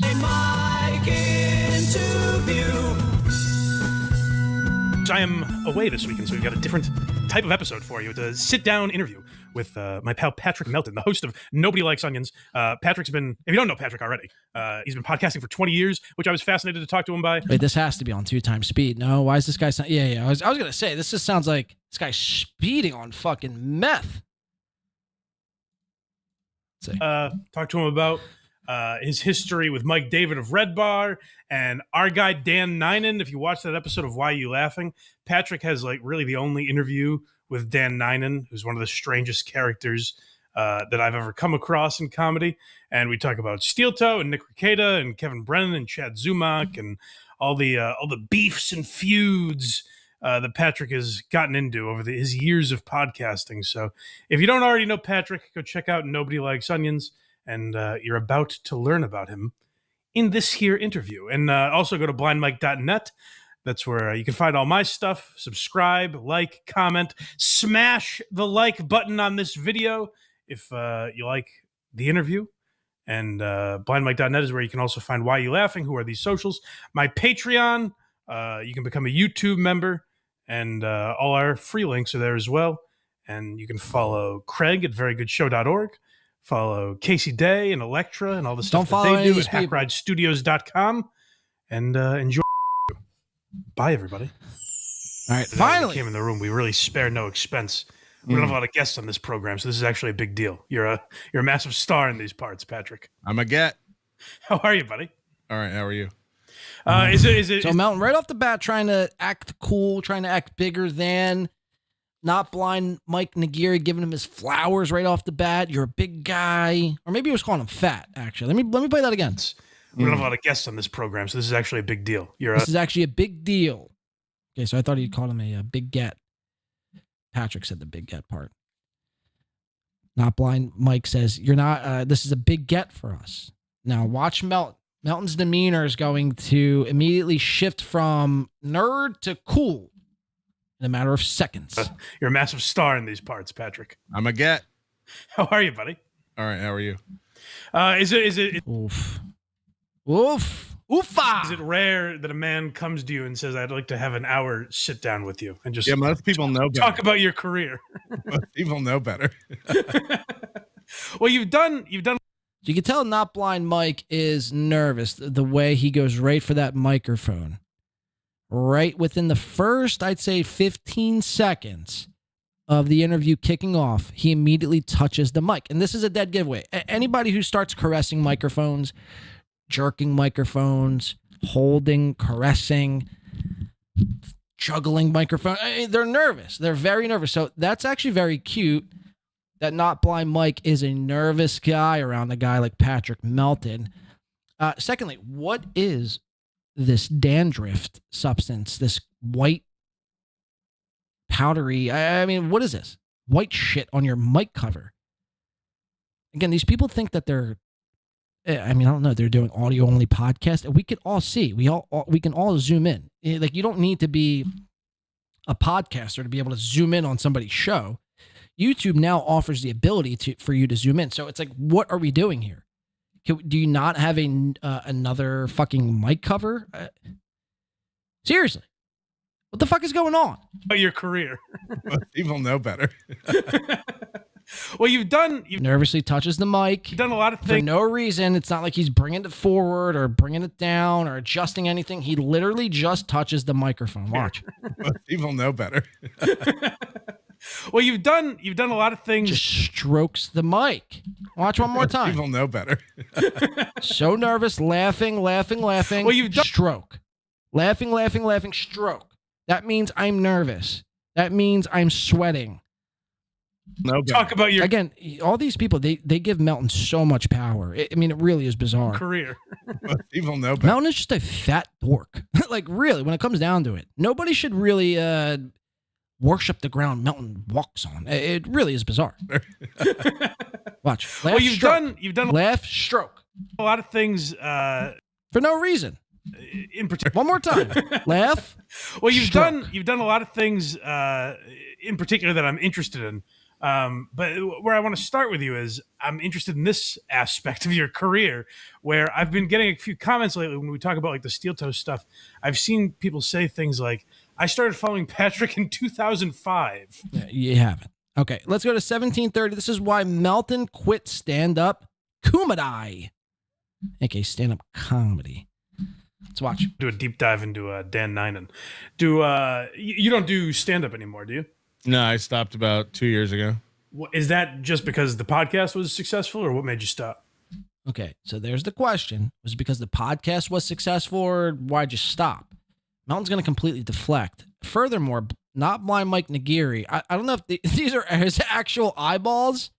Like, is he, what's that character from fucking X-Men? The guy who shoots out lasers from his eyes. Johnny Blaze? Or are those some ring lights? Are those some cheap Amazon $15 ring lights you got reflecting back at you? Holy shit. That actually might be his eyes, to be honest with you. I can't quite tell the difference anymore. I'm a bit drunk, and it could be his eyes. That could be his eyes. No, I mean, honestly. Okay, so he asked the question, why did you quit stand-up? You know, is it because the podcast is successful, or why? Melton deflects. Is that just because the podcast was successful? Thank you, Cyclops. Who said that? Gold star for you, Cyclops. Thank you. That's who he reminds me of right now. Successful, or what made you stop? No, I mean, honestly, like, for everybody who thinks that my podcast is as successful as it's ever been in the early 2000s and 2010 and 11, 12, we were much bigger than we are now. Okay. One of the comments I got, this is very funny, because I mentioned you a couple weeks ago or something, and a comment I got was, I heard you guys talking about Patrick Melton. I stopped listening to Patrick Melton in 2010. Right. How did you start listening to him in 2010? Because I found about you in like 2015, so it made no sense to me. No, it's great. People come back, you know. People, I understand it. People get busy. People move on with their lives. Again, the show. Shout out to motherfucking Steve B coming in, gifting a membership again. Third of the day from Steve B. This one going to who? Spitafinger? Spitafinger. Spitafinger. Is it Spida or Spitta? Either which way, welcome into Win by 2. You sandbagging fuck. You sandbagging Nostradamus fat fuck. Spitafinger. Actually, I don't know if you're fat. I don't know why I called you fat. Sorry about that. But kudos to you. Kudos to me. Kudos to Steve B. Kudos to Win by 2 Radio for his third gifted membership of the day. Changes so much that you might not be into it anymore. People rediscover it. And in those nascent days of podcasting, you know, because it was so new, it was very easy. We were in Playboy and Maxim and Wall Street Journal articles. So Patrick Melton. Now, and has anyone been watching Melton that long to know? I don't know if this is true or not. I find this hard to believe that Patrick was in Playboy, Maxim, and Wall Street Journal. Listen to this. It was very easy. We were in Playboy and Maxim and Wall Street Journal articles. Now, mind you, that's not the answer as to why you quit stand-up comedy. All right? Why are we deflecting here? Like, you know, because there weren't that many podcasts. So we would get, you know, picked up, and we had one of I think it was us and like Keith and the Girl. We're like the biggest. I remember that name. Comedy. Yeah, we're like the biggest comedy. If you want to see a fall off, go check them out. We're like the biggest names in the comedy space. Steve S says the Maxim article wasn't made. I don't know if you're being serious or what. And so we would get a lot of Pancho Pilot says, yep. Press that would help us grow and stuff. Mark Maron did my show in 2007 for the first time. He had just got kicked off Air America, and he was working in Tampa. Jason Gilbert says worst center. So he was in Maxim. Was he in Playboy? I find that hard to believe that Hugh Hefner chose this Nobody Likes Onions to be a part of his fucking magazine one month. You're skimming through, you see all naked bitches fingering their twats, and then all of a sudden, boom, Nobody Likes Onions. Talking about Lord only knows what. Chicken nuggets and barbecue sauces. Like, what? I was the house MC there. We had him come over. And Steve S says JK. Okay. Old NLO from Brack says, okay, so now Steve S retracted the message. Brack says old NLO being slightly big deal at one time really shows you how niche podcasting was at one time. Into a show, and he was just blown away by the fact. Big W says I got the magazine for the articles. Yeah, sure you did, Big W. Come on, Big W. Come on, admit it. We know why you got them. Those articles, those magazines. We know why. Big W. By the way, give Clowntown a subscribe. It's the only show that does like 97 hours straight. I could never build a radio studio in your house, and he had me send a list of equipment to his guy back in LA because he was going to do a podcast. You gave us WTF. Chad Zumock always likes to say like I taught Mark Maron to podcast or anything like that, but no, that's not the case at all. But he did not. I don't think he was aware that you could like do a professional type show from your home. Right. And again, like people, this was three years into it for us. We thought it was old news, but it's still something that's not in everyone's, zeitgeist podcasting. Yeah. Yeah. So what so Not Blind Mike hears none of that and goes back to the original question. Made you stop doing stand-up? What made you stop doing stand-up? That's a cute answer and all. Maxim and Playboy and everything else in between. Cute, fun answer. Why did you quit doing stand-up? Stop enjoying it? General ennui. Like I don't. General ennui, he says. The more I got involved in when I moved to Vegas, Vegas is a different stand-up scene. Sure. Than a lot of. Look at this answer search right here. Look at this like answer I don't. search. Anytime anyone's looking up to the right means they're searching for an answer in their brain. Listen to this. The more I got involved in... Why are you looking up into your corner? When I moved to Vegas, Vegas is a different stand-up scene. You quit stand-up. Now, you're going to give this whole long-winded answer as to why. The reason why you quit stand-up is because stand-up, albeit might be gay and cringe and lame and stupid... The answer Melton's about to give is going to leave your jaws on the floor if you're real true stand-up fans. The reason Melton really left stand-up was because comedy and stand-up comedy saw Patrick Melton and said, we're good. We don't need another 6'6", 700-pound guy. We already have big characters. We're fine. Listen to this answer he's about to give. I almost shit myself last night listening to this. Sure. In a lot of places. For one thing, like all the shows are shorter here. So like a headliner in a typical comedy club will do 45 minutes to an hour. So it starts off by shitting on the Vegas comedy scene. Again, Vegas, the spot he chose to move to. They want headliners here to do 25 minutes. Features to do 15 and hosts to do 8 to 10. They want people back out gambling. All the comedy clubs here are kind of like that. And there's a large community of stand-up comedians here who are open mic level and below, who think they should be headliners. And I really genuinely got disgusted by it. Yeah. And was just like, it was just embarrassing. It's like when we look at Chad Zumock or Ray DeVito today, and you couldn't convince them they're not real stand-ups doing. Chad literally said yesterday he's a professional stand-up. So you are right with that. Yeah. I heard Chad Zumock say that yesterday. I think it was on MLC I think it was on MLC. And he's like arguing with Ashley, or in Melton's case, Allie Cummings. And Chad literally refers to himself as a professional stand-up comedian. It's like, how disrespectful. I was on the road in my height, 40 weeks a year, and that was probably like mostly featuring at like Funny Bones and Improvs and stuff like that. But these guys have never done that. These guys have never like made a real living traveling and doing stand-up. And when I got into it, like this is going to sound just ridiculous and gay, but it was an art form. You respected it. You studied it. You read books on it. Okay, so we have the outpouring of love for the craft of stand-up comedy.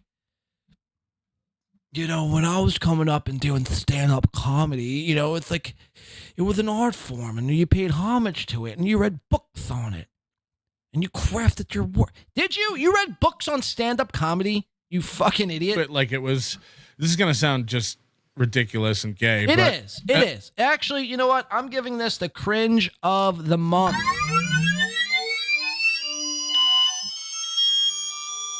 Cringe. Patrick Melton takes the cake. Like, it was an art form. You respected it. You studied it. You read books on it. You watched the greats. You watched the greats. Crafted material. You crafted material. Labored over it. I just watched a Tom Myers interview with Adam Bush yesterday, and Vinny was asking him, like, you know, it feels like you write so much you never really go back and polish material. That was always like kind of where I came from on it. You would work at something and you would make it great. You were never happy with it. You were always honing it, and it just feels like people. We've seen Melton stand up before, right? Does anyone here think or believe that Melton was reading books and honing in on his craft of stand-up comedy for the love of the game? No, he wasn't. He wasn't. I mean, could you imagine even saying this on a show?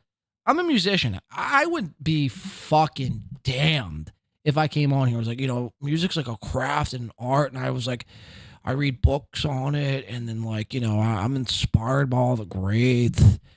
And I just love me some music. And I really like take time to perfect the craft that is musicianship. And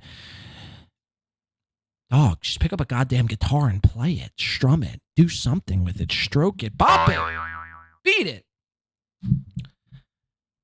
I pick up drumsticks, I play. I don't think about the craft. I don't think about what went into the stick. I don't think about what went into the drum, the makers of the drum set, the book that came about the drum. I don't give a fuck. You know what I mean? Imagine really giving that much of an iota of a shit to be like, oh, the craft. We have kimosabi to the craft. We respect the craft. Fuck the craft. You know what I mean? If you can't play, if you can't do stand-up, beat it. And that's what you've fucking found out. Stand-up didn't want you. You weren't cut out for it. So therefore, you beat it. You beat it. Nice podcast, Stupid for Two. Really, I mean, holding on for dear life here. It's like, when are you going to get to this clip?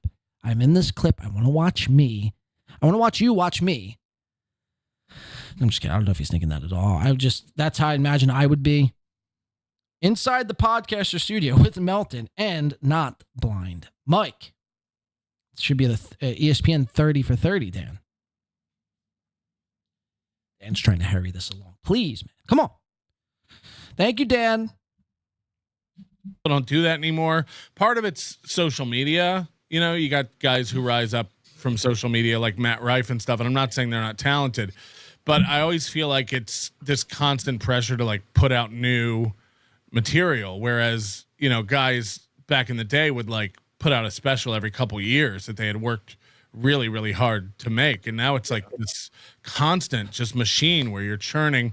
And I think for me, during the pandemic, when all the clubs were closed and all that downtime is when I really like fell out of love with it. Mm-hmm.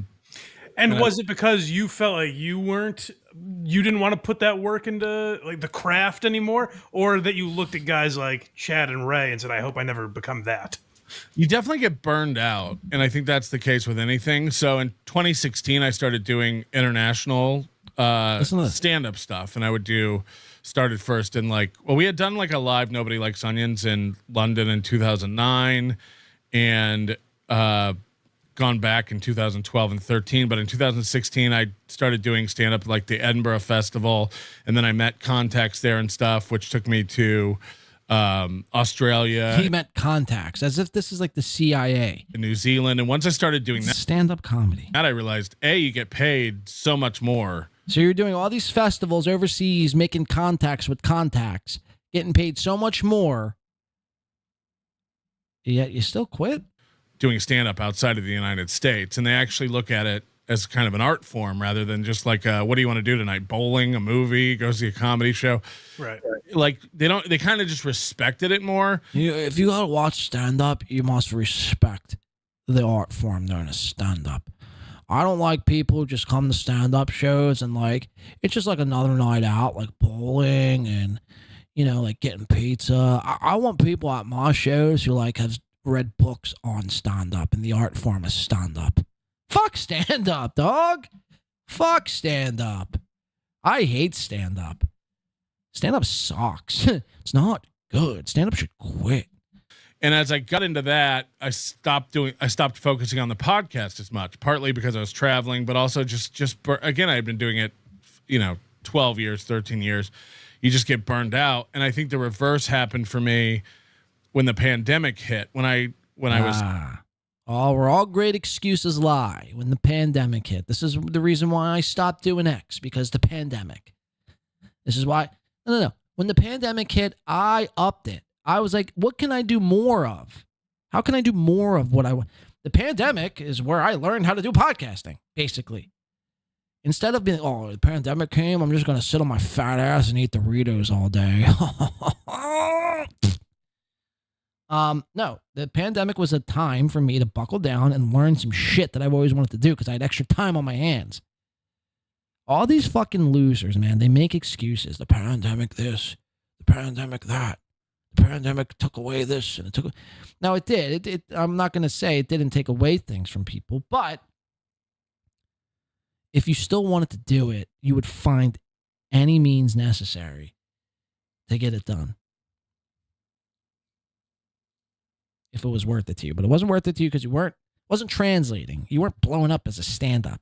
You weren't good at it. You weren't quite good at being a stand-up, were ya? Were ya? Trapped in my house and started doing podcasting again because that was the only creative outlet I could do from my house. POTUS Felonious for 2 says, Win by 2 is still the best show. Bounce! I second that, POTUS. I fully endorse that statement there.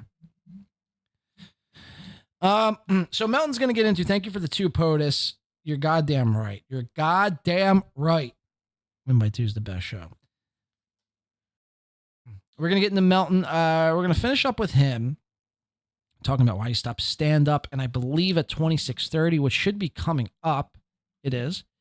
26:30, this is where Melton's going to get into, he never wanted to be on MLC, and then for a couple of minutes, Melton is going to revisit the Red Bar years. House, I watched the people, and again, here in Vegas particularly, who were so desperate, I have to get what I have to say out on the stage, that they were doing all these ridiculous quarantine shows. You didn't join Dat Fans Zoom comedy shows? Yeah, the Zoom comedy show. Proud to say I never did one of those. Like it was that, and again, not to keep harping on Tom Myers, but it felt like that when he does his opening monologue, and like the 3 people on the line are forced to laugh at his stuff. Like it wasn't organic laughter. It was like this. It was literally, it's like a cue to move on to the next joke. They're all just going ha ha ha ha ha. And then like, oh, okay, now I got to tell my next joke. Right. And I think when I started seeing that coupled with people who not only didn't earn it, but had no interest in really buckling down in the craft, so to speak, and earning it, I just became like, do I want to be called one of these people? Do I want to do it? Okay. Like, it just, wow. And I'm not even going to say. So others around Patrick Melton, Patrick saw people not respecting the craft and not taking stand-up all so serious. So Melton was like, do I really want to be do I want to be a part of this? Always sitting on that fucking high horse. It's something I wouldn't be interested in doing again.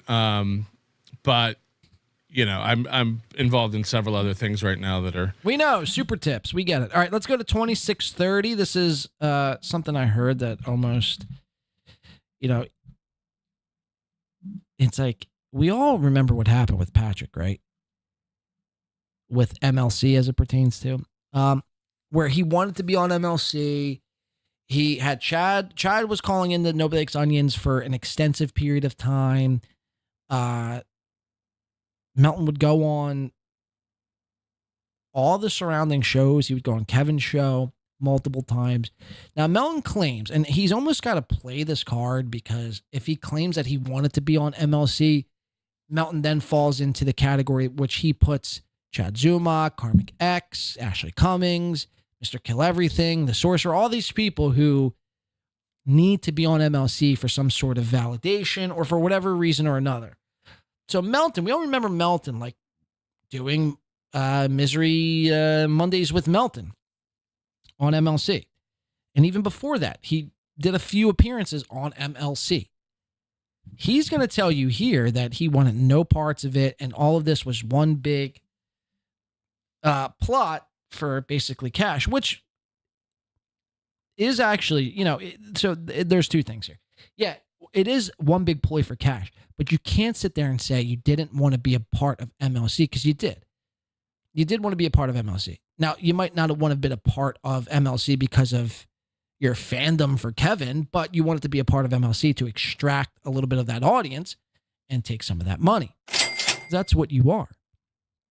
Everything you do, it's like with Chad. Everything these guys do is based around how much money they can make at any given point.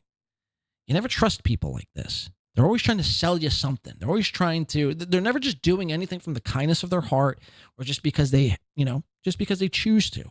There's always a motive involved. If Melton agrees to do something for you, there's a motive involved. There's a reason why he's doing it. He's not just doing it just to do it.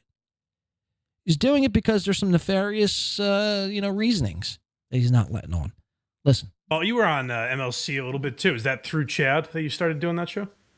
Yeah, Chad brought me in. Famously, I backdoored my way into this world and tricked Chad. And was that just? I'm not asking you out of.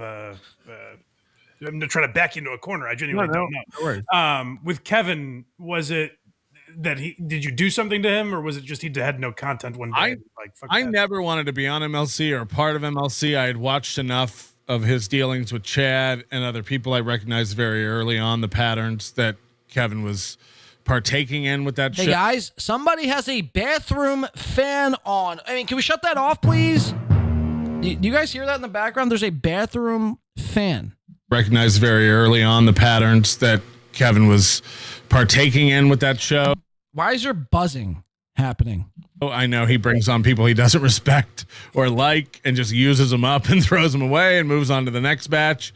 And never wanted to do that. And when he kicked Chad off again in mid-2023, he called me and begged me to do his show. He was like, I need you on my show. You got it. And I'm 100% sure this was to piss Chad off, because that's how Kevin operates. Everything is like a zero-sum game with some of these guys. Yeah. And just because he has you on doesn't mean he likes you. He's sticking it to somebody. Of course. Pat Dixon was to stick it to Gino, and all this Felicia Gillespie is to stick it to Pat Dixon. Like, that's how he operates. And if you watch him at all, you pick up on that quickly. And he said, I think it was like June, July, and he was like, come on for the summer. Just come on summers once a week. And I said, all right, I'll do Mondays with Melton. Yeah. And so a guy who never wanted to be a part of MLC, here he is on MLC. Remember that, 2023, summer of 2023. Every Monday there was Melton. And again, it highlights not even my theory, my factual take on Patrick, that he doesn't do anything of the kindness of his heart, and it's just all for something. You just said Kevin does, everything's a zero-sum game. Everything he does is to get back at somebody else. Everything you do is to, you're basically Jewish. You're basically a Jew. The way you operate. Some people will be like, oh no, dude, he's a good businessman. He's not. He's Jewish. Mark my words. Patrick Melton Whisk. Melton Whisk. No. Melton. What's a good Jewish name? Patrick Melton Whisk. Melton. Why doesn't that sound Whisk? Whisk isn't Jewish. Blade.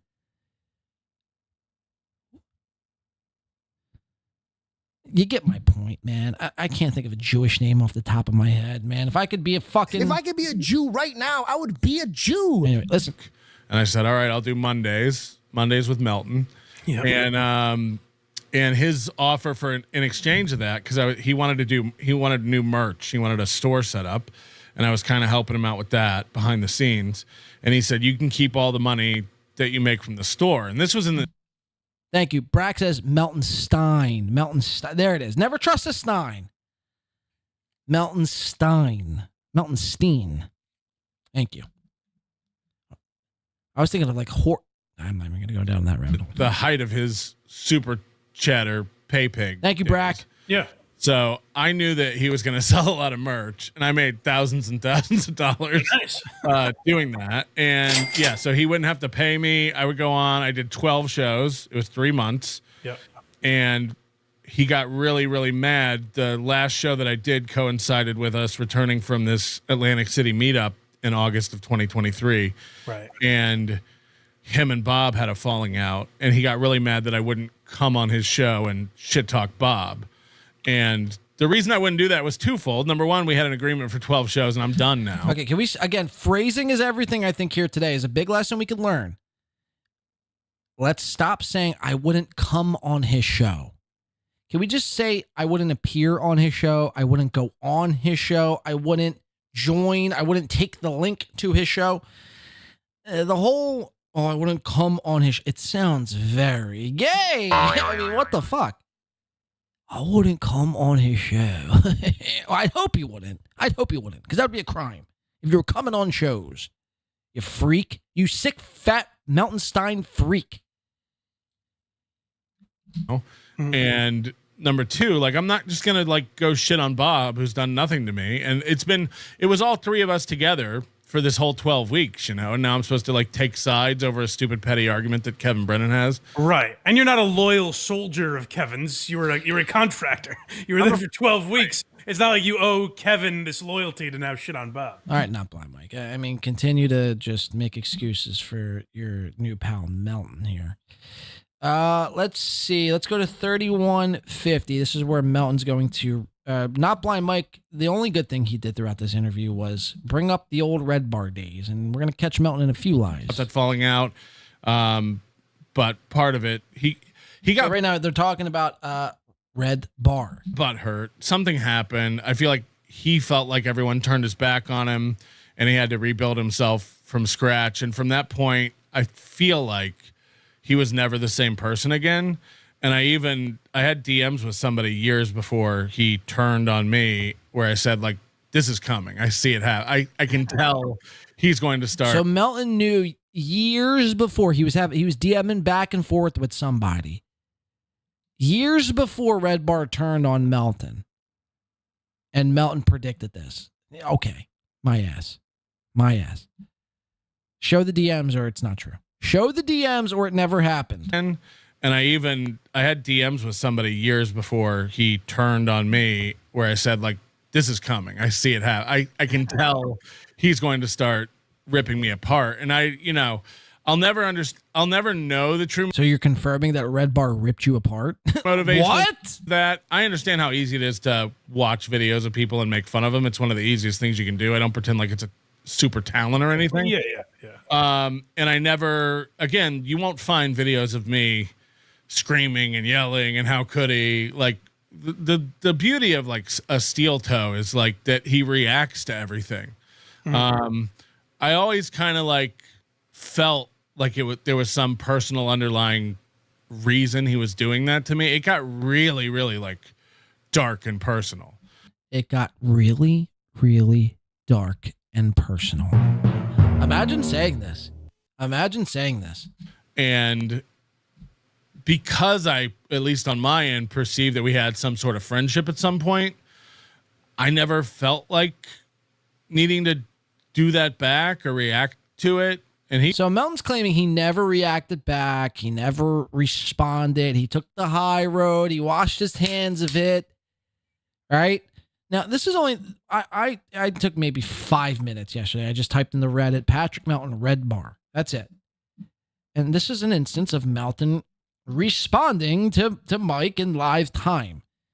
So again, it just highlights that Melton is no better than Chad. Melton is more clever than Chad in his lies, but they're no different. They're the same. They both lie. They both lie to get what they want, to get what they need. And this is look, I know there's probably so much more of Melton responding, but this was just one instance that I found. We've already done I will 9 burn hours. you the fuck out, and you will bring. So we have Red Bar watching Melton watch Red Bar in this clip. Kumia people to. Now the clip's not gonna. Okay, here we go. Listen what he's saying. You will bring Matter of Kumia fact, people. matter to of me. fact, you know what? I think we'll end now, just abruptly, Look at and this. fuck with him. Look at this. That doesn't fuck with me. That Feel would free be to great. keep watching privately on his stream, or stay in our chat. But I'm gonna go have a life. He's quitting. He will go to bed thinking about He's this. giving up. He will wake up thinking about No, this I as won't. he's done Only- for a year. Yes, I will, but in a I'm pretty jolly... much his master. Listen to that. Admitting defeat. I'm admitting defeat. Oh, No, I my will boy. go off first because I have There a you go. life to get to. He's got a life to get to, folks. See, Mike has nowhere to be and nothing to do. I have plans. I would cancel my wedding. I know you would. I know he would. That's what's not funny. That's what's funny At about one this. point, I'll just go, I'm leaving now, guys. Peace. And then he'll do 2 more hours. Yes, we will. We're going to go Or over they'll what try to we've go seen. back and do the recording. But I've taken the wind out He of the needs to sails eat. tonight. I will never eat. You have not. You have not. You have that sweater alone looks sadder than it does than when we began. Good. I'm saying thank you for Patrick We've with already the done I will burn you L. the fuck out, and you will bring Kumia people to me. Listen what he's saying. You will bring Matter of Kumia fact, people. matter of to me. fact, you know what? I think we'll end now, just abruptly, Look at and this. fuck with him. Look at this. That doesn't fuck with me. That Feel would free. be... That doesn't fuck with me. That doesn't get me. Stay in our chat. But I'm gonna go. I have a life. He's You're quitting. dumb. He will go to bed thinking. It's basically right out of the Steel Toe Handbook, is the excuses Melton was using back then. Steel Toe's notoriously known for saying, "Oh, I got a life outside of the internet. I don't even pay. As soon as I shut my show off, I don't even pay attention to any of this." Melton was doing the same thing. Thinking about He's this. giving up. You will wake up thinking about No, this. I won't. I don't have to give up. You gave up hours ago, you bitch, when you try to go back to the recording, and then Shades Cal for $1.99 says, or for $2. Sorry, I misrepresented the super chat there. Says, I appreciate your thoughtful commentary. Just say now, Shades Cal. I don't know if that's somehow a slight or what, but thank you for the 2. Win by 2. Kudos to Win by 2 Radio. Kudos. Win by 2 is watching. Thank you. I hope you're being genuine there, Shades Cal. If not, we're gonna have serious problems moving forward. Okay, so just letting you know. then I lured you back with your own chat. Just kidding. You couldn't do it. I'm admitting defeat. You got bitched. Oh, I my will go boy. off first because I have a life. Who are you going to believe? He's got a life to get to, folks. So again, what we're watching, we just watched Patrick on Not Blind Mike state that he never responded, took the high road, never wanted to go down this route, never wanted to give Mike the satisfaction of the reaction, essentially. But again, I know there's more, but this was just the one instance I found quickly on Reddit. There's so many more times where Melton was responding. Mike has nowhere to be and nothing to do. I have plans. I would cancel my Oh wedding. my God, it's I know Christmas Day, I know he everybody. would. It's That's what's Christmas not Day. funny. That's what's funny At about one this. point, I'll just go, Christmas Day, I'm leaving everybody. now, guys. Peace. And then he'll do 2 more Looping hours. it again. I don't know why he keeps looping. Okay, so Red Bar's an idiot too. He's looping it again. I don't know why he's looping it. Now, this was before stream sniping was really a big deal, so I'll give him a pass on this. But it's not. Chad thinks Melton has like a loop button on his board. No, it's when you are stream sniping somebody and then they stream snipe you back, it creates a loop and a loop and a loop and a loop. Is it that hard to figure out? Or are people really that dull to how things work? Maybe. That might be the case. So you see there, Melton responding to Red Bar, and we're going to hear from Melton here. Let's go back to the Not Blind Mike interview. At least on my end, perceived that we had some sort of friendship at some point. I never felt like needing to do that back or react to it. And he went on for a year or two, like just purely just like tearing every aspect of my life apart. Wow. And you're allowed to do that. And I've always been a free speech person, and he can continue to do it. And were you, and I genuinely don't know this, I'm sure people in the comments will be like, that's bullshit, and I'll have to look into it, and I'll be like, I guess Patrick lied to me, but just give me your He did. Chances are Patrick did lie to you. side of the story, because that's all I'm interested in right now. Did you ever have, were you responding back and shitting on him? Or how did you respond to it? Because that's got to be a tough, especially when you know the guy. But I even just think of that, like, because Mike David is a talented guy, and if that guy was going after me, it's like, what is the right approach? It must be tough to figure out. Well, when it happened, I kind of wanted to just kind of watch it happen, and I had planned on responding to it. But as time went on, and again, this is 2016. Sounds right. And it's very weird because literally they're days apart. Listen to this. Me starting to do international comedy stuff, and then that all kicking off. Right. So there was this time. So this is his excuse. So we all know the infamous red bar ran you off the internet, right? This is Melton's excuse as to why he stopped podcasting for 5 years. And then that all kicking off. Because his love for comedy. How fitting. How convenient. An art form that you quit because you thought it was a joke. Now it's coming back to save you in the red bar coverage of you. So there was this time coming up where I was stepping back from podcasting and traveling and focusing on stand-up and all this international stuff. I created some shows that were at these comedy festivals internationally that I was able to license out. They were very successful and ended up going on in France and Japan and all this stuff. And all right, no need to brag now. You're not doing stand-up any longer. So I was podcasting less anyway, and that was perceived as, well, Mike David came in and shoved your shit in and made you quit podcasting. And I still see it to this. No, guys, I had nothing to do with that. I was just doing overseas comedy festivals every day for 3 years. Okay. Day, he chased you out of the country and so I understand people who have that kind of perception of stuff, but as time went on, I figured out, and this is very early days of this kind of harassing content going on, but they want the reaction. They want you to come on and cope and seethe and get angry about it. And that's why, again, to this day, there's not clips of me doing that. And in retrospect, that was probably the right move because that kind of embarrassing content doesn't exist of me coming out and answer.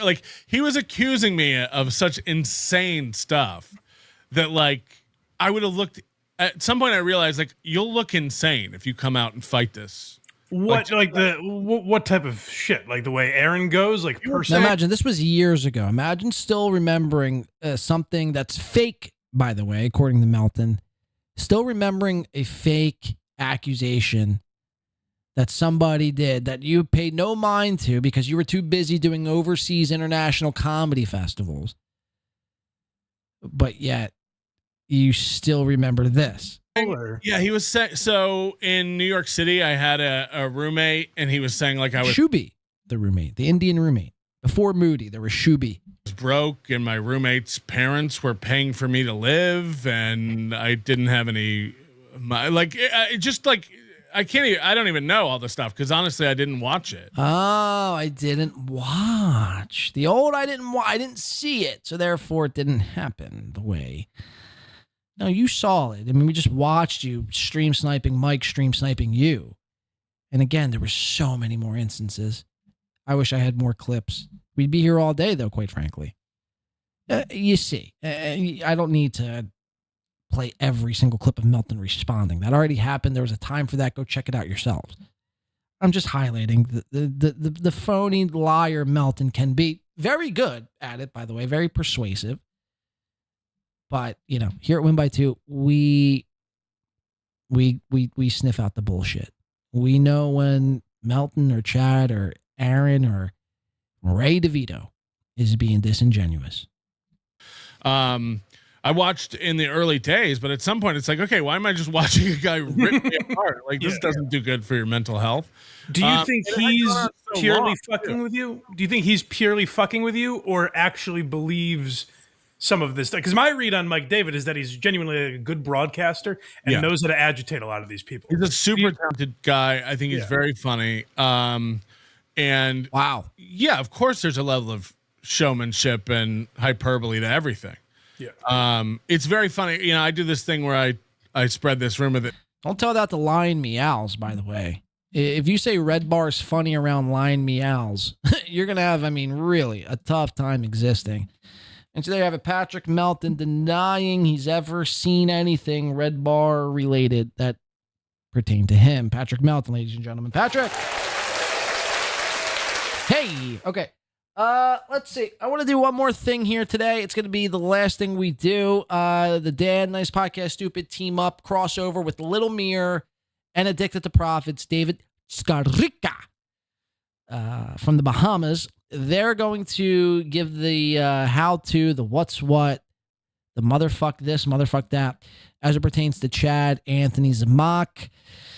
And they're pretty much going to call him out for his nonsense. Now, Chad...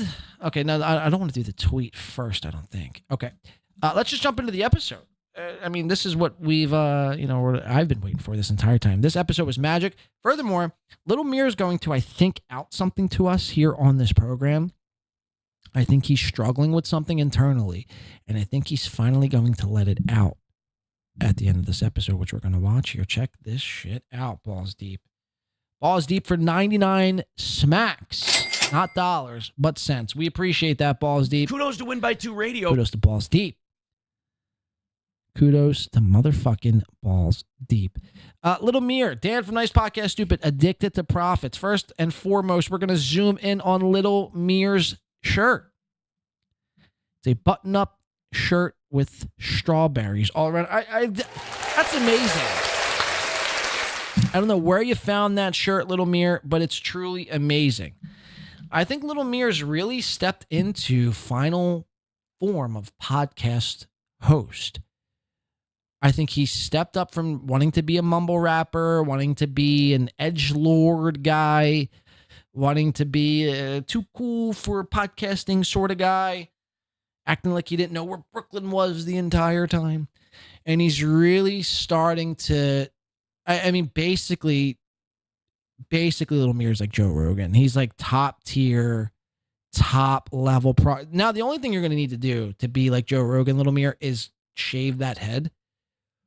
Can we get Little Mir to shave it? I think if Little Mir were to shave his head and beard, by the way, like Joe Rogan, first of all, you wouldn't be able to tell the difference. Second of all, Little Mir might be the best podcaster ever to exist. If Little Mir could show up on the episode, who needs hair? Who needs hair, by the way? It's overrated, in my opinion, Little Mir. Shave that head, shave that beard, and you'll truly step into final form. No one will be able to stop you. You'll be the leader of whatever this is. I will bow down to Mir. If Mir shaves his head and shaves his beard, I am in the Little Mir cult from this moment forward, or that moment forward. Cool shirt, by the way. Cool hair, cool beard, cool mic, and everything else. Podcaster all the way, man. And Dan from Nice Podcast Stupid, who has ditched the sunglasses and has gone full frames. Rocking the bifocals and the white off-white hat. Very cool stuff from NPS, Dan and Little Mir. Let's see how the boys take the podcast and run with it. Hey, everybody. Hey, everybody. Welcome back to another rendition of Mirma special event, the fall of Chad Zumock. The fall. And how steep has that fall been for this guy? It's been pretty steep. The past, was it 24, 48 hours? Mind you, this was Sunday. A lot has changed in the Zumock world in, I don't know, not for the best, at least in my opinion, but we'll definitely bloviate on that. But yeah, a lot has changed, and it'll be fun to dissect what's going on with Chad. Yeah, and like I just want to start off the bat by apologizing to everyone watching and who watched the last episode with Chad Zumock. I didn't know how intense and or dire the circumstances was with that man with regarding super tips and his involvement with Melton and his refusal and his I would say backtracking on what he truly believes in as a man and willing to bend the knee to these people. So basically I didn't understand how bad his cuckery was until today. And Dan was more than, polite enough. Again, if you were following Win by Two put out a song. I mean, I think it's just fitting. I know many people have probably seen it already. I'll play it one final time here today, just to really drive home the point. A lot of these guys, they're so dumbfounded and perplexed. Oh, how could Chad be a cuck? I was unaware of his cuckery and how big of a, bitch he was. I've been saying this for 2 years. I literally wrote a song called Cuck Shark. Literally wrote a song called Cuck Shark.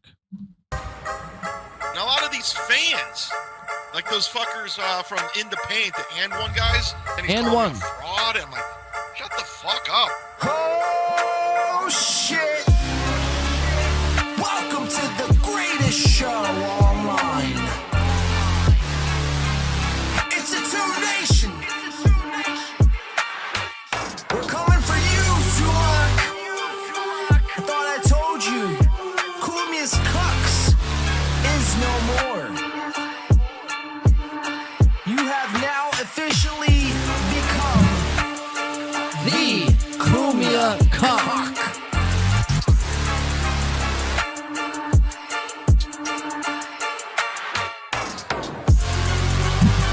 This one's for all my mud sharks Who were left out to dry. Who were left out to dry.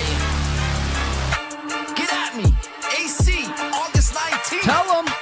Someone tell this man he's a real hack. Name is Chad Zumock. He's a fucking locale, masking as a mole rat. Calls himself a mud shark. He ain't no mud shark, more like a cuck shark, just a fucking retard. So what's really your plan to go and do and say just whatever you can? And what will happen when David Chandler finally runs out of money? Tell him 2 countries sent him time to get to the funny. Ha! So rest in peace, Zumock, motherfucker. This one's for you. It's time to call your new butt buddy. The man's really a Jew. It's nothing personal. I just never received my poster from Pottstown.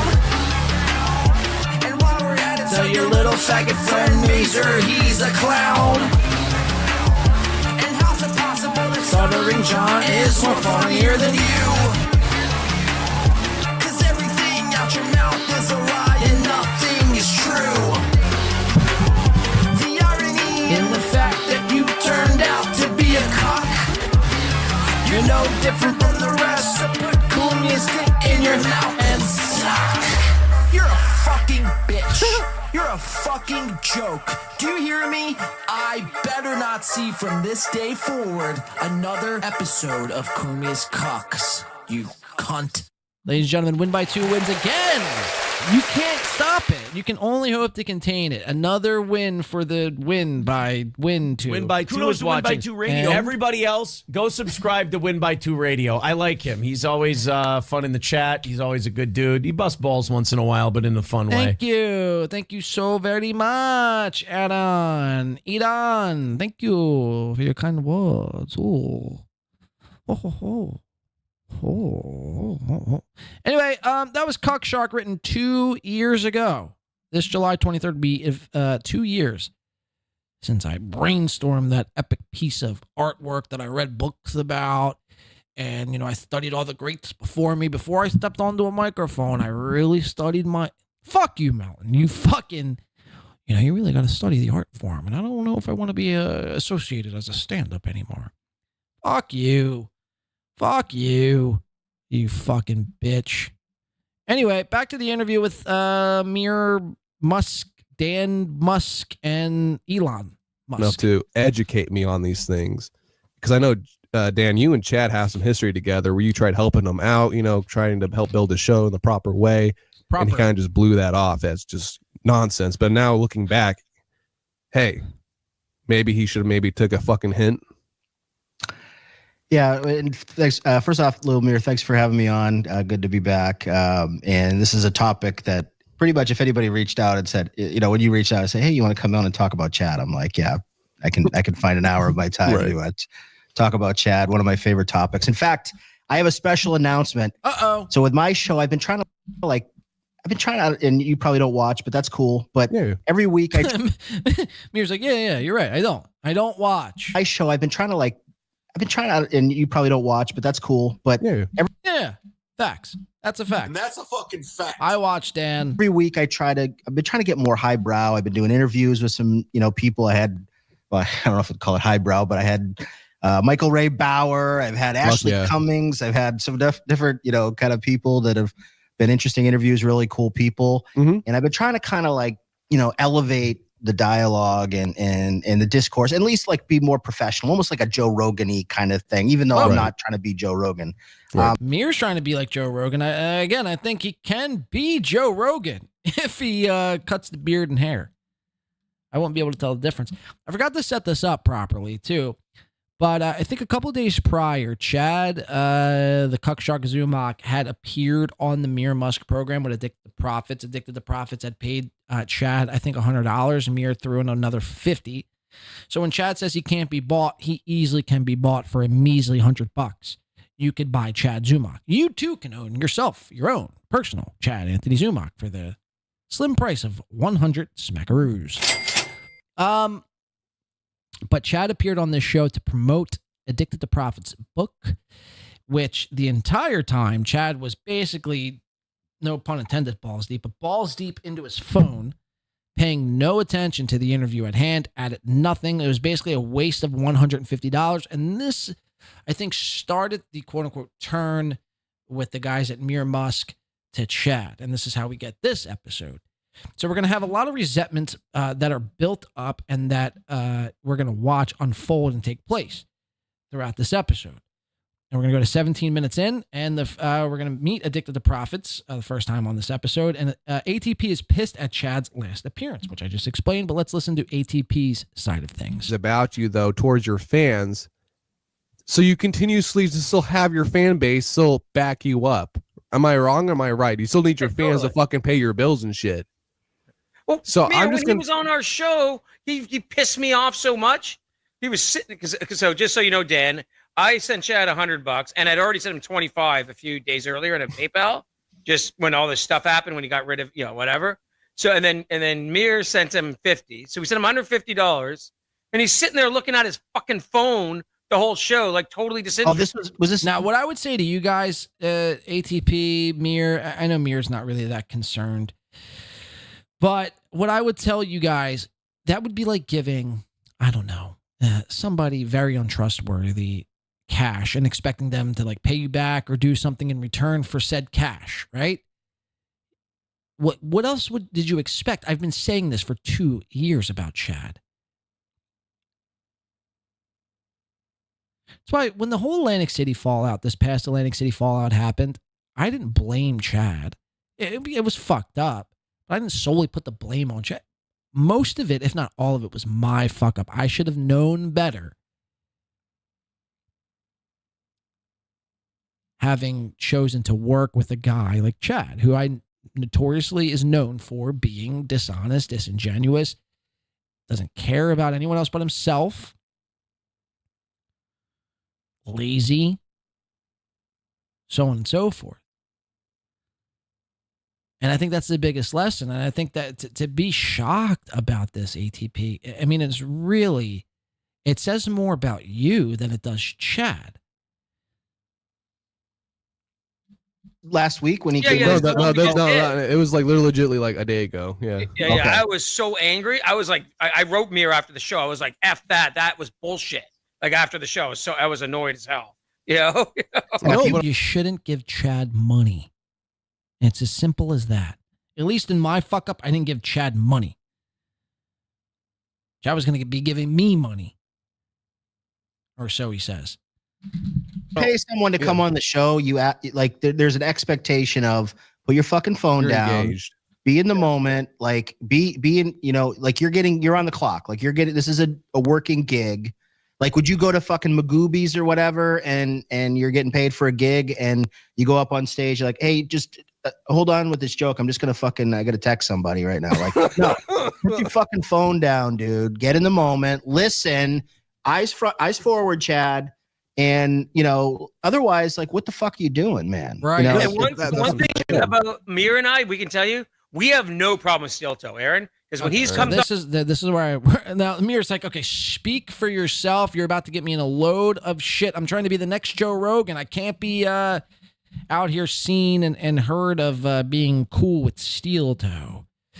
But Addicted to Profits, this is factual from Addicted to Profits. He loves himself some Steel Toe. He loves it. I try to advise ATP against it, but he will not hear it. He loves Steel Toe. He loves Steel Toe.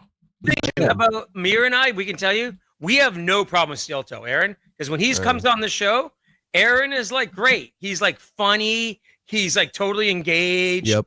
Yeah, he goofs around like he would. It just like he stays longer than he has to. So you can. I know whatever people can have their problems with him, but like as just a guest on the show, we have no problem with him at all. Right? Steel Toe, people bag on him, but he's actually kind of professional. Like you may not like him. You may think he's a fucking. This is where I lose you guys. This is where I lose all of you. Steel Toe is not professional. Not professional. Goofball. And he is kind of a grifter, but whatever. They all are. Yeah. How much did you guys pay Steel Toe? If Steel Toe did that interview, if Steel Toe has done every Mere Musk episode for free, I'd almost agree with you. But I'd venture to guess you guys paid Aaron to be on the show. If so, how much? $100? Anybody could act professional for an hour and a half for $100. I mean, it's not that. You know what I mean? It's not that hard. So, but he looks like he's trying to do the radio thing. He seems like he's showing up and going through it and putting in the effort. Chad does not want to put in effort. Chad wants it. Yes. If you guys have ever watched the Chad show, and I know he's doing the rebrand, so I can't watch it, dude. Tell me about that. Tell me about the rebrand show. Okay. Well, first off, before the rebrand, he was doing this Kumia's Cucks thing. And we know the Kumia's Cucks. Yeah, so you guys know the Kumia's Cucks. Sure. But if you watch a Chad episode, and now that he doesn't have the memberships, you probably can go back and watch all of them. It's time and there's a for lot the of little Cucks. weird things, like he would put on the members only if it didn't get 1,000 views, and you could look on Playboard how much he made. That's why he got mad at me. He got mad at me because, and I don't know if I told this story. If I didn't, I'll tell. No, I've not heard this story before. Okay, so this is really the nexus of Chad hating my guts, and it's the silliest little. All right, Chad's live now. I'm going to go into Chad in a second. I want to finish this out though. 129.18. I think I'm going to stream snipe Chad's show. I don't know if I'm going to be on cam while I do it, but I'm definitely going to be sniping the Chad show before I get off here. 129.18. Let's see. Actually, you know what? Let's go to 130. I'll move this ahead. 135.40. Dan reads a Chad email. So this is what Chad had sent to Dan at 135.40. I don't know. Dropping Chad DMs. You want to hear the DM that Chad sent me in March? That's like really fucking in your feels. Sure, go ahead. Yeah, remember, Chad is a guy who calls other guys emotional. Meanwhile, behind the scenes, he's sending people emails like this. Let's hear this faggoty shit. I think, David, you're right, though. I think you're right, man. I didn't know, man. I really. Guys, I didn't know either. I think that show we didn't know. We didn't know. We didn't know. Don't judge us, guys. Don't judge us. But go ahead, David. We didn't know. Dan. Who cares? Like, we don't give a fuck about dabbleverse bullshit. We have lives. We have businesses. We have. I've heard this before, Gino Bisconte, Aaron. You can't be commenting on things surrounded by Dabble Hackverse and be like, I don't care about Dabbleverse Hackverse. I don't care. Money, bitch. Exactly. Like, I don't care about like Chad and fucking Melton and. I'm going to Highlands. You see this shirt? I'm going to Highlands right now with this thing on my back. I know. I fucking like. I don't care about these losers. Like, I'm drinking Twisted Teas. This is a beach drink, bitch.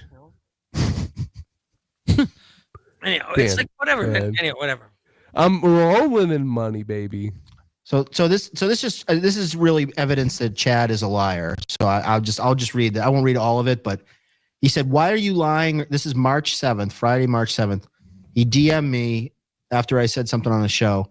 Why are you lying and or even give a fuck what I'm making on streams? You claim all we care about is super chats, but you seem to pay attention to it the most. I don't rely. This is the lie. I don't rely on that as my main source of income like Carl and Melton. I do short shows for that reason alone. It's not hard to watch along and comment to a steel toe stream like Melton does. I supported you in your show, so if you're going to come at me, it's a bad look. Melton and Carl never came on your show. I did. Worry about making your own show good instead of what I'm making. So he says that wasn't his main source of income. But this week, we learned in the last 24 to 40 hours, he's like, Melton is saving my life, he said. He literally said, Melton is saving my life right now with the super tips. That's how fucking down and out Chad is. And Addicted to Profits is sparing no time and giving 2 thumbs down. It's fucking pathetic. Send Chad the link. All right, let's go. Let's just jump ahead quickly here. I want to get into Chad live. Chad blocks ATP live on the show, 145.10. Check this out. Right. He drinks more. He's funnier. He's more entertaining. Guys, I just got a message from Chad and he blocked me, just so you know. You want to hear it? Yeah. Remember, Chad's not an emotional guy. I don't give a shit. Go play it. Play that fucker, bitch. No. He sent me this. It says, you literally are an awful person. Do not contact me or ask me for favors again. I put up with your emotional crying over everyone for way too long. Putting me on blast when I never did anything to you is the last straw. No one likes right now? He was that contact. Anyhow, that's what he wrote me. I don't care. No. Say that. I don't care.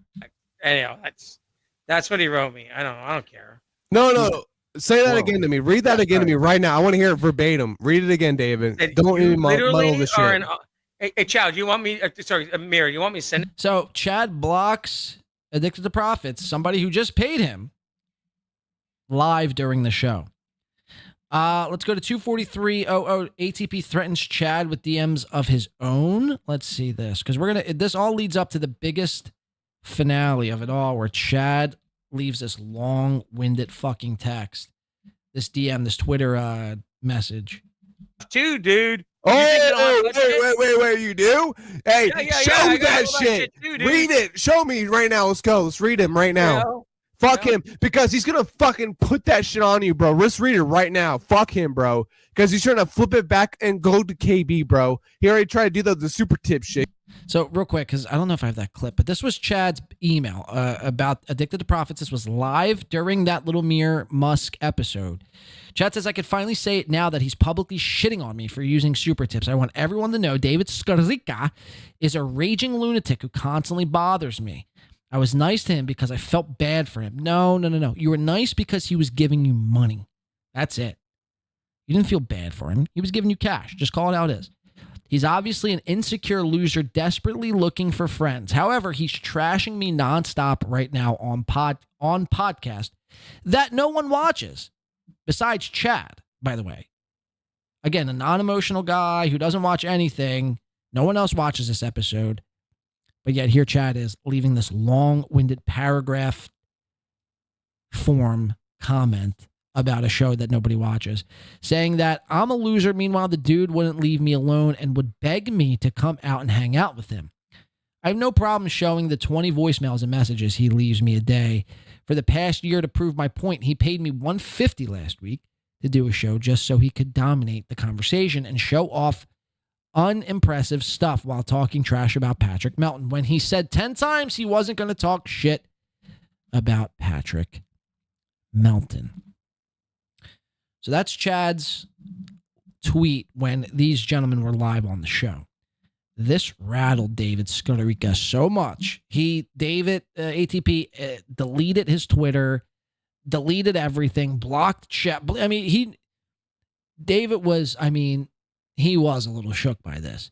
And I would just tell you, man, again, who gives a fuck about any? If you claim you don't give a fuck about this and you're going around running away, it seems like you do care a little bit. It seems like you do care just a little bit, right?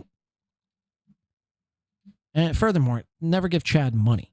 He's like, oh, wait, KB, I didn't put that on the voices, man. My bad, man. I didn't do that. Here we go, man. Like, I didn't do that, bro. What do you say about KB? Let's go, bro. So ATP has a DM of his own from Chad. He's going to read live. I'll do it right now. Good.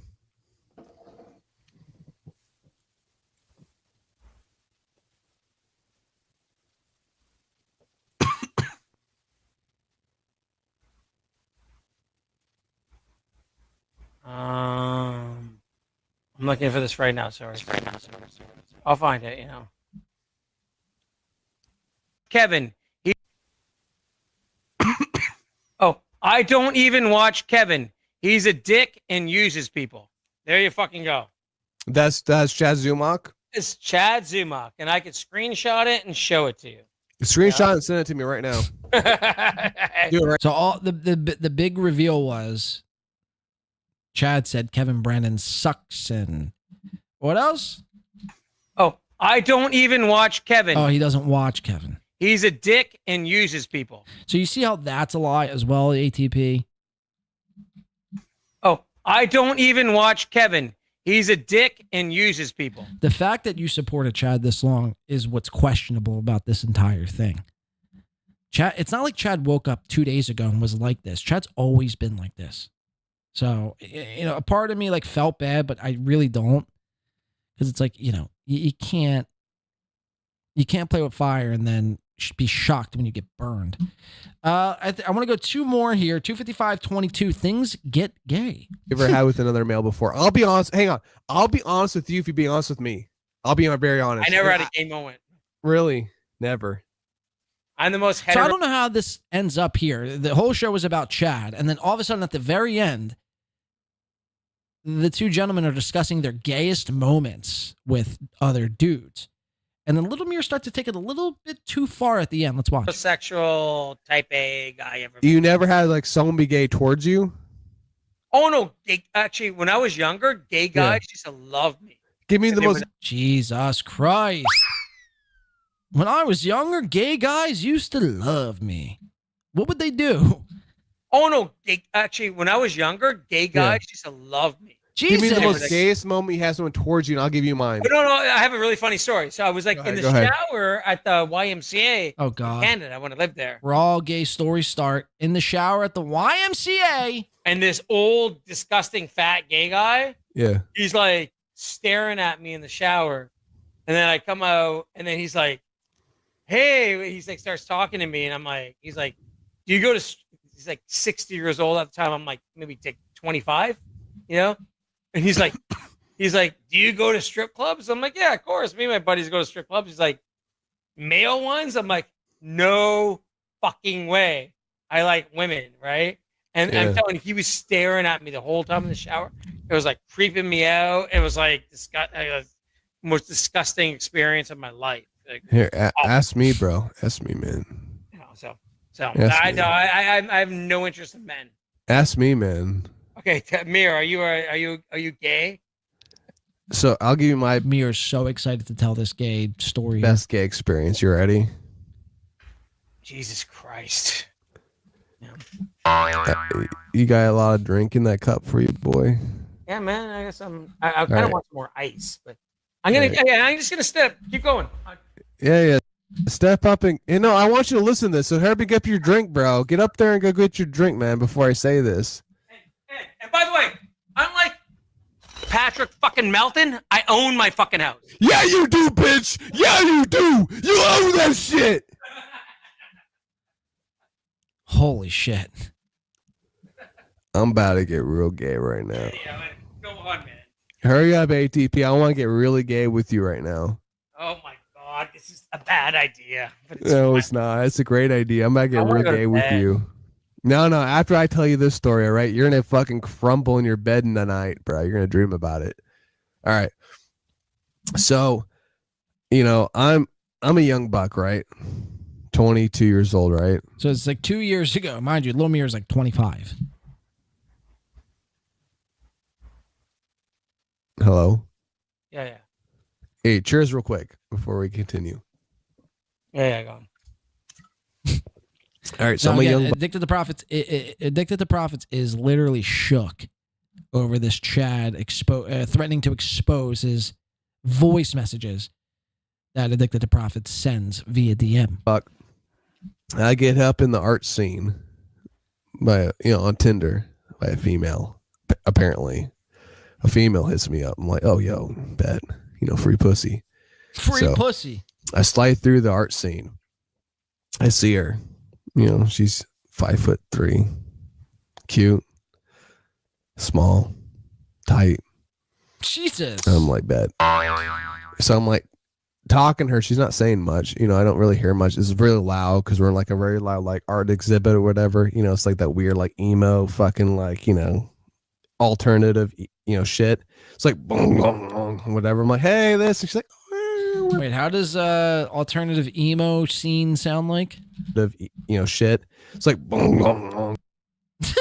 What? Fucking like, you know, alternative, you know, shit. It's like boom, boom, boom, whatever. I'm like, hey, this. And she's like, whatever. I'm like, okay, cool. We get outside, and I'm like, hey. And I'm, you know, I'm like 22, 23. I'm like, I'm just trying to get pussy at this point, right? I'm not trying to like, you know, grow a family. And I'm like, hey, can I go back to your crib? And she's like, yeah. Where are you trying to go? I was like, yo, and maybe I thought about that for a second with her voice that deep. I was like, your crib. She's like, yeah. Let's go to my crib. I'm like, all right. So we go to her crib, right? Yeah. Yeah. We go to her crib. We get there. I'm like chilling out, hanging out, you know, sitting around, having some beers. Don't do it, man. You know what dudes do. And then I don't know. Should I tell the rest of the story now? Keep going. Keep going. Go. If you're going this far, what the fuck, man? I'm getting exposed to the psycho tomorrow. So what the fuck? So I get deep in the crib, and I say, hey.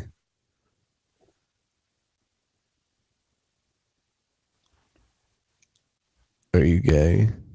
And she says, no, I'm not gay. I'm like, okay, bet. So I assume she's a female at that point because she says she's not gay. But I kind of notice she's got the Adam's apple thing going, and she has that. He noticed she has the Adam's apple. Again, that's your first sign. And the first, like, that's the first thing you should have noticed and gotten the fuck out of there, Mirror. Voice where it's not female, but it is. I know. Talked about that. So. You knew, ATP knows all too well. He's been in this situation a few times. Know about that? Dude, I got a buddy in Argentina. He's from Switzerland. He's like really good looking guy. And all he does is hook up with chicks all the time. And then one day he's like, I'm ashamed of myself. And I'm like, what happened? Like this guy, if you saw this guy, he looks like a model, right? Like he's really good. Sexy. Yeah. And he's just like, oh, I think I fucked like a woman that had like a sex change, you know? That's hot. It didn't feel right or whatever. And that's hot. And then he said like, this is like the Instagram of the person. And then I played it and the voice was like, ooh, like deep, like a man, like deeper than our voices. Dude, I would come to that, bro. And I was like, dude. I would come to that, he says. The deep voices. This is what gets Little Mir's rocks off. Like a man, like deeper than our voices. Dude, I would come to that, bro. And I was like, dude, how could you not know that was really a man? What's wrong with you? No, but let me get deep with it though. So like this transgender fucking fag like sucked my cock off till I came in it, and then what? Hello. Transgender fucking fag like sucked my cock off till I came in it. So Little Mir was getting some head by a dude, and he blew the ultimate load. Holy shit. Holy shit. Yeah, so like this transgender fucking fag like sucked my cock off till I came in. He liked it. This is the thing. He liked it. There's nothing wrong. Whatever. Do your whatever gets look, it's not for me. Let's just say this. It's not for me. But if that's what gets you off, man. Little Mir liked it. He likes that. Adam's apples on chicks. And then It's just we're going down the toilet with this poor body. no, bro. Like I felt love. I felt love. It's weird. Like you never had a man make you come until you truly felt love. Holy fuck, man.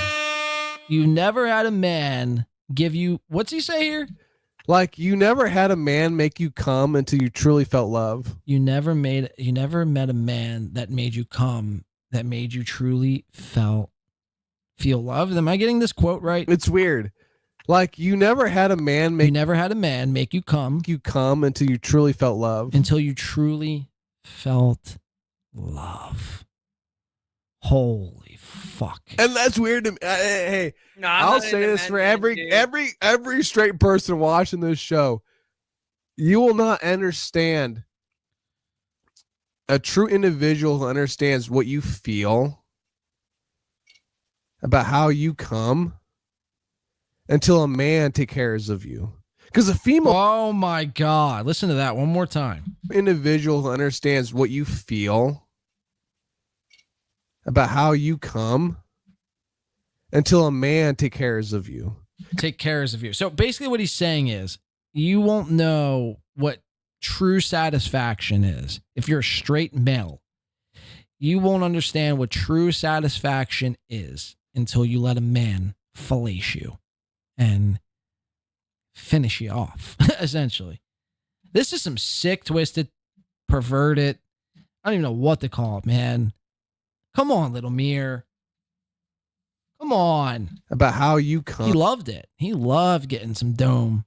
I was getting some head, getting some head. He loved getting some head by a dude. Wow.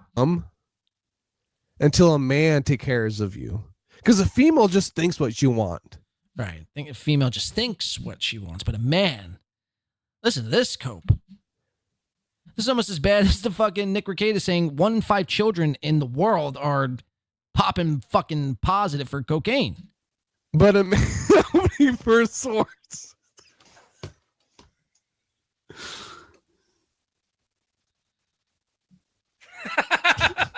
No. I'm not based. That's a great fucking line.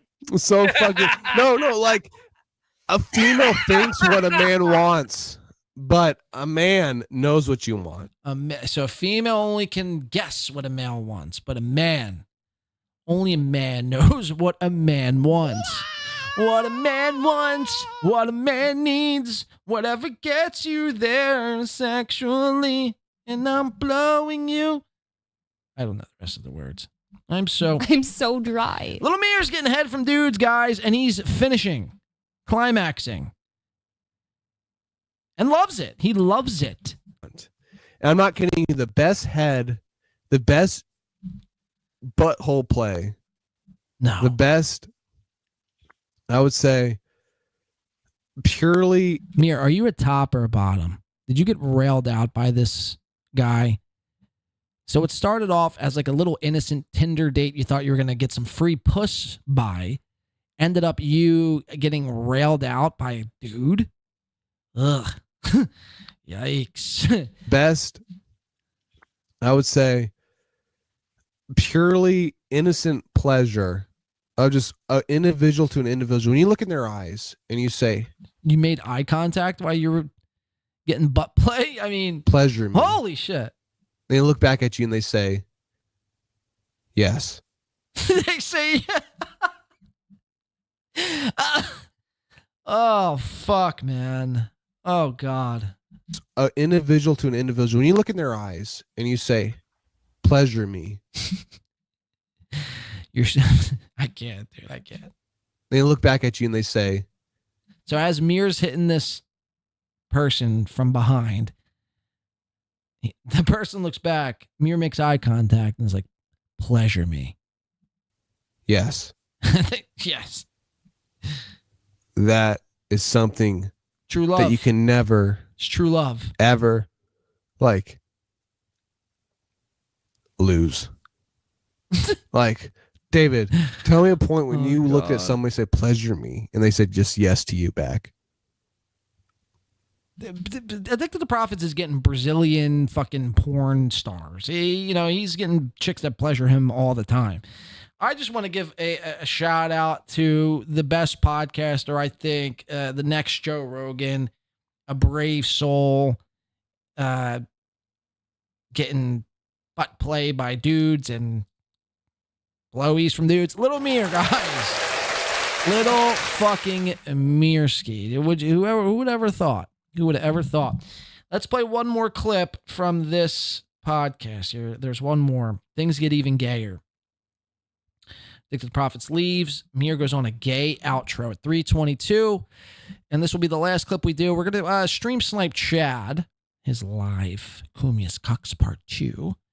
We'll stream snipe him. I'm not going to be on cam, though. I might pop in with the mic. I need to get something to eat. I need to smoke a cigarette. Today's definitely been a fun show. We have one more fun clip to get to, though, here today. Let's check it out. Like a guy like approach you?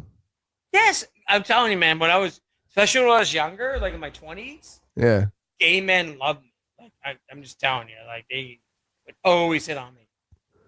What's the worst hit on you've had? That guy, I told you that story earlier. I was Tell again.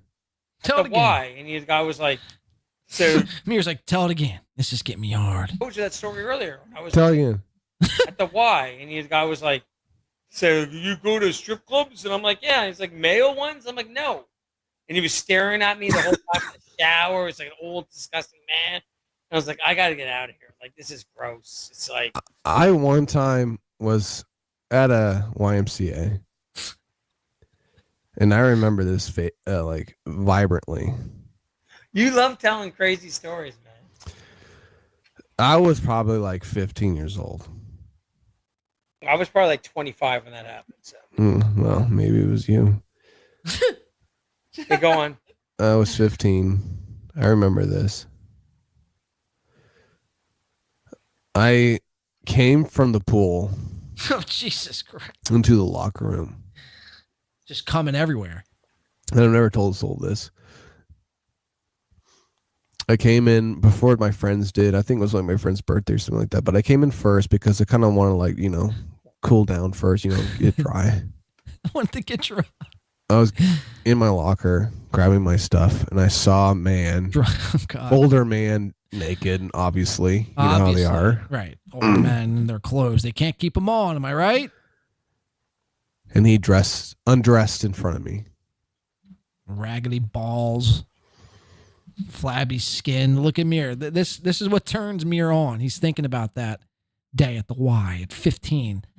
Little tight little boy that Mir was. Eyeing down this old wrinkly bastard. Getting ready to make some serious love. So I saw balls. Oh, Jesus Christ. Shaft. Dick. Oh, yep. And everything else in between. Taint. Asshole. And it truly. And he's doing all this, by the way. I don't know if this was a planned bit, but he's doing this all with a strawberry button-up shirt on. I mean, you can't make this up. Did something to me. Then I remember. Yeah, that's the story. It's a terrible story. You just saw a naked man with his balls and dick out, and what? Look at all you fucking faggots in here. This is what I'm talking about. Everyone's a pedophile. I love it. Everyone here wanted to hear a fucking pedophilic story. David did. The Klein host did. I fucking love that shit. You love that shit? No, they love it. I'm saying. Everyone loved it. Like, look at Dr. Chow, Decline Host. Everyone loves it. Everyone here listening to this episode right now wanted it to be being molested as a child. Me being fucking bent over like a fucking piece of fucking steak meat. And fucking being raped. You know what happened? It didn't happen. You know what? The old man was responsible. I'm out, man. I'm out. He took care of me. ATP The is old man gone. took care of me. I'm out. He took care of me. He took care of me and told me, you know what? Maybe you are not going to just be not raped, but be acknowledged. Jesus. As someone who is like not like, you know how young people kind of like tweak out in the locker room and all that shit, no. Fuck that. I was a young man who didn't tweak out. So I think that old man wanted to let me know, hey, we respect you for not like being weird around us, being naked around you. And I respect that. And so I became part of that. And that's what I think. I became that. And so I respect you for not like being weird around us, being naked around you. And I respect that. And so I became part of that. He became a part of old men locker room culture. Got it. And that's what I think happened at that point in time. I didn't get visually raped. Instead, I got accepted. He got accepted, folks. Meaning, didn't get visually raped. Instead, I got accepted. As come here, little sonny, sit on my lap. Part of the community of men who get undressed in locker rooms. We get it. We get it. You love the wrinkle. Who are willing to expose. Maybe that's why he's so. Remember a couple episodes ago we covered Little Mir, like being pro Jerry Sandusky from Penn State. Maybe that's why he's so pro Jerry Sandusky, because a guy like Jerry Sandusky, old figure, old wrinkly, grayed haired figure, accepted him once, butt naked, staring face to face, dick to dick. Themselves not to children, but to the system. But to everyday people. Yeah. And I got accepted, bro. I'm not kidding. Like everyone thinks I'm joking. I'm not. I never walk in there now feeling uncomfortable. I feel accepted. And yeah, see, Dr. said I knew it would end with a happy ending. It did. I wasn't raped. I was accepted. And there's a difference. Yeah. Yep. You can't be raped when you're accepted. Right. And you need to remember that. I'll make sure to take that down in my notes, leaving this show here today. You can't be raped if you're accepted. That's the line of this century. So what I'm saying... Well, where would you draw the line? Like, one can make the argument if you're being raped, you're being accepted there. So where does one draw the line? I'm going to need clarification. Thing is, no matter where you're at, Chad Zumock, take a note from me as a young boy at 15 years old. Just stare at a set of old wrinkly balls. Did I sit there and get raped by my people around me? Nope, you were accepted. Or did I become accepted You did. and grow with them? You did. No, you decided to disavow the people around you and shit on them while they tried to accept you. And there's a difference. You were raped, Chad. Is basically the point he's making is Chad was raped, Mir was accepted.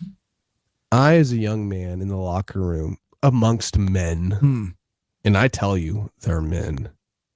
I've seen it. They're schlongs. I've lived it. They're buttholes. They're men. Their mouths. Jesus. Like, you can tell when a man's a man.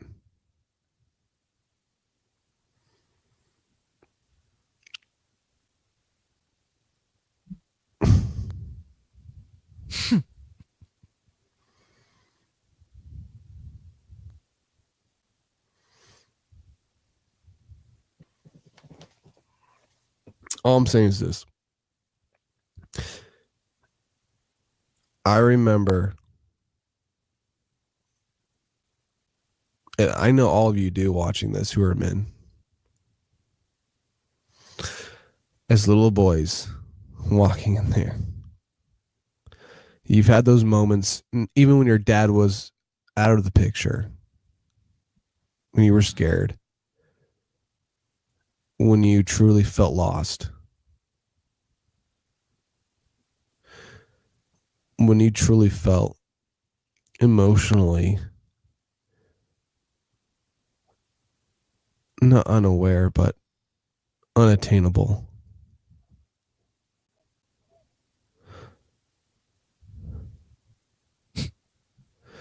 That people around you didn't care about what you felt. Got 1 more minute of this. Didn't care about how you feel.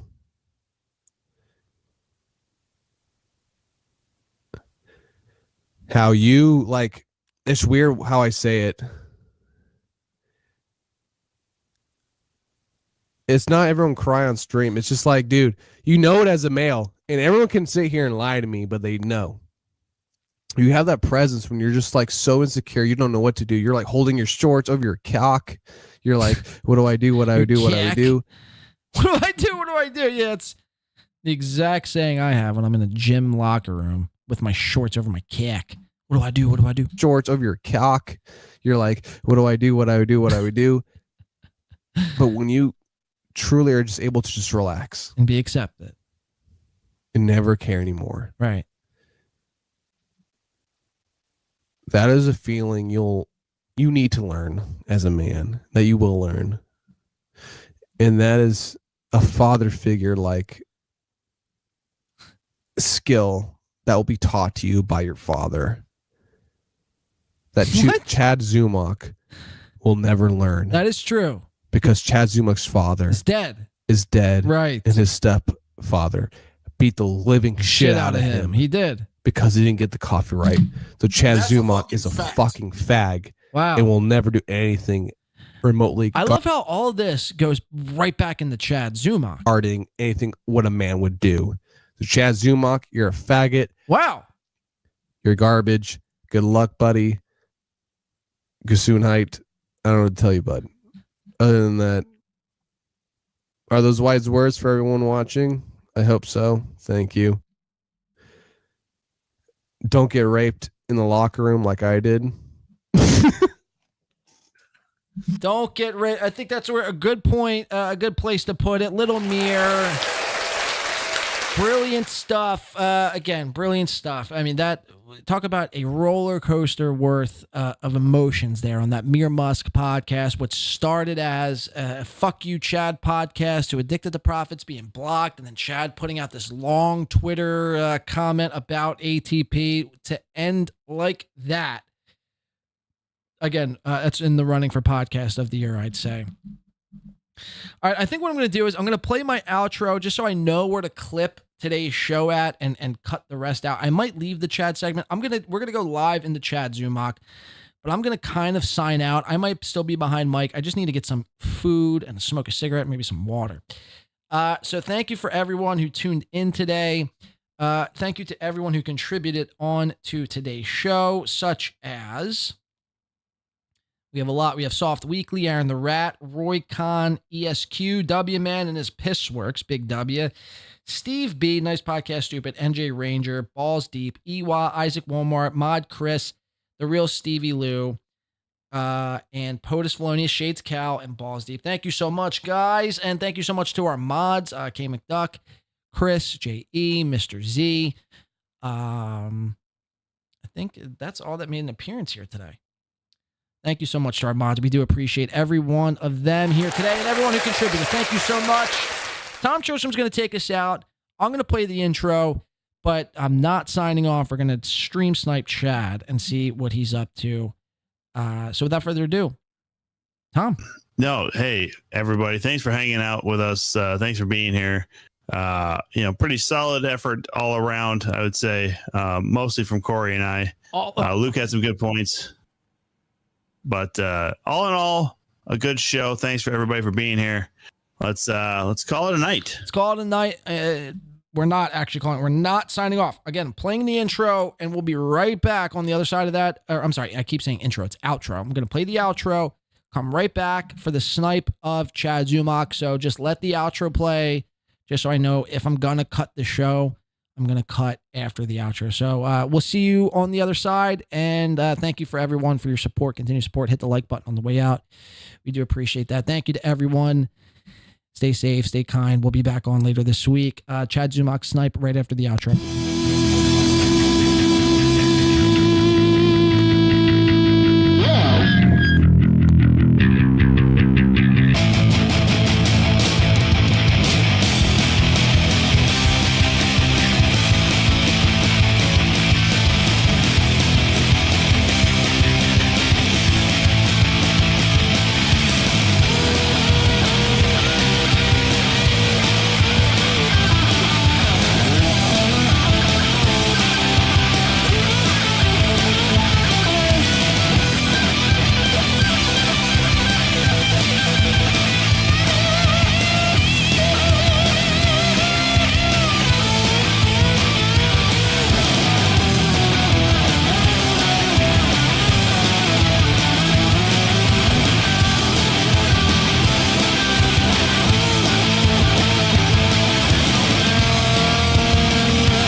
The leaderboard anymore, and he'll probably take away super tips. So yeah, it's an issue. And at the time, I wasn't monetized. Today, I am. Still not getting super chats. Still not getting super chats. But you can gift memberships. You can.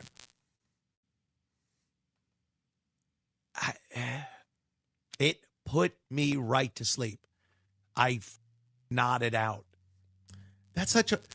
Again, this show doesn't put people to sleep at all. Yours does. Again, that's like Melton calling people fat and ugly. Saying that someone else's show's boring and it put you to sleep. You're lying. You're just lying. No one's buying it, old man. I was waiting for something, I guess. But boy, if you need to go to sleep, and I don't even want to, I'm not giving any of the shills and grifters the satisfaction of even mentioning a name. It's not satisfaction anymore, Anthony. You're nothing. You're nothing. It's not satisfaction. You're on the shit level of all of it.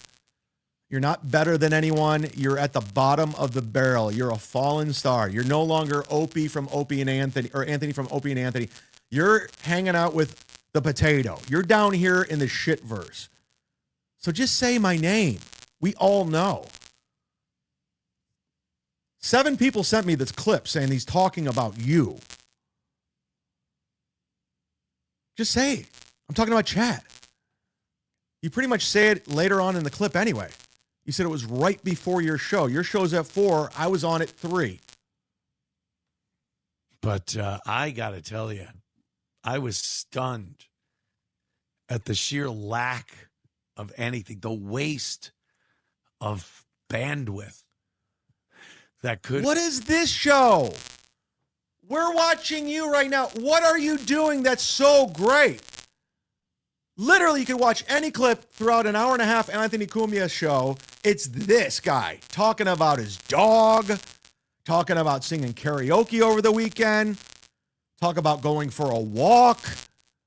What is the difference between me and you? You don't have anything. Nothing. Maybe bring up a news clip about Trump. Who are you fooling? People are a fool. People are dumb. That's the sad part. Hit the like button.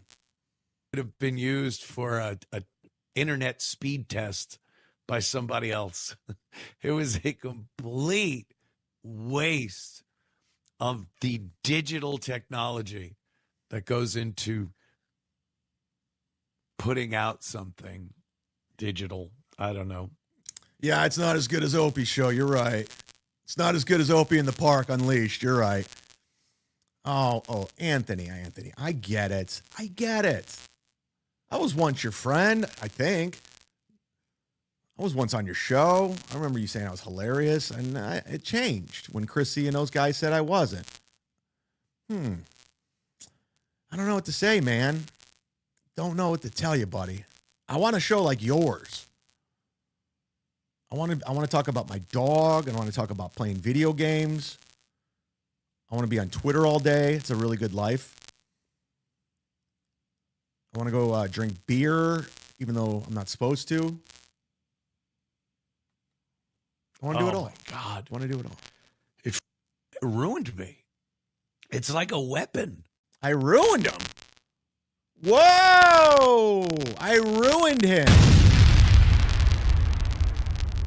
This show works. I ruined him. Yeah, and just an FYI, I don't know who needs to hear this, but this is not my audio. Chad's audio has seemingly taken a complete shit, and he is incapable of fixing this. So we're just going to have to deal with it. We're sniping Chad. This is part 2 of Kumia's Cucks farewell. It's the farewell to the farewell to the farewell tour. It's like Kiss. You put people to sleep. I'm behind the scenes. I'm still here. We're just sniping. Your show is as boring as a fucking crab race. I mean, it's fucking dull as fuck.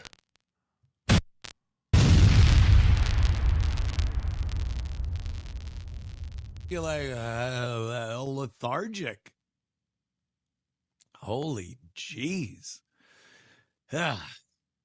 It's like taking a drug before, you have to do something. Mm-hmm. There'd be a warning. Mm-hmm. Do not operate heavy machinery. Do not drive when listening to this person's podcast show. It would.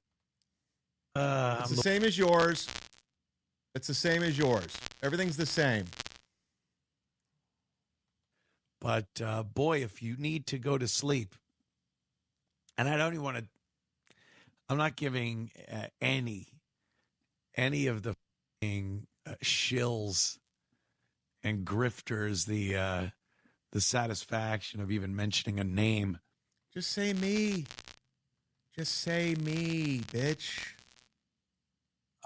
Thank God Missy kept me from streaming it. We had been out, had a couple of beverages, and then came home, sang some karaoke, and I was ready to pop on the stream. Give my best. And she's like, maybe not. And the good sense won out because the voice would have been twice as bad because I just go for hours. And,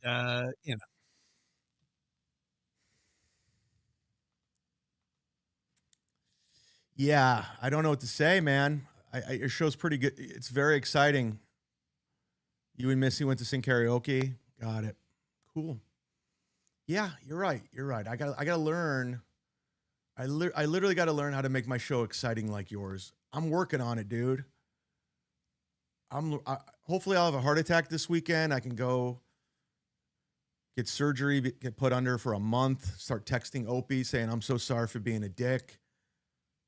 Get my life back together, get my health going again, and just go back to my old ways and just do a boring show on Compound Uncensored. I know. I don't know what to say.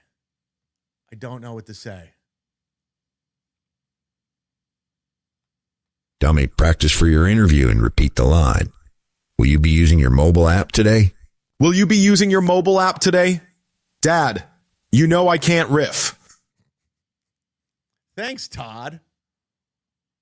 Oh, my God. I don't know what to say. I do know this. Bill from Jersey just gifted a membership. Oh, no. We did it. Thank you. Thank you, Bill from Jersey, for gifting a membership today. Very nice of you. Let's celebrate. Who's with me on this? Let's celebrate.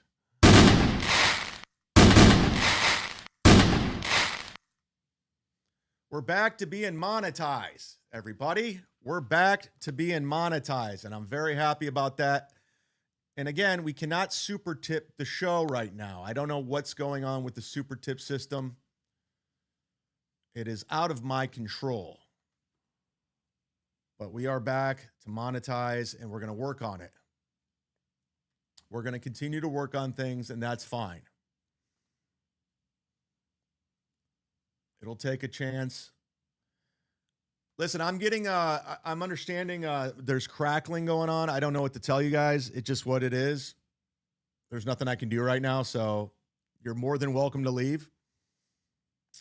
I'm aware of it, but it is what it is. We've had no problems so far. Today's a problem, so we'll fix it down the road. Until then, I don't know what to say. Thank you, Bill, for gifting a membership. And again, welcome back to being monetized. Are you ready? Looks like JJ was gifted a membership by Bill, so thank him. There you go. Bill from Jersey, everybody.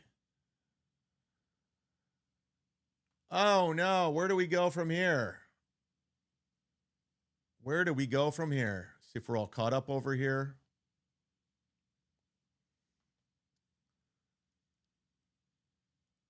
Dan, why? Like, Dan, just don't. Like, we're good. That's a wrap. You and I are good. Okay? It's unbelievable when you tell somebody you don't want anything to do with them and they just don't go away. It's crazy.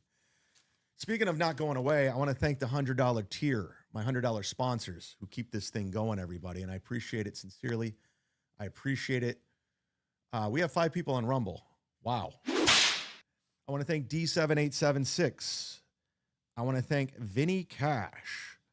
I want to thank Stu John for being a $500 sponsor. That's very cool of you. Ken Mosca, Randall, John Spencer, Randy P, Lisa Stewart, Deadfool, Stera's Video, Nick Swartzen, Johnny Carson, Dr. Steve, Michaela, and Addicted to Profit. See, I'm a man of my word. Thank you to the $100 tier. You keep things going.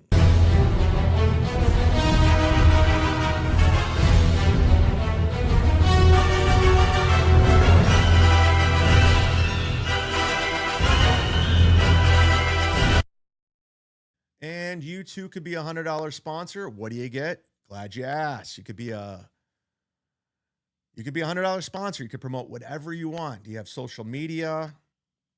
Do you have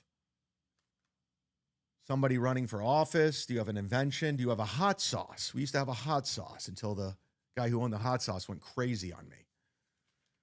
But you can be a sponsor like these people, everybody. And I hope you guys can promote these guys or go subscribe to these guys because they're awesome. Thank you very much. All right. Deadpool's promoting Narrative on YouTube. Go subscribe. Johnny Carson's promoting Johnny F. Carson on YouTube. Go hit subscribe. It's free to do. Lisa Stewart, Perry Skincare. Use the promo code CHAD10. Get 10% off your order. PerrySkincare.com. Ken Mosca's promoting the Shuli Network. Go subscribe to the Shuli Network. Of course, John Spencer's promoting Kevin Brennan and Misery Loves Company. Go subscribe to Kevin's channel. Do it! Donate! Jesus. And of course, the great Nick Swartzen has a YouTube channel.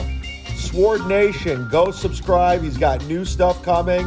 I can't wait. We did it. We're doing it. All right, guys. And also, David Skarica has a book called Mega Returns. He's a $100 sponsor, and I'm honoring it. Unlike Melton, despite our differences, despite what he did and what he said yesterday, I'm going to go ahead and promote his book. So go get it if you're into investments or whatever. So there you are. There you are. Thanks for joining today, guys. Appreciate all the support so far. Thank you for gifting memberships. We'll figure out the whole super chat situation. I don't know what's going on with that. First time back. First time back since the 31st. Let's get into Aaron. Aaron's been very vocal as of late. He's a Kumia cuck. He was on this morning. And again, I want to thank the great Stallion19, one of your great clippers. Go support him. But Aaron has to weigh in on what's going on. So let's go to Aaron. Shall we? Where is he? Oh, no. We went to the wrong place. Now we're in the right place. We're doing it. Here we go. Whole new system. Whole new system I've only been working on for the entire week and still can't figure it out.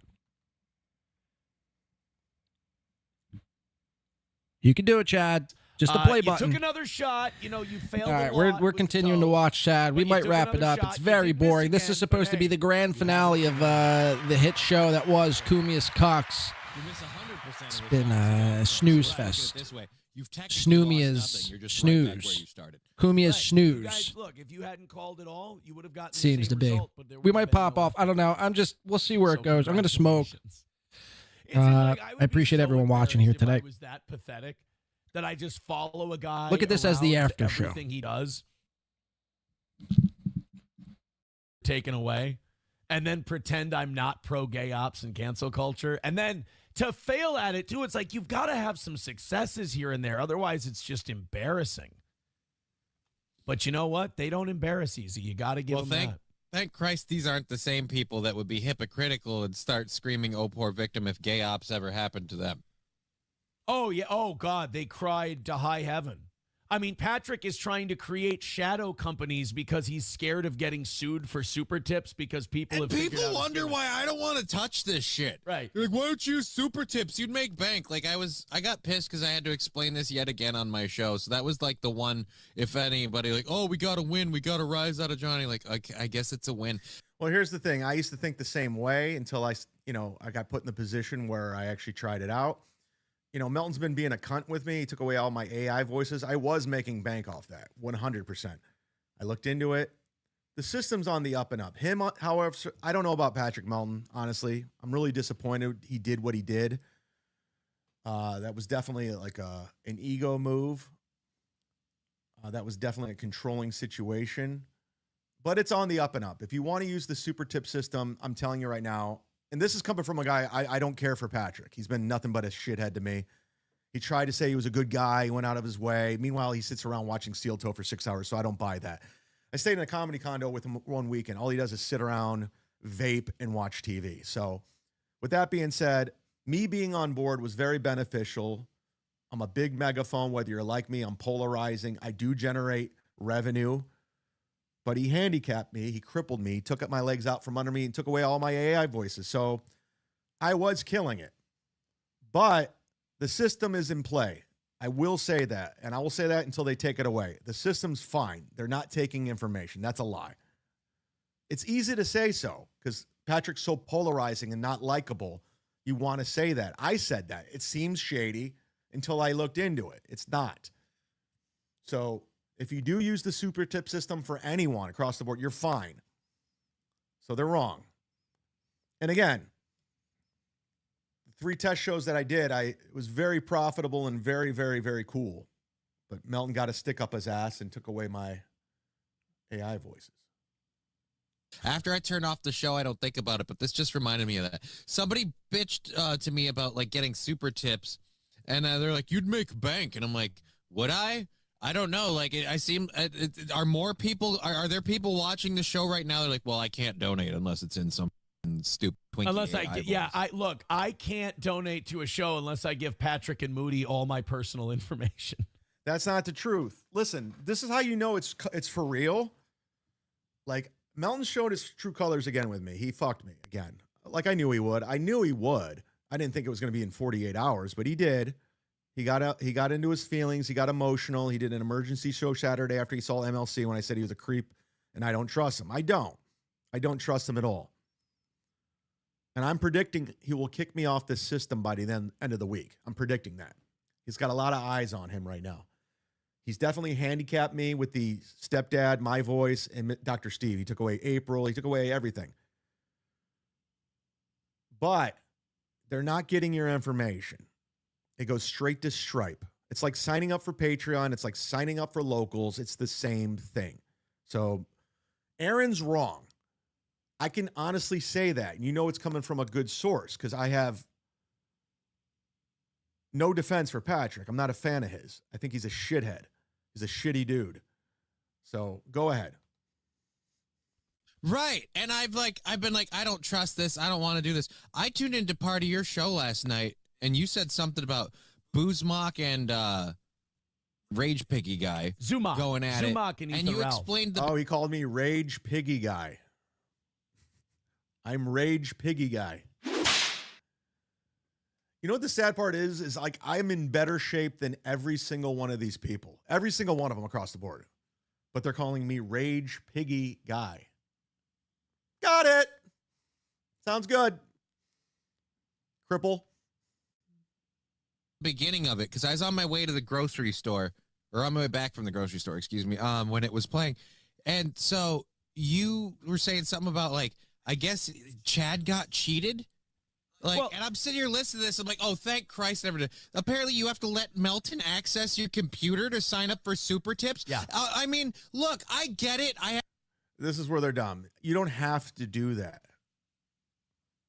And before I let Melton call into my computer, I talk to somebody. There's nothing he can do. As soon as he's logged off, he's gone. So I covered that. Trust me, I didn't trust him at all either. But there's nothing he can do. And it's bad for business if he were to do anything nefarious. He knows that. He knows that. I have multiple sclerosis and a doctor's note saying I'm retarded, but do people think I'm literally that retarded? I'm not giving anyone access to my computer. This super tips thing just sounds like the scariest, like the stupidest, like, oh, I wonder if I could give a complete untrustworthy piece of shit a backdoor into all of my stuff. Well, now, in fairness, the only reason it takes off, like the only reason any of this takes off, pure hatred of Steel Toe. Like, these people are you're like, are they that retarded? We got to remember, Patrick's used to having an audience that is that retarded. If you say, he definitely has a lot of retards in his audience, but at the same time, it's not the reason why it's successful. Like, we did 3 test shows and not one person used Aaron's voice for mine. You weren't even involved in a super tip. We didn't even talk about you. So that's not the reason for its success. Maybe Patrick's success, I mean, he's made a fortune off you in 2 years. And again, I'm not defending Melton at all. In fact, by the end of the week, when he probably takes us away, we're going to see what he's all about. We already are in real time. He hates Steel Toe. They'll be like, let me type something in a funny voice. Like, the Chad Zumock thing, I think, is a perfect example. Chad got his monetization taken away on YouTube. He signs up for the super tips. He bends the knee. He says one critical thing of Patrick on MLC, and Patrick takes away a bunch of his voices and stops giving him technical support because Patrick can't handle being mocked because, again, Patrick is projection. His whole, feel thing, people feel. Bro, we all make you feel way more like the rest of us don't think about you. He ain't wrong. There's nobody more sensitive than Patrick Melton. There's nobody that will, if you disrespect him or if he feels slighted, he will do something drastic every single time. You do a reaction show for your entire internet persona, whatever. I'm sorry. You're nothing but feels. Every show you do is you feeling, my man. I'm sorry. So he gets pissy at Zumock. So then Zumock tweets out yesterday and says, Moody had to run interference for Patrick because Patrick gets so sensitive and he's such a bitch that Moody has to contact Chad to try and smooth things over. How embarrassing. You're a By the way, the great Tom Brennan, who works for PCL, Perry Carroll Live, did 2 great voices for me, and I can't thank you enough, Tom Brennan. If you're watching, thank you. And he contacted Moody. Moody said he got the voices, and he's going to try to get them up this week. But I have a weird feeling, I could be wrong, Moody's he's going to put me in timeout too, like Melton did, and he's not going to do it. They need to teach me a lesson. I'm a bad boy. So he's probably not going to put those up either. And it's sad because it's good for business, but they want to see me suffer. And it's a sad thing because I'm just trying to do a good show, a lot of fun. I do want to pivot out of this eventually, but until then, this is what it is. Grown man. And Moody's a creep too. Imagine a creep has to call somebody to smooth things over for how big of a creep his creepy partner is in their creep business. Yeah, Zumock right here. Moody emailed me today for PR purposes because of Melton.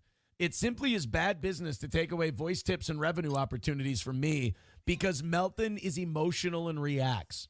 It doesn't matter what I said about him on a podcast. I always said the super tip system was great once I learned more about it. Bending the knee. After only a few streams, I was one of their top earners. That's the new thing they're going with, bending the knee, bending the knee, bending the knee. That's the thing. The difference between me and all these other people, I'm an open-minded individual, and I look at things for business purposes without feeling. I look at it mathematically and how it can benefit me. And I looked at the super tip system compared to Streamlabs, Stream Elements. Within our community, they all use it. I talked to I talked to Carmex. I talked to a bunch of people. I talked to the pineapple guy. Who else did I talk to? I talked to a lot of people, and they said it's fantastic. It's a no-brainer. Then I consulted with Bill. I consulted with Jim. So I went and did it, thinking Melton was on the up and up. He was very professional getting me set up. I'll give him that. I will give him that. Then I went on MLC, and I said a couple things. After he said, I know you're going to talk shit. And I did. And then he penalized me. So he went back to his old ways. To his credit, he hasn't taken this down yet. But I put in so much time into learning this system, I'm not interested in moving to another place. Because I did get comfortable with it, and I did like it. And I do see the upside of it, and I saw how my show can grow with the AI voices and everything else. But this is what it is. I'm just happy right now that we got monetization back. You know, we can't super tip or super chat today. Hopefully I'll have that figured out in the next 12 hours because we'll do a show tomorrow. The very last of the trilogy of the Kumia's Cucks coming to an end. We have a very special guest calling in. I'm not going to say who. But at the end of the day, there's no bending of the knee. It's called putting pride aside and trying out the best avenue of revenue for my business, my brand. That's all it was. Do I still think Patrick Melton's a creep? Yes. Do I trust him? Not at all. But the reputation of his business is on hand right now. It'll be interesting to see. And I'm daring him to kick me off his platform. Because if he does, no one's going to sign up for this thing. But in the meantime, he's going to try to fuck with me by taking away all my voices. And that's what it is. Is that what you mean, Anthony? Talking finance? Again, after requesting for more voices that were already produced, he slashed 80% of my menu because he was butthurt. It's simply bad business, and hopefully others see it. I mean, no, none of you get sympathy from me, by the way. I've been telling you this about this. Like, we want sympathy from this guy. Worry about your own shit, dude. You're on gross misdemeanor charges. Nobody wants sympathy from you. Nobody wants anything from... It's like Dan from Nice Podcast, stupid. Dude, don't worry about my show. Worry about yours. No one watches it. You're not monetized. And you do everything in your power to get eyes on it, and it doesn't work. Who gives a shit about me? Quit watching me. I don't watch you. You see what I'm saying? while you're watching me, if you're doing something, I'm working on my show. Go work on your show. That's the difference. But Aaron, we don't want sympathy from you. We want nothing from you. Ever. I want nothing from you. This little theater girl for 2 years, and I've been dragging him through the internet and watching him cry and whine about me forever. I've been telling you guys who this guy is, and I've known I'm right the whole time. You can spot Dude, I was telling you about Patrick Melton before you were. I just like that. So I don't think Chad's big revelation is anything to write home about. It's something we already knew. What I didn't know is that Patrick is so bitchy and sensitive that Moody has to embarrassingly run cover for him. I mean, clearly you don't have anything else going on. Doesn't he have a new costume to throw on his dog? I mean, literally anything. Oh, God. Oh, my God. Like I said at the top of the show, guys, it's going to be a short show today. I have stuff to do. I plan on going as much as I can just to get used to the system. And I'm still waiting on the new production for the new show. I'm waiting to do some new things. Before we get out of here, let's do a little game. Anybody want to play a game with me? Since Crumbum gifted a membership earlier, and he's a new moderator, and he's feeling great over there with that wrench. Crumb, this game's for you. We're going to play the Wheel of Shit. Whatever it lands on, you win the prize. And you know what else I'm going to throw in? My tethered shirt that you guys are talking about. There it is. There's the black tethered shirt. I've had this shirt for, I'm not joking, 6 years. It's my favorite shirt. It's my 10,000 step shirt. I like to run in it when I'm outside. It's comfortable. It's shitty. But I'm throwing that in along with your prize, Crumb Bum. So this one's for you, buddy. Let's play the Wheel of Shit.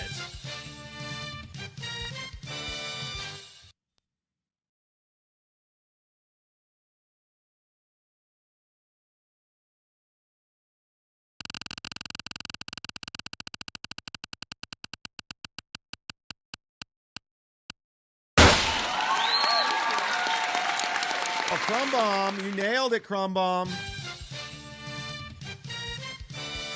You're getting yourself a brand new We're Doing It shirt. I only have them in black. Just tell me what size and where it's going.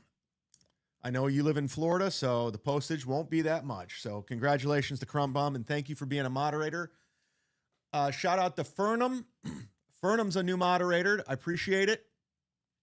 Thanks to all the moderators today. Doodle, Jeff Closer, Bill from Jersey. Thank you for your service. We got to get out of here, so we're going to roll right now. I appreciate everything today.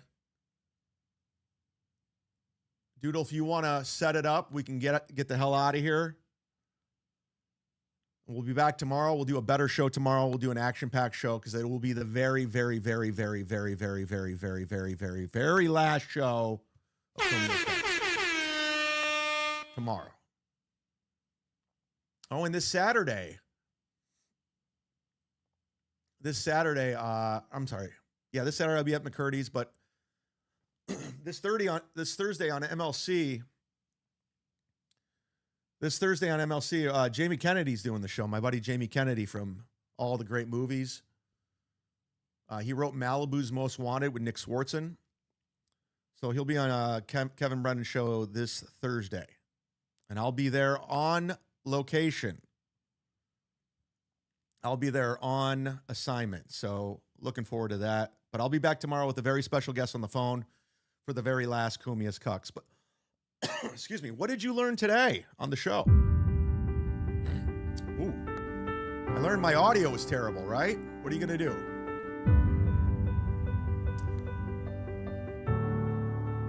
We learned there's a hype train tomorrow. Yes, tomorrow there will be a hype train. There was going to be one today, but I got to go. I didn't realize it was 3:22. What did you learn?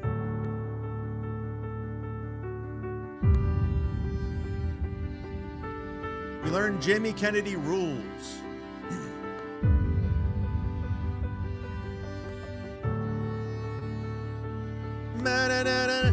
We learned Melton took away all my AI voices, a chance to earn a living, because he's a baby. He's a bitch. We learned that Crumbum is getting some new shirts. Yes, he is.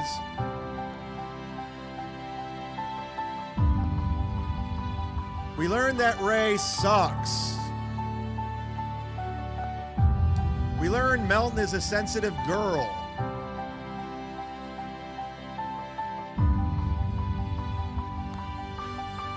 We learned Patrick holds grudges. He does. Chad forgives. I try.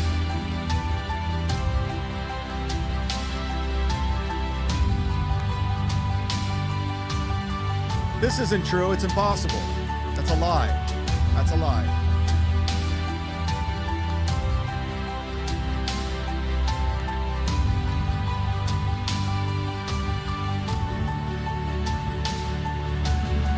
We learned that Crumb lives in Florida. Doxed!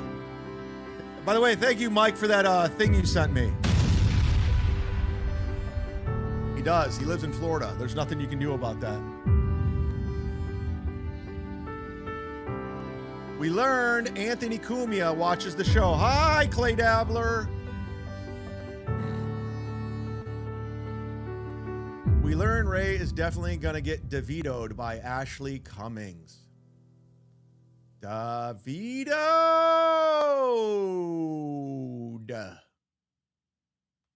Davito! Thanks so much for tuning into the show today, guys. I appreciate it. Sorry it's half-assed, but it is what it is. Almost made an hour and a half, but thanks so much for watching. We'll be back tomorrow, and then maybe one over the weekend. Maybe one over the weekend. For now, I have super tips. You could always super tip when I'm not on, and I'll play it the next show. That's fine. Or you can do the other Venmos, Streamlabs, PayPals, all that bullshit. All right, guys, we're out of here. Thank you so much. That's a wrap. See you soon. It's time for the Cucks. Time for Cumia's Cucks. The mud shark is coming to say your show sucks. Chrissy and Gino and the dog named Carl. Kissing up to Anthony while they're washing his